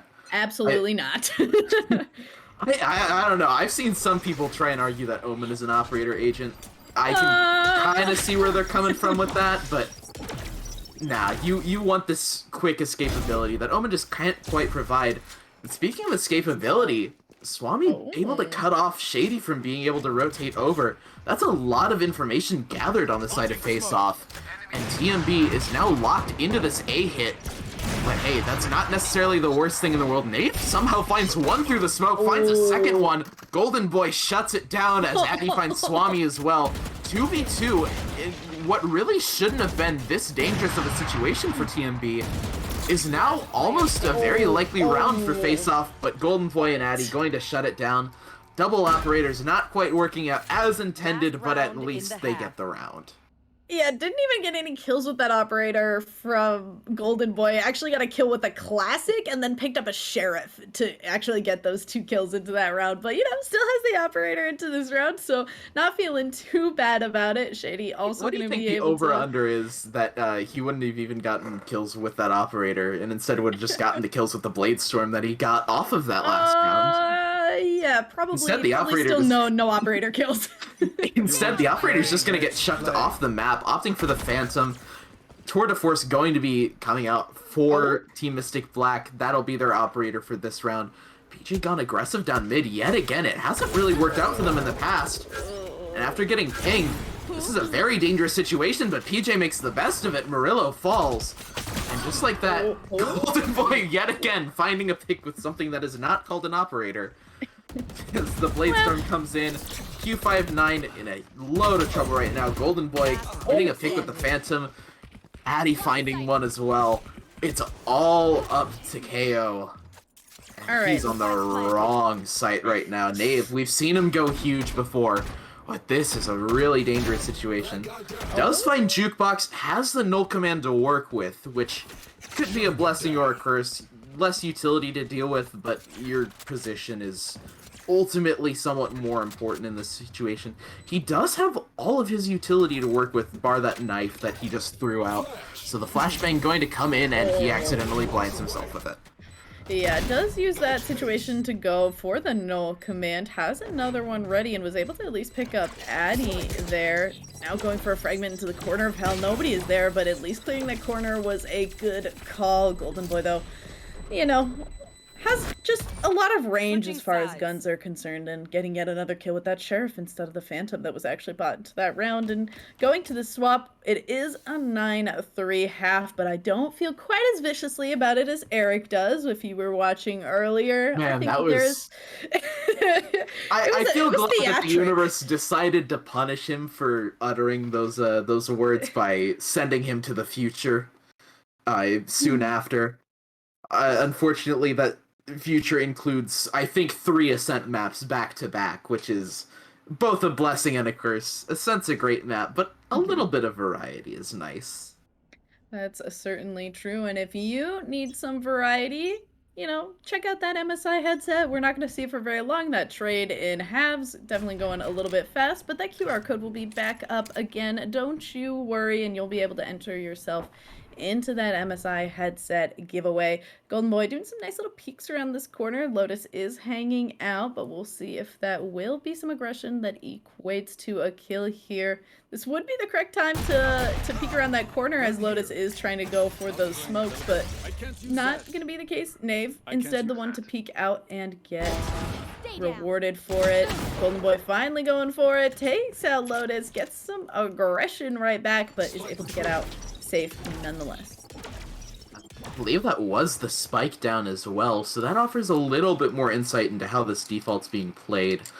Ultimately, though, the hit still aiming towards this A site. They do have this one player in mid for that lurk.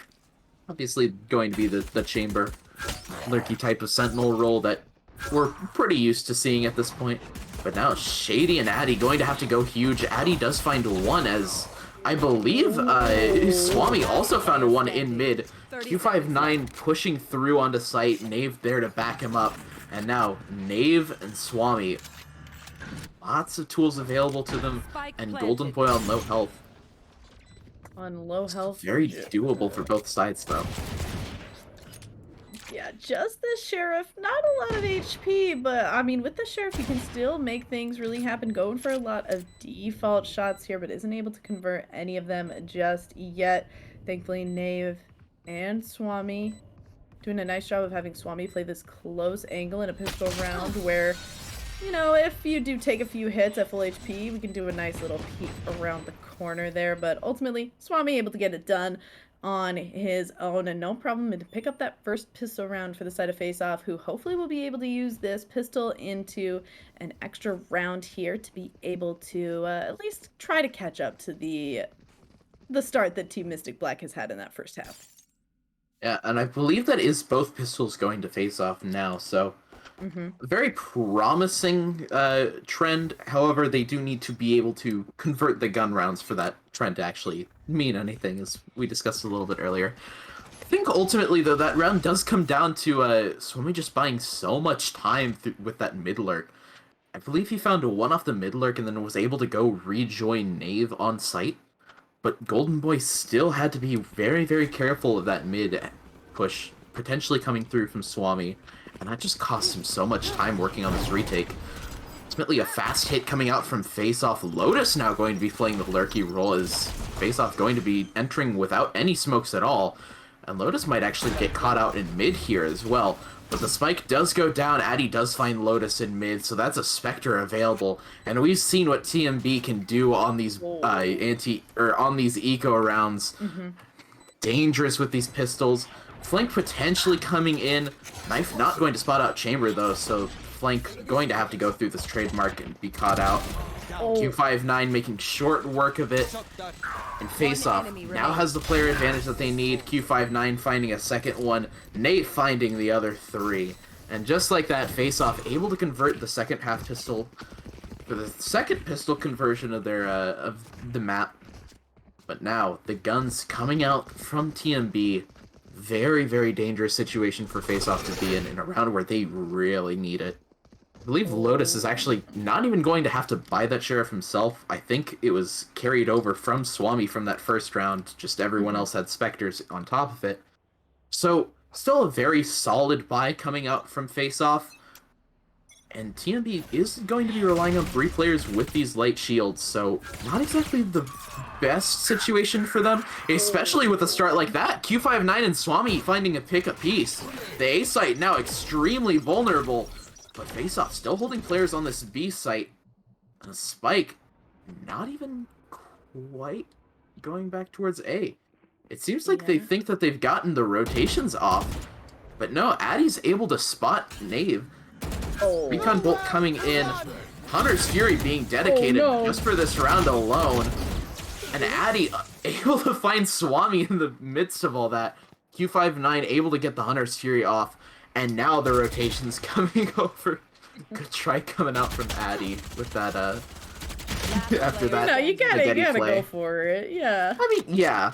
You can't just not shoot at someone. You just also can't shoot at someone too much in a game like Valorant. And now it is just left up to Jukebox. slowly trying to peek around these corners, but in a 1v4 situation, we'll see if Team Mystic Black decides to take a page out of Face-Off's book and go for a save here. Doesn't decide to, instead tries to see if catch anybody out, but it is not going to be caught out and is instead going to be picked up by PJ there.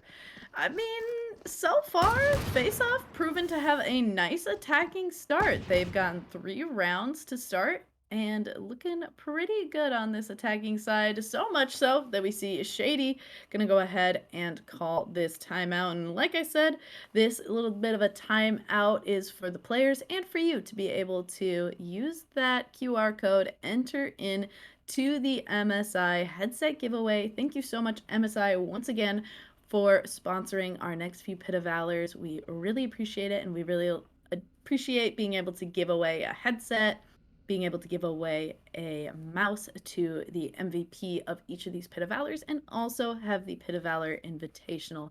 What do you think TMB have been kind of struggling on this defensive side here since they've been going to the second half?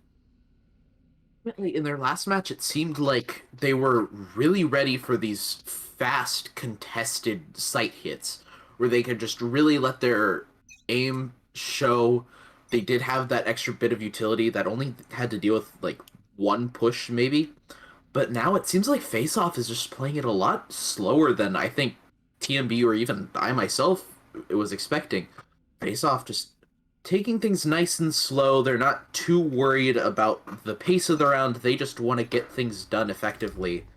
And it's been really paying out for them. That knife actually going to be... I think that might have gotten destroyed by a wall bang, but it doesn't even matter. Golden Boy only able to find the one. That is a rifle down, but it's not in a recoverable position. And as a matter of fact, it might actually just... yeah, Lotus going to just toss a Spectre off the side of the map. Upgrade over to that Phantom. It's a very nice play, and Swami, the chamber has gone down, so he's just been able to lurk into this A site. He's calling that tree is clear, and just like that, the rest of his team is going to rotate in. It's pretty much all up to Shady right now, and he might just get caught out if Swami decides to get a bit aggressive. But instead, Swami slips the net yet again, goes back to play with the team. They have to be cognizant of this mid lurk. But Face-Off able to get the spike down. Team B going to be able to clear out mid to an extent. Shady going to let people know that tree is also clear. This means that all 4 players have to be playing on or just off the site through a main. But still, only Sheriff's available for TMB. This is a retake position that you really don't want to be in, especially with Face-Off having so much extra momentum. But with just Sheriffs, we will likely see the commit to it anyway. Don't really want to save those going into the next round. Recon both not quite going to be able to convert any kills with those Sheriffs, as one by one the remaining Team Mystic Black players do fall. But with that save, they should be able to go ahead and buy up into this round, and I think this is finally the time where we're really going to see Team Mystic Black shine. We didn't really in that round previously when they were able to buy up, but it was just such a aggressive start for Face-Off compared to what we were really seeing from them previously that I don't know that Team Mystic Black were prepared for it. So hopefully now on this time around with this full buy, they'll be potentially a little bit more prepared for what Face-Off are going to bring, as both teams also have those KO ultimates ready, and starting with one of those popped right off the bat. Yeah, Nave's just going to go ahead and pop his KO ultimate. Ultimately not going to clear out the entire site though, as Shady actually slipped the net, going under PJ. Shady and Addy combining for 4 right off the bat. One is just downing the KO ultimate, but Q59 going to be put into a very bad position. And Golden Boy just ends the round right then and there. Team Mystic Black stop the bleeding, convert the 5th round at the half. They get to double digits, but Face-Off still has a lot of momentum. But right now what they're lacking in is ults. Bonnie's almost got his ultimate online. PJ and Lotus only a couple off. Neither of them are going to be ready this round, but maybe the next buy round if they're unable to convert this one. Meanwhile, on the side of TMB, the ults do look promising, but one is just going to be used to supplement the operator purchase from Golden Boy if needed. and then the other is Omens. Really, it's just the KO ult that is most likely going to be used this round for a retake if needed. And the other two just going to be used when their respective players need to use them. Yeah, Golden Boy being a little bit aggressive here, but so far not able to pick anyone up just yet. We see a lot of kind of mid giveaway for the defensive side of Team Mystic Black, but we haven't really seen Face Off utilize that mid area of this map quite yet. There is like a little bit of a smoke off, but not really any aggression or even any watch happening until this exact moment here. Q59 still just kind of looking around this corner, trying to see exactly where everyone's hanging out. Will get caught out by that silence there. Some information will be gathered, but still gonna go ahead and decide to dedicate themselves to the site anyway. A little bit of damage from that shock dart coming out to PJ and Q59, but will still be the call nonetheless, followed up by another dark cover. Shady in this hell area does also have the paranoia, so we'll see if that will be the call or if we'll just go for these gun battles, as Shady is actually able to pick up 3 before falling to Swami there. Very nicely done on that health play from Shady. Swami going to go ahead and pop the Tour de Force, which they acquired earlier in the round, but the Null Command coming out from TMB just to spite him. Swami instead going to have to use the Vandal. Jukebox shuts him down. Addy cleans Lotus up, and TMB is starting to get back into the form that we were expecting from them coming into this map. 2 consecutive rounds on the defense and a timeout needing to be used by Face Off.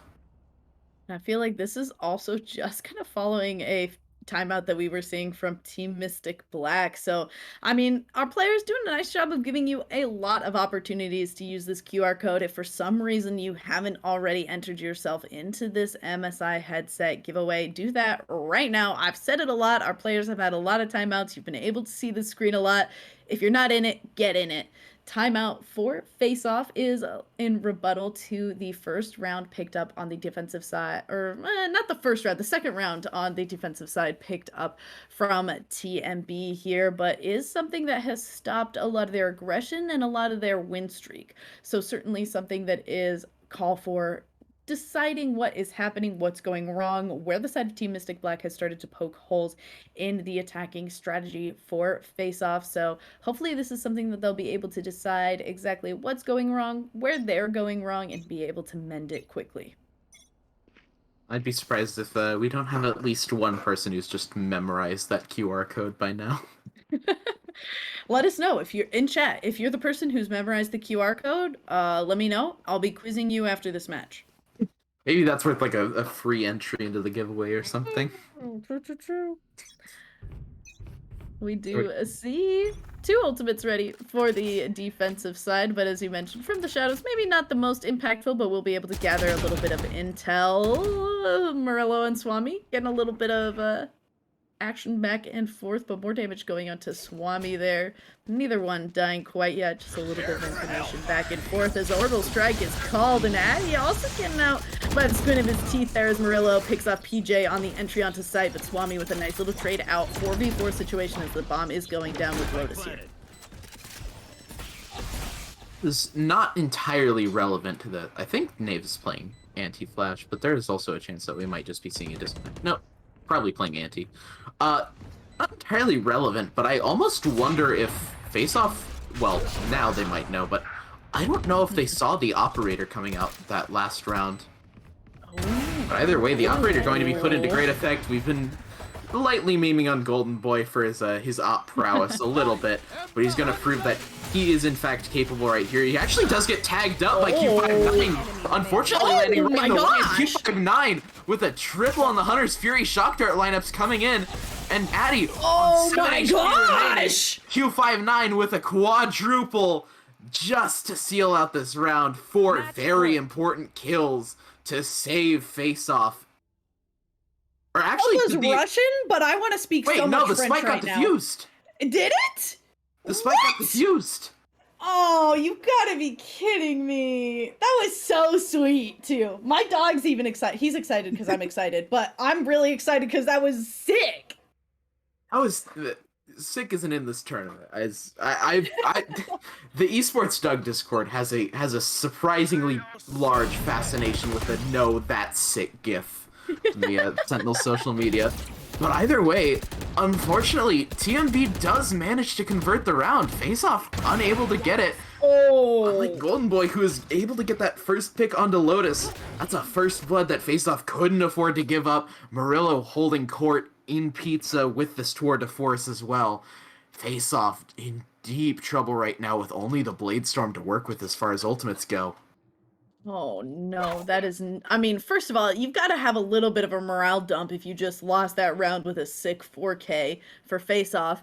And also, just losing your smokes that early on in a round has also just got to really put a damper kind of on your spirits when your opponents are facing down match point. But face off are not out of this yet. 4v5 situation. They still have the flashes from KO, and they still have a recon dart to gather information coming up shortly. So something that they're working towards. The Owl Drone is going to be the first play here to at least gather information as to where that operator is hiding, but you've got to be scared to push around that corner, and Swami is in fact taken down for it. Nave thankfully able to shore that up, but yet, hey, here's another one in the form of a tour de force, picks off one more kill, and all of a sudden 2v3 situation for the remaining face-off members. The operator not going to be flashed off the angle is huge. Leaves Golden Boy able to find one. Spike does manage to get planted. PJ does have this Bladestorm to work with. Drone going to be shot down. He's still choosing to play with this operator in this up-close angle. Jukebox takes advantage of it, just sprinting through. A Hunter's Fury to clear out backside. Nave finds one, but Jukebox picks him off right then and there.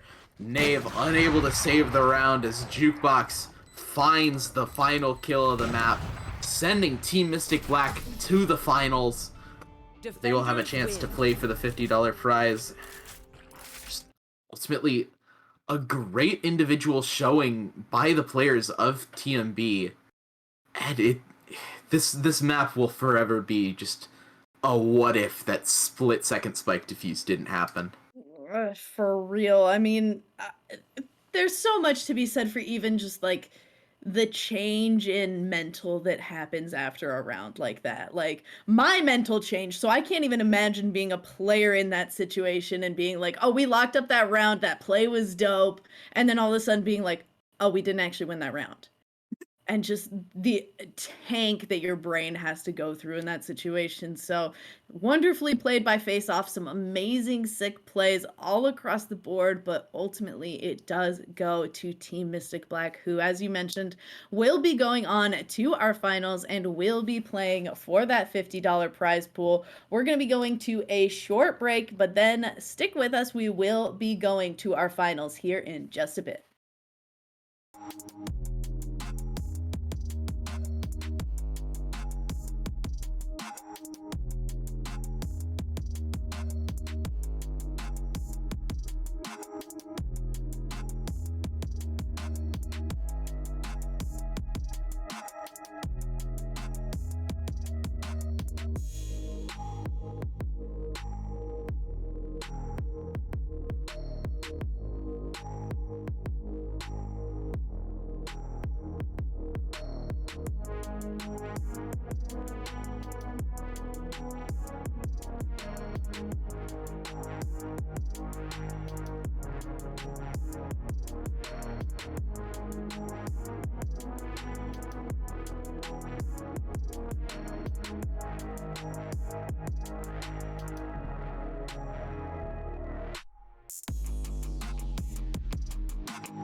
Hello and welcome back once again to Pit of Valor number 84. We are going right down in to our final match, Team Mystic versus Dawn.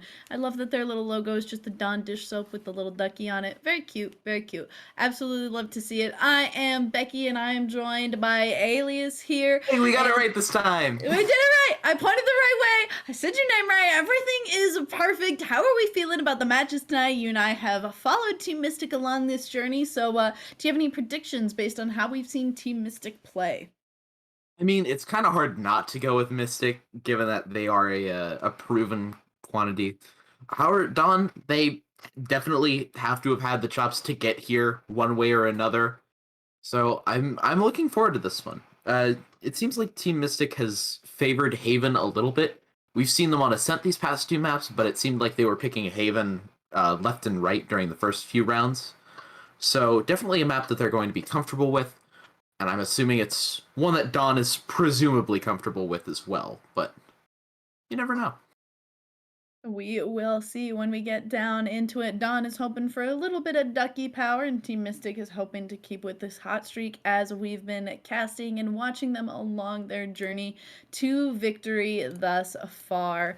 And, you know, so far, so good. We've seen Team Mystic definitely have a strong showing, and their map that we did see them play, Haven, it did kind of go back and forth. So hopefully, if that situation still stays the same, will be something that Dawn will be able to capitalize on. And, you know, if you're somebody who's watching, maybe you got knocked out by Team Mystic or some other team pretty early on, fear not.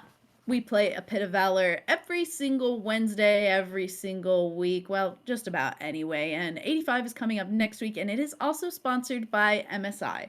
Big thank you to MSI for sponsoring these next few and last week's Pit of Valor and allowing for us to give away some headsets, some mice, and some keyboards to all of the people who are invited to the Pit of Valor Invitational. One of these teams will be going to said Pit of Valor Invitational. I actually believe that Team Mystic already qualifies for the Pit of Valor Invitational because they've already been crowned a victor on a previous Pit of Valor. But Dawn also going to be kind of fighting for that crown and fighting to get into that Pit of Valor Invitational, which will be free to enter to all previous Pit of Valor champions.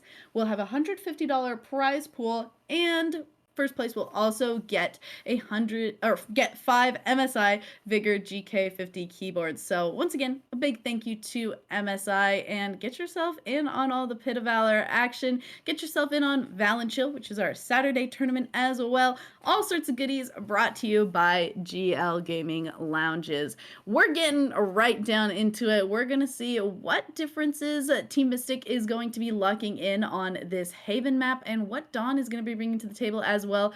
Would love to see Jorge go for something like this neon, because it's something that we've been seeing a lot at like pro level play, but that's kind of, it's been a pick if people are comfortable with it, but hasn't really been something that's been solidified among a lot of teams just yet. But the map that we have seen something like the neon on has been Haven, and it makes sense. You got a lot of ground to cover across this map. Yeah, meanwhile, on the side of TMB, we're going to be seeing more of a traditional Sovalist comp. You got the Sky, you got the Breach. I'm a little bit concerned with Dawn that they're bringing both the Neon and the Breach if this is their final team comp. Just because it seems like, to an extent, they both do similar things as far as their utility goes. Obviously, Neon has a little bit different of a utility, but ultimately the stuns are where it's at for both of these characters. Breach also allowing you to flash on the sights, Neon allowing you to play a little bit more aggressively. I'm curious to see how they're going to make this work. Faust with the Sage is also an interesting pick that doesn't really come up that much in terms of NA Valorant. We did see Bonkers over in Oceania / Asian Pacific run Sage with a little bit different of a comp. I am curious to see how they're going to play it as a solo sentinel, especially on a map like Haven. We do see a difference for both these teams being Golden Boy going ahead with that chamber. We are seeing a big kind of switch up between maps with Murillo and Golden Boy, kind of swapping out between the Jet and the chamber. That's kind of why I was surprised when we saw Murillo go for the chamber when we were watching Ascent, is because I'd previously seen clips of Murillo playing Jet on Haven, so I thought it was interesting when they switched it up depending on the map, but doing it yet again here. Addy going from a change from the KO to that Sky as the initiator. Shady continuing to hold on to that Omen. And then finally that Breach. Both these teams actually utilizing a Breach, a character that has found a lot of popularity on a map like Haven, as Golden Boy initially taking some damage and some back and forth there in this mid area that is a big old battleground so far.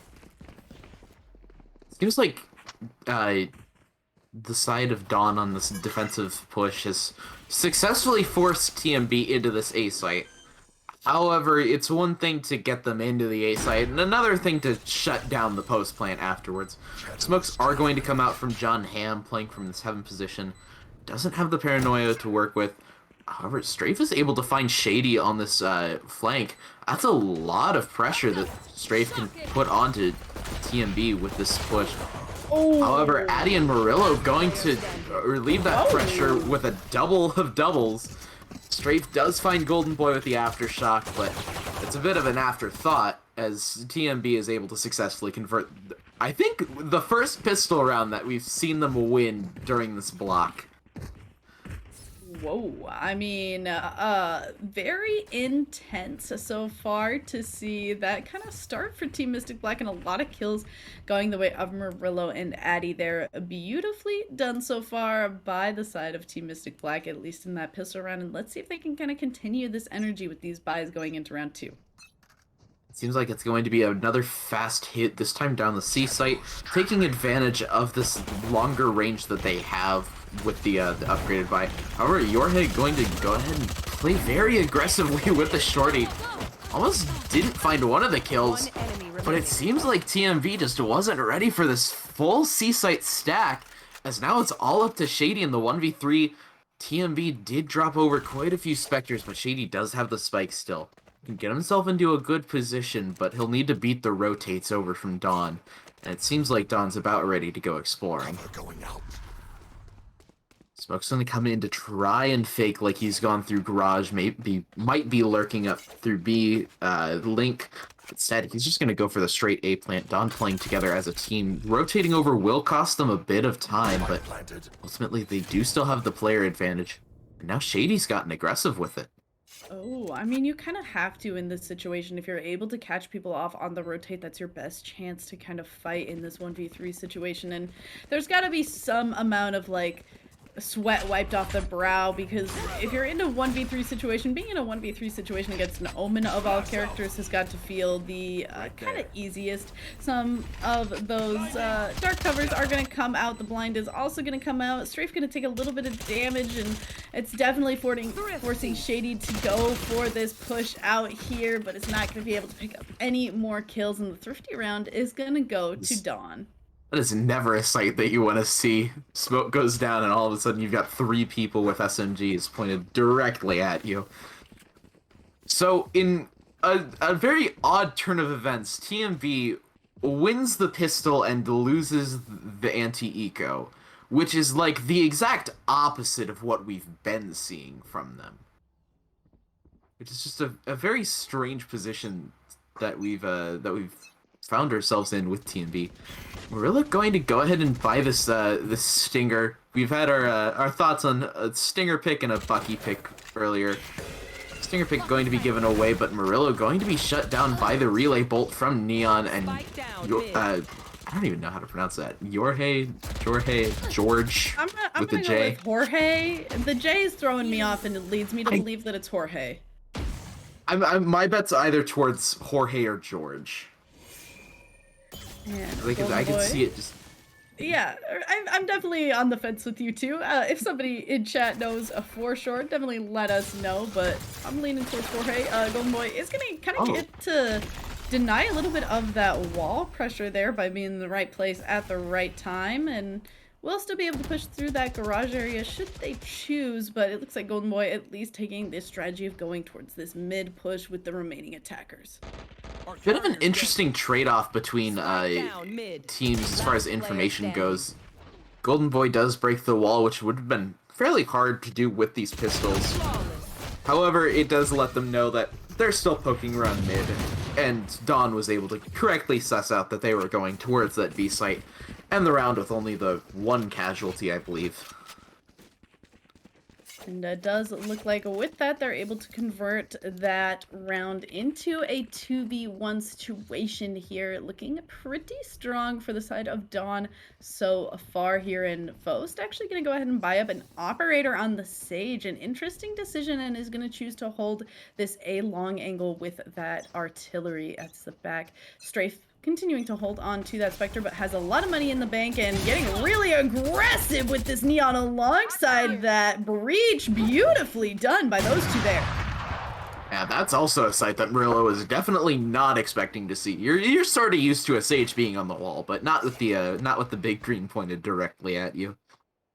And now the wall serving a double purpose. In addition to providing that weird off angle, now Jukebox not only has to correctly identify that Faust is no longer on top of their wall, but also that they need to break the wall in order to continue advancing towards A, or just wait for the wall to dissipate. However, TMB finds themselves in a really disadvantageous position up against two different ultimates, and with only 2 players remaining. Yeah, and we may just see these two remaining players continue to hold this angle and just see if we can get some exit picks if Dawn decides to get a little aggressive, and otherwise just continue to hold for 40 seconds to keep these guns for the next rounds, because in a 2v5 situation, it seems almost a little crazy for TMB to decide to aggress onto any one 30 of these seconds sites. And ultimately, it doesn't look like they are going to aggress, just continuing to save these weapons over. We saw this a lot during their last match, where it was face-off saving the weapons a lot. But this time it's going to be TMB's turn. They're going to carry over these 2 rifles into the next round, assuming that nothing crazy happens with the positions that they're in. It doesn't really look like anything is going to go down.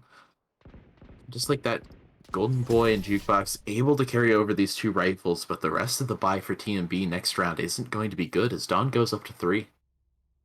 Yeah, it's really going to put a lot of pressure onto Jukebox and Golden Boy to get a lot done with those 2 guns and try to use some of the kills with those ones to get guns for the rest of the team. Murillo does have the Blade Storm, which I've seen Murillo do some very great things with that as well, but it's still going to be an uphill battle for the side of Team Mystic Black against the sitting pretty side of Dawn, who are looking pretty squeaky clean on their defensive side. I was wondering if that was where you were going with it. The early smoke going to come out from TMB to smoke off the operator angle that they think is there, and they've actually guessed correctly. Faust is going to be playing down C-Long with that operator. I believe he's actually on top of the boxes. I can't tell if that's a wall that was placed down to allow him to get up there. Ultimately, he's not going to be up there anymore. Instead, just going to be sitting backside with the operator, letting George continue to play with him. Skybird going to come out down C-Long to try and give TMB a little bit of extra information, but it looks like the play is just going to be towards A. Seems really kind of aggressive from Addy, who keeps throwing out those guiding lights. Kind of thinking about using those Seekers, but seems aggressive on a round where you're having a light buy for this attacking side. And now on the prowl, we see Jukebox and Murillo kind of spearheading for the team. Shady setting up for those smokes as well. And it looks like it's going to be an A site plant, but the defense is quick on the rotation to follow it up. Seekers are going to come out. However, the weaponry isn't all that great for TMB to follow up on it. Faust finds Golden Boy in mid as George also finds Murillo, and that's most of the heavy weaponry down. That's your Blade Storm and any potential for a Headhunter pop-off going to be out. Shady does dodge the initial Rolling Thunder, but John Hamm going to double up, leaving it only down to Addy. No flashes left. He might have needed them a little bit there instead of sending them down C-Long, and Strafe cleans the round up. Dawn get their 4th. Little bit of good damage coming out from TMB, but ultimately the economy just still heavily favoring Dawn at this point. And on a defensive side of Haven, that's not a place that you'd like to be in if you're TMB. You want these attacking rounds to come fast and come quickly. And with that, we do see TMB go ahead with I really just said time come out fast and here. come quickly. I meant come fast and come easily, not quickly, but... Well, they have a neon for the defensive side, and we're certainly seeing a lot of aggressive from that very quick neon on the defensive side. So it's definitely something that is going very fast, at least for the side of Dawn, and we're seeing it work beautifully with that breach as well, really utilizing that double up of the blind into the very fast and almost unpredictable aggression from that neon to start off sides for Dawn. And it's working very well for them as they are at 4-2-1 here. And if you want something to be working good for you, enter into this giveaway for this MSI headset. Use that QR code, get yourself entered. It'll be up there for about 10 more seconds while our players finish discussing what exactly is happening for this side here. Yeah, and going back to the breach and the neon, I had completely forgotten about all the different executes that you can do on this defensive side with breach and neon. Because a lot of times, like, for instance, down C-Long, there isn't another agent outside of maybe Jet that can get down there that quickly, but Neon is just so good at capitalizing off of that breach blind that you can do from really anywhere on C or down through Garage if you need to do so. And ultimately, George is just going to keep playing aggressively while he knows he can't really be punished for it, because TMB likes to sit back. And Dawn is, instead of getting overly aggressive or just playing passively against a more passively playing team, Dawn is just giving just the right amount of aggression, not playing too unsafely, but getting the angles that they need. Like, for example, Faust just sitting down in sewers, going to play this angle, falls off when he knows he can't get by, walls off a short, in addition to backing off, and now he can hold A main with very little threat to him that wouldn't be obvious from the start. Yeah, Jorge kind of peeking around these angles. The attacking side still haven't specifically picked any one of these sites just yet. Prepping a lot of that utility, trying to see if they can gather any information. Are concussed, as well as that nice recon bolt to follow it up. Do allow first Strafe and Void to pick up 2 early kills there before the Bob even gets down. And once again, Dawn, it just feels like constantly are getting 2 kills before anyone on Team Mystic Black can get anything done. And Murillo is just trying to even the score up a little bit with a nice little alert kill there. Yeah. Murillo managing to slip the net. I'm not entirely sure how he's gotten around the Omen as well, but ultimately going to go down to Faust. The lurk now not a factor. Addy does manage to take down the operator though, and this is now a winnable position for TMB. They are going to have the trademark caught out, or catching out Omen on this flank, and Addy's going aggressive. He almost walks right into the crossfire, however, ends up not walking into it. George cleans him up. Omen getting the necessary information, and George with a nice double on the round. Going to stick that spike. If you're going to get the spike to half, does John Hamm or Void get that other half? Work their way up to an ultimate. As Dawn finds their 5th consecutive round.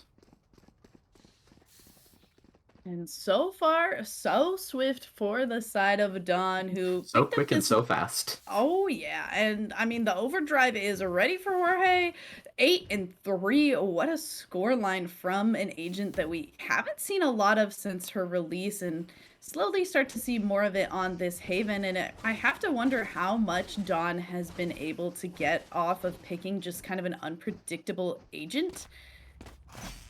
I mean, because it seems like we've been able to catch You want to off, play? Let's catch Team play. Mystic kind of off guard a lot with this Neon pick, and Neon just keeps ending up not exactly where people are anticipating. And once again, Jorge and this Breach are able to just do this long C play again, and it works so beautifully. And they're just able to pick up some of these early kills just so quickly, so easily. And then John Hamm just, I guess, holding down a site so well. What the heck?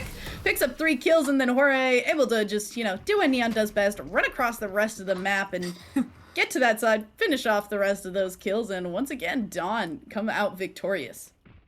It looked like things were going to be incredibly shaky as Faust actually went down with the operator as Murillo got on top of him, essentially. But no, John Hamm somehow managing to find 3 against a Guardian and a group of Sheriffs. Just anchoring the site really, really well. And yet again, Dawn's just going to keep mixing up their defense. Now it looks like they have 3 players all clustered on B for an aggressive play where George can go straight into window. Ooh, and Faust actually the first to fall there. Murillo and the side of Team Mystic Black gotta be feeling pretty good about how that is going. Having a nice early kill is a great start, and they're going to continue to go for this A plant push. I like for their dedication towards this A site. They know that A is the hardest site to retake for defenders, and so they keep trying to get their setup here. And it just feels like Dawn are approaching this in such a unique way. Shady. Oh no. That is certainly a unique way. Unless your name is Soulcast. Golden Boy going to clean it up right there. Murillo finding John Hamm. This round should be very, very winnable for TMB despite the unfortunate situation that Shady found himself in. George actually going to stun himself off. Is Murillo able to pick him off? Jukebox finds the last, and TMB get a much needed round to adjust their momentum going into the back half of this half. Better late than never, being able to pick up another round a win for the side of Team Mystic Black, who were on the back foot to say the least. But going into this round, they have that Rolling Thunder ready. They have a Blade Storm and a From the Shadows, so we can use that to both get onto site, get a little bit of extra aggression, and get some intel. But they do still have Jorge holding on to this overdrive kind of in the back pocket, as well as Faust with that Resurrection ready, so that could put quite a damper on the plans for Team Mystic Black should those come out here. But Faust, I mean, we saw it previously, has the operator again and is holding down this long C angle. We definitely see the side of Team Mystic Black being a little apprehensive after getting quite caught out by multiple rounds of reach flash into oh no Murillo. Okay. I mean, at least Strafe is stunned for an eternity there, but oh my goodness, all across the board. Faust now able to pick up 1, but is now forced into a smoke with a shorty. But all things considered, Addy just try to make sure that the coast is clear before picking up that spike, and I think was hoping for Murillo to come join in the game there, but is not going to be able to, as it's taken out by Void. And with that, it will be forced to bring Strife back from beyond the grave. The resurrection is good, and now many players of the defensive side kind of thinking about aggressing onto Addy here. It's definitely the smart play to bring Strafe back. You do have that Rolling Thunder available if absolutely needed. Seeker's available for Addy, but at this point the round almost seems unwinnable. You do have Sova with the Hunter's Fury. He's actually going to catch out Addy, but Addy pulls a rabbit out of his hat, finds one. Faust's going to get the wallbang shot with the op, though. And just like that, Dawn answers TMB's 1 round that they've gotten since the pistol back quite nicely. And just like that, Dawn able to pick up yet another one. Hunter's Fury, Overdrive still, and Rolling Thunder now for that defensive side. But even still going into this round, we do still see also the Rolling Thunder for, or the Seekers now for Addy, sorry.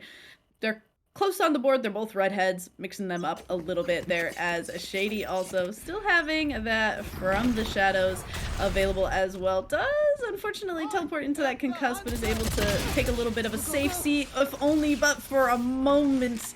Unfortunately peeked out by Jorge there, who is able to finish that quick shot up, and now going for these stuns to keep Murillo stuck in this corner. The Aldrone is going to go out and try to get a little bit of extra information before going on to this aggression, as we see Neon now just running after Murillo, and fortunately for Team Mystic Black and Murillo, able to punish that just a little bit.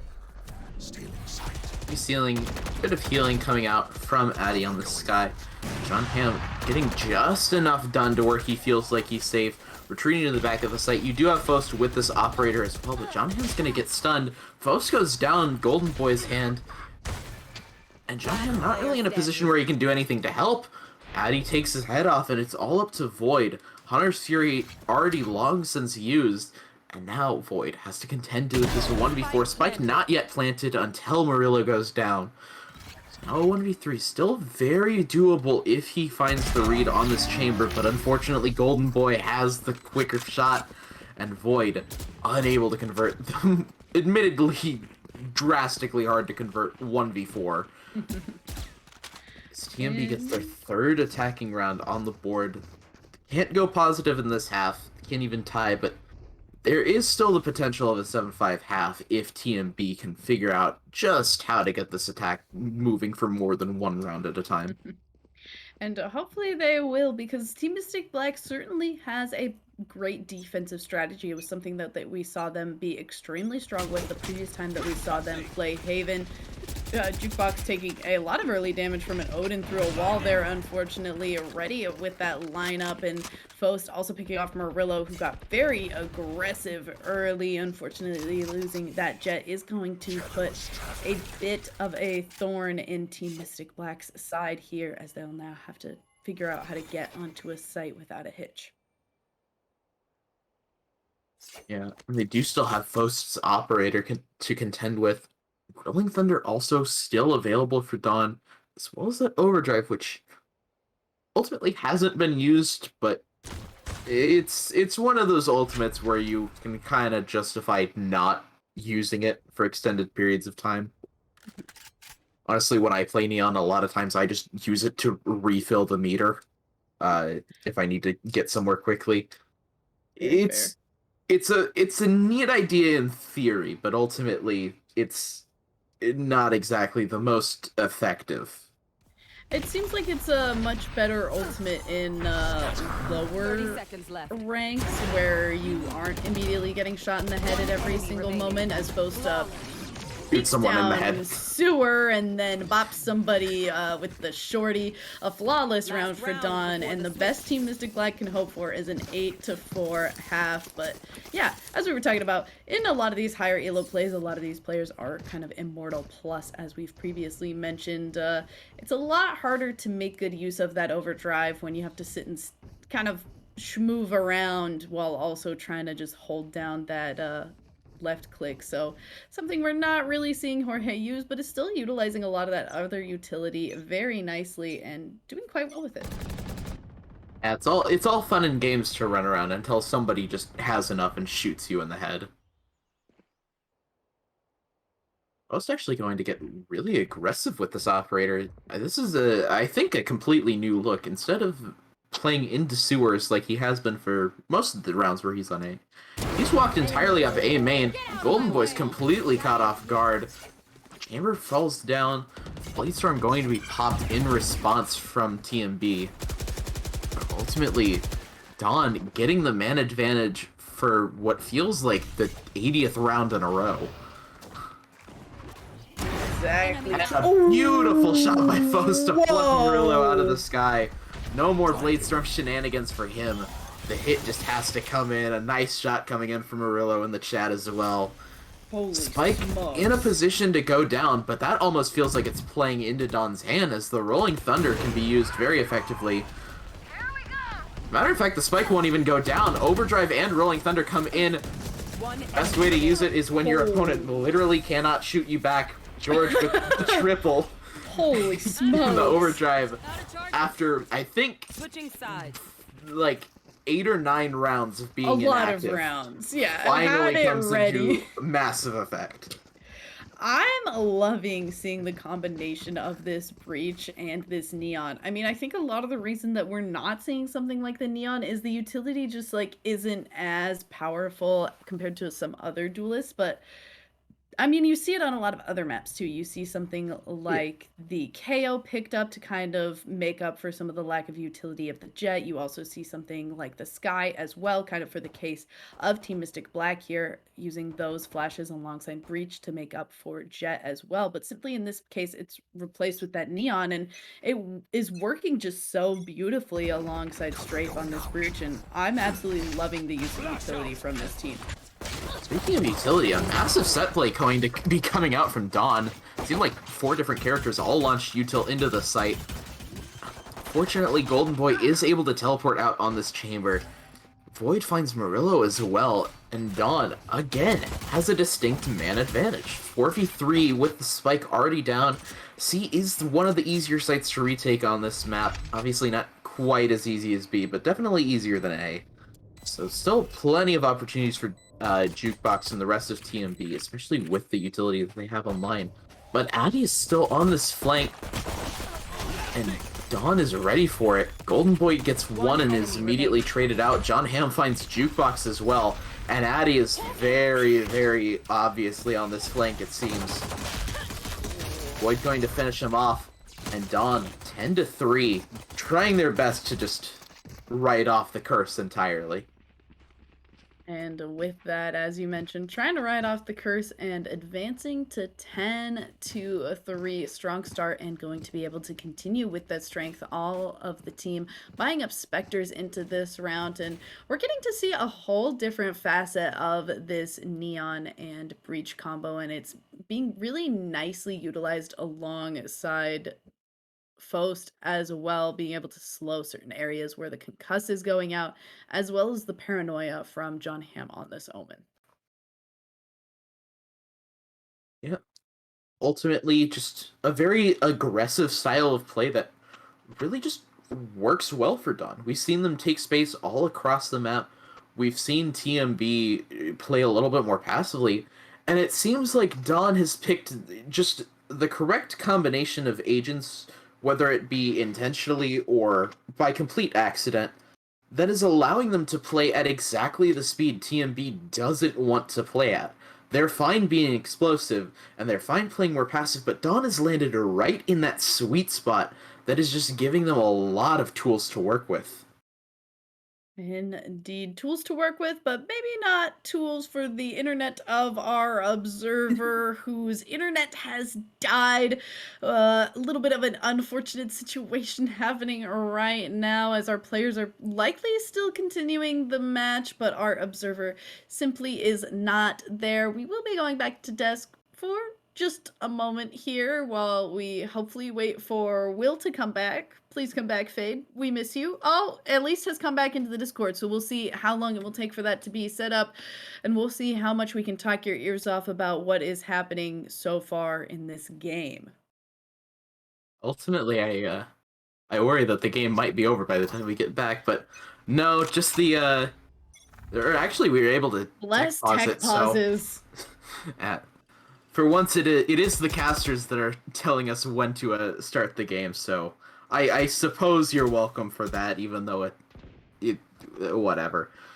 Anyways, Dawn playing very aggressively on this attack. They're poking around Garage. A trademark will be there to spot them out unless something like the wall is used. Smoke coming in, trademark shot down. This will let TMB know that it's again another C hit. But Breach and Neon are already all the way up Garage, and TMB has taken total control of the C site. Yeah, I have to wonder if they're going to continue to go C time and time again, Team Mystic Black might just continue to fall back on the idea of let them have the site and we'll just play for a retake. C is one of the easier sites on, it definitely is, B is the easiest, C is then the easiest, and then A is certainly not the easiest to retake. So potentially they're just saying we'll play for a full retake as Murillo is able to pick off yet another member of the attacking side with this lurk, and now is booking it towards the C long area, trying to gather all the rest of that intel. Jorge, though, with the nice run and guns. I mean, if the run is better on Neon, the gun is going to be better with the Spectre. Able to pick up 2, but it will be a 4th round going to the side of Team Mystic Black, who are able to pick that one up thanks to some of those bigger gun buys and playing together and utilizing that strategy into this round. Well, I was about to say, I wonder if the score isn't quite updated, because that definitely looked more like a 3rd round play. So it does appear that Dawn was able to convert their anti-eco. Meanwhile, the Phantoms and whatnot coming out on the side of TMB being put to great effect. Golden Boy does have the Tour de Force ready, so that'll save him from having to purchase up an extra weapon in this round. Meanwhile, the rest of the TMB buys shouldn't suffer all that much, but the rifles are out for Dawn, and we've seen what they can do on defense. It seems like they're just going to continue to hit C. They've got a couple players posturing over towards mid. They do have George to try and help. To try and help lurk around a little bit. But ultimately, the spike is still postured over towards C. Continuing to be so strafe, trying to push onto this B side, trying to grab a pick for the side of Dawn, and slowly just being lurked on by Golden Boy, who makes a little bit of information known with that shot, but now Strafe has a lot of attention his way. Does go down to Golden Boy. A nice little 1-for-1 trade there, thankfully, for the side of Team Mystic Black, who still are able to keep themselves in it. Nice little wall. 4CT from Foes does get immediately shut down, but does narrow the entry point for the defensive side. The trademark still hasn't gone off in Garage. I don't know if it's seen George. They still have him on this lurking duelist role that you might not like to see in your ranked games, but ultimately can be played to great effect here. Does spot the player in Garage as Paranoia comes through, but the rifles being played to great effect. I think the recon dart actually working against Void right there, as it might have made it look like Golden Boy got up from the spike defuse to try and take the fight, but unfortunately, spike gets defused all the same. TMB find 2 consecutive rounds that they really needed. Dawn forced onto a bit of a worse buy. Void actually still having enough to buy that rifle. So still lots to work with. The overdrive always an option from George. Maybe this time we don't wait another 8 rounds to see it, but Does have it ready in the back pocket on a round and a side where you're kind of running in and trying to be aggressive and create space. It may be a little bit easier to utilize something like that overdrive here, so we'll see if that will be the play. Did just have a classic going into this round and full armor, so I kind of anticipate that actually being the play. And Murillo getting a little bit of revenge for all the times that Faust was able to pick up an early I passed kill. the trademark. Oh, very nice, and does pick up a 1 kill onto Jukebox there. Some shots actually going Jorge's way back, and Shady and Addy able to even the score up a little bit, and all of a sudden it is just left to these final 2 remaining Dawn members in John Ham and Void, who are trying to see if they can kind of slink their way onto site, but so far just getting dark covered off there and forced to move back just a little bit. But Golden Boy is watching for this rotation should it come out through spawn. Last player standing. Addy going to find John Ham. Spike in no man's land at this point. Void with only a Guardian to play with, and they know where he is. It seems like it's only a matter of time before he goes down. The question is, how many can he take down with him? Does have the smoke available. Well, as soon as I say that, the smoke fades. So he's now pretty much just stuck in this position. One way coming out yet again. Paranoia going to make things even worse. And he makes the interesting choice to shock dart himself, which I don't actually mind. It prevents them from getting an ult orb, which is honestly solid, I suppose, with Jukebox and Murillo being only a couple off their ults. I don't think Shady's ult is as big of a concern, but still, it's an interesting decision. I will leave it at that, because I quite honestly don't really know how to analyze the pros and cons of shooting yourself in the foot, literally. I mean, we do see that Void is able to buy up at least to a Phantom, but does have a light armor into this round. I have to imagine that a player of Void's prowess certainly at least had some amount of teammates backing him up on that decision going forward. So something that is certainly an interesting decision visually, but likely made a lot of sense as far as credits are concerned. Murillo getting to continue to hold this interesting decision and goes for the shots onto the owl drone and then is kind of forced to move out and away and gets taken advantage of there by Strafe, who finishes that kill very swiftly. Murillo down for the side of Team Mystic Black. Foe's taking a little bit of damage, but able to go ahead and heal up there. I might have gotten somewhat lucky with the Seekers because everyone was in towards spawn. It made it look like everyone was rushing towards A, which they were, but it almost could have been false information. However, instead, Dawn does hit the A site, Rolling Thunder invested, Res still available if needed, and CT being walled off. EMB, we've seen them pull out some crazy retakes before, but this one looks like it might be a bit hard unless Golden Boy's flank can come in here. Unfortunately, he does gets the kill onto Faust, but is immediately traded out. Trade going striped all over as it's now a 2v1 favoring Dawn. Shady does manage to find Strafe, making up for that earlier kill where he couldn't quite find it, but John Hamm closes it out, bringing Dawn to match point.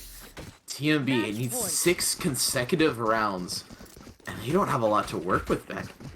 Not a lot at all, and are looking really rough as far as just how they've been playing this defensive side compared to what we saw previously. Sure, they're at least going even on rounds in this situation, which is better than they were really doing in the previous half, but it still just seems like Dawn has brought a strategy that Team Mystic Black was just not prepared for, whether that be in the form of picking something like this Neon or the team composition as a whole. But any way you slice it, Team Mystic Black have been a strong team, a strong force on the Pit of Valor, and Val and Chill from GLG, but just are not making it happen against Dawn so far in this game tonight.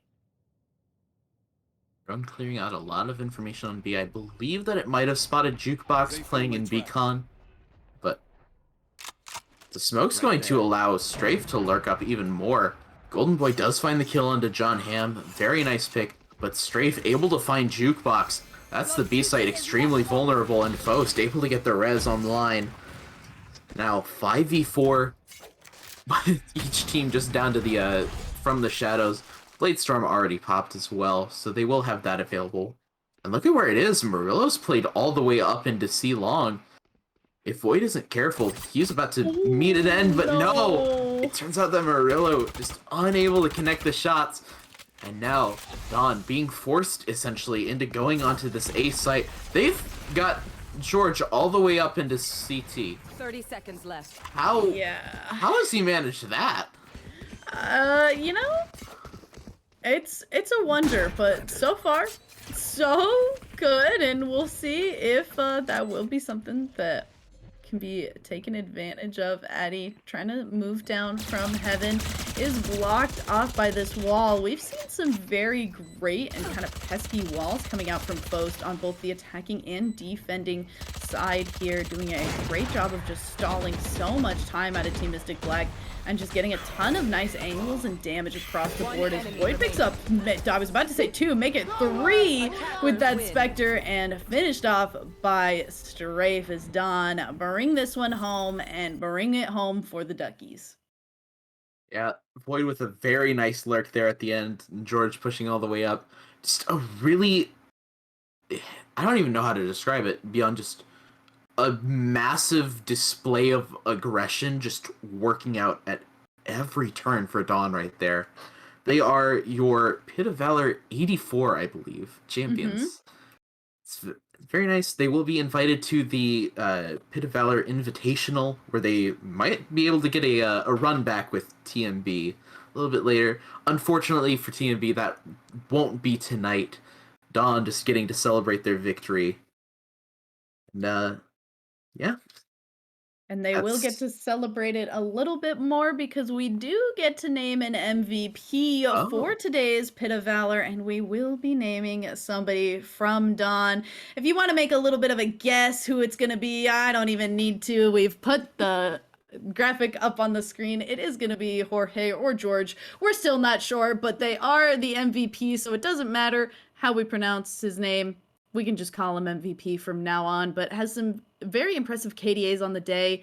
20 and 13, 27 and 18, 23 and 11 in this final Wow. game. So absolutely had a banger of a day and is getting the MSI MVP award of that MSI mouse to top it all off. So congratulations to Jorge and congratulations to Don for your victory in today's Pit of Valor.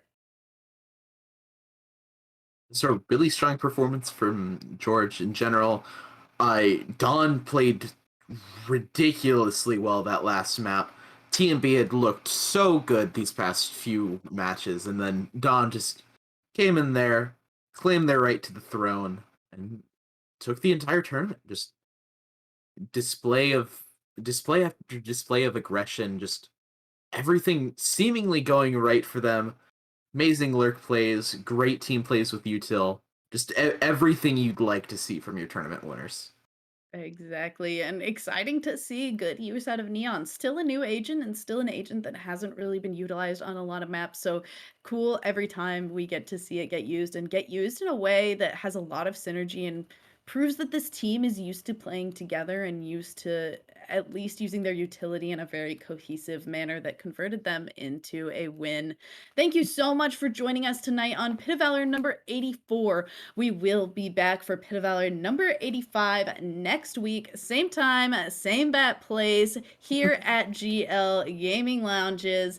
And, you know, if you're interested in some more tournaments like this, we have Val and Chill on Saturday at 6 p.m. ET.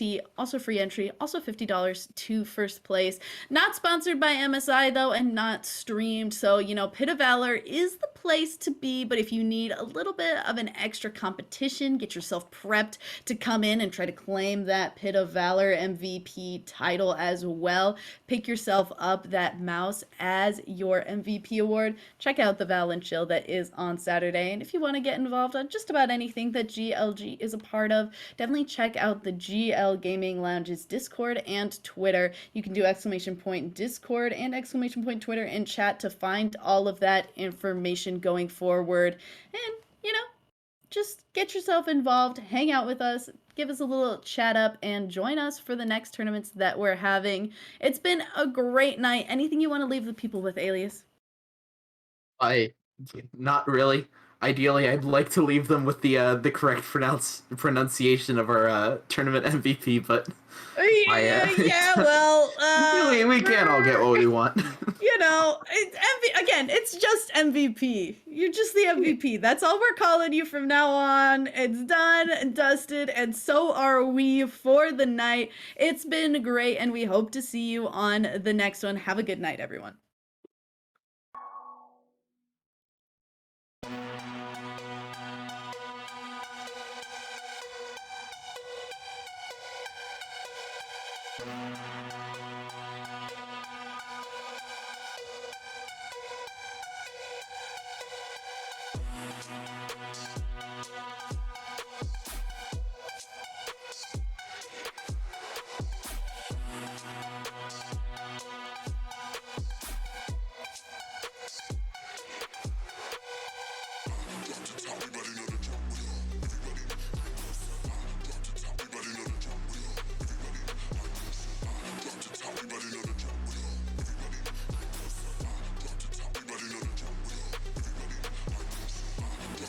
Everybody know the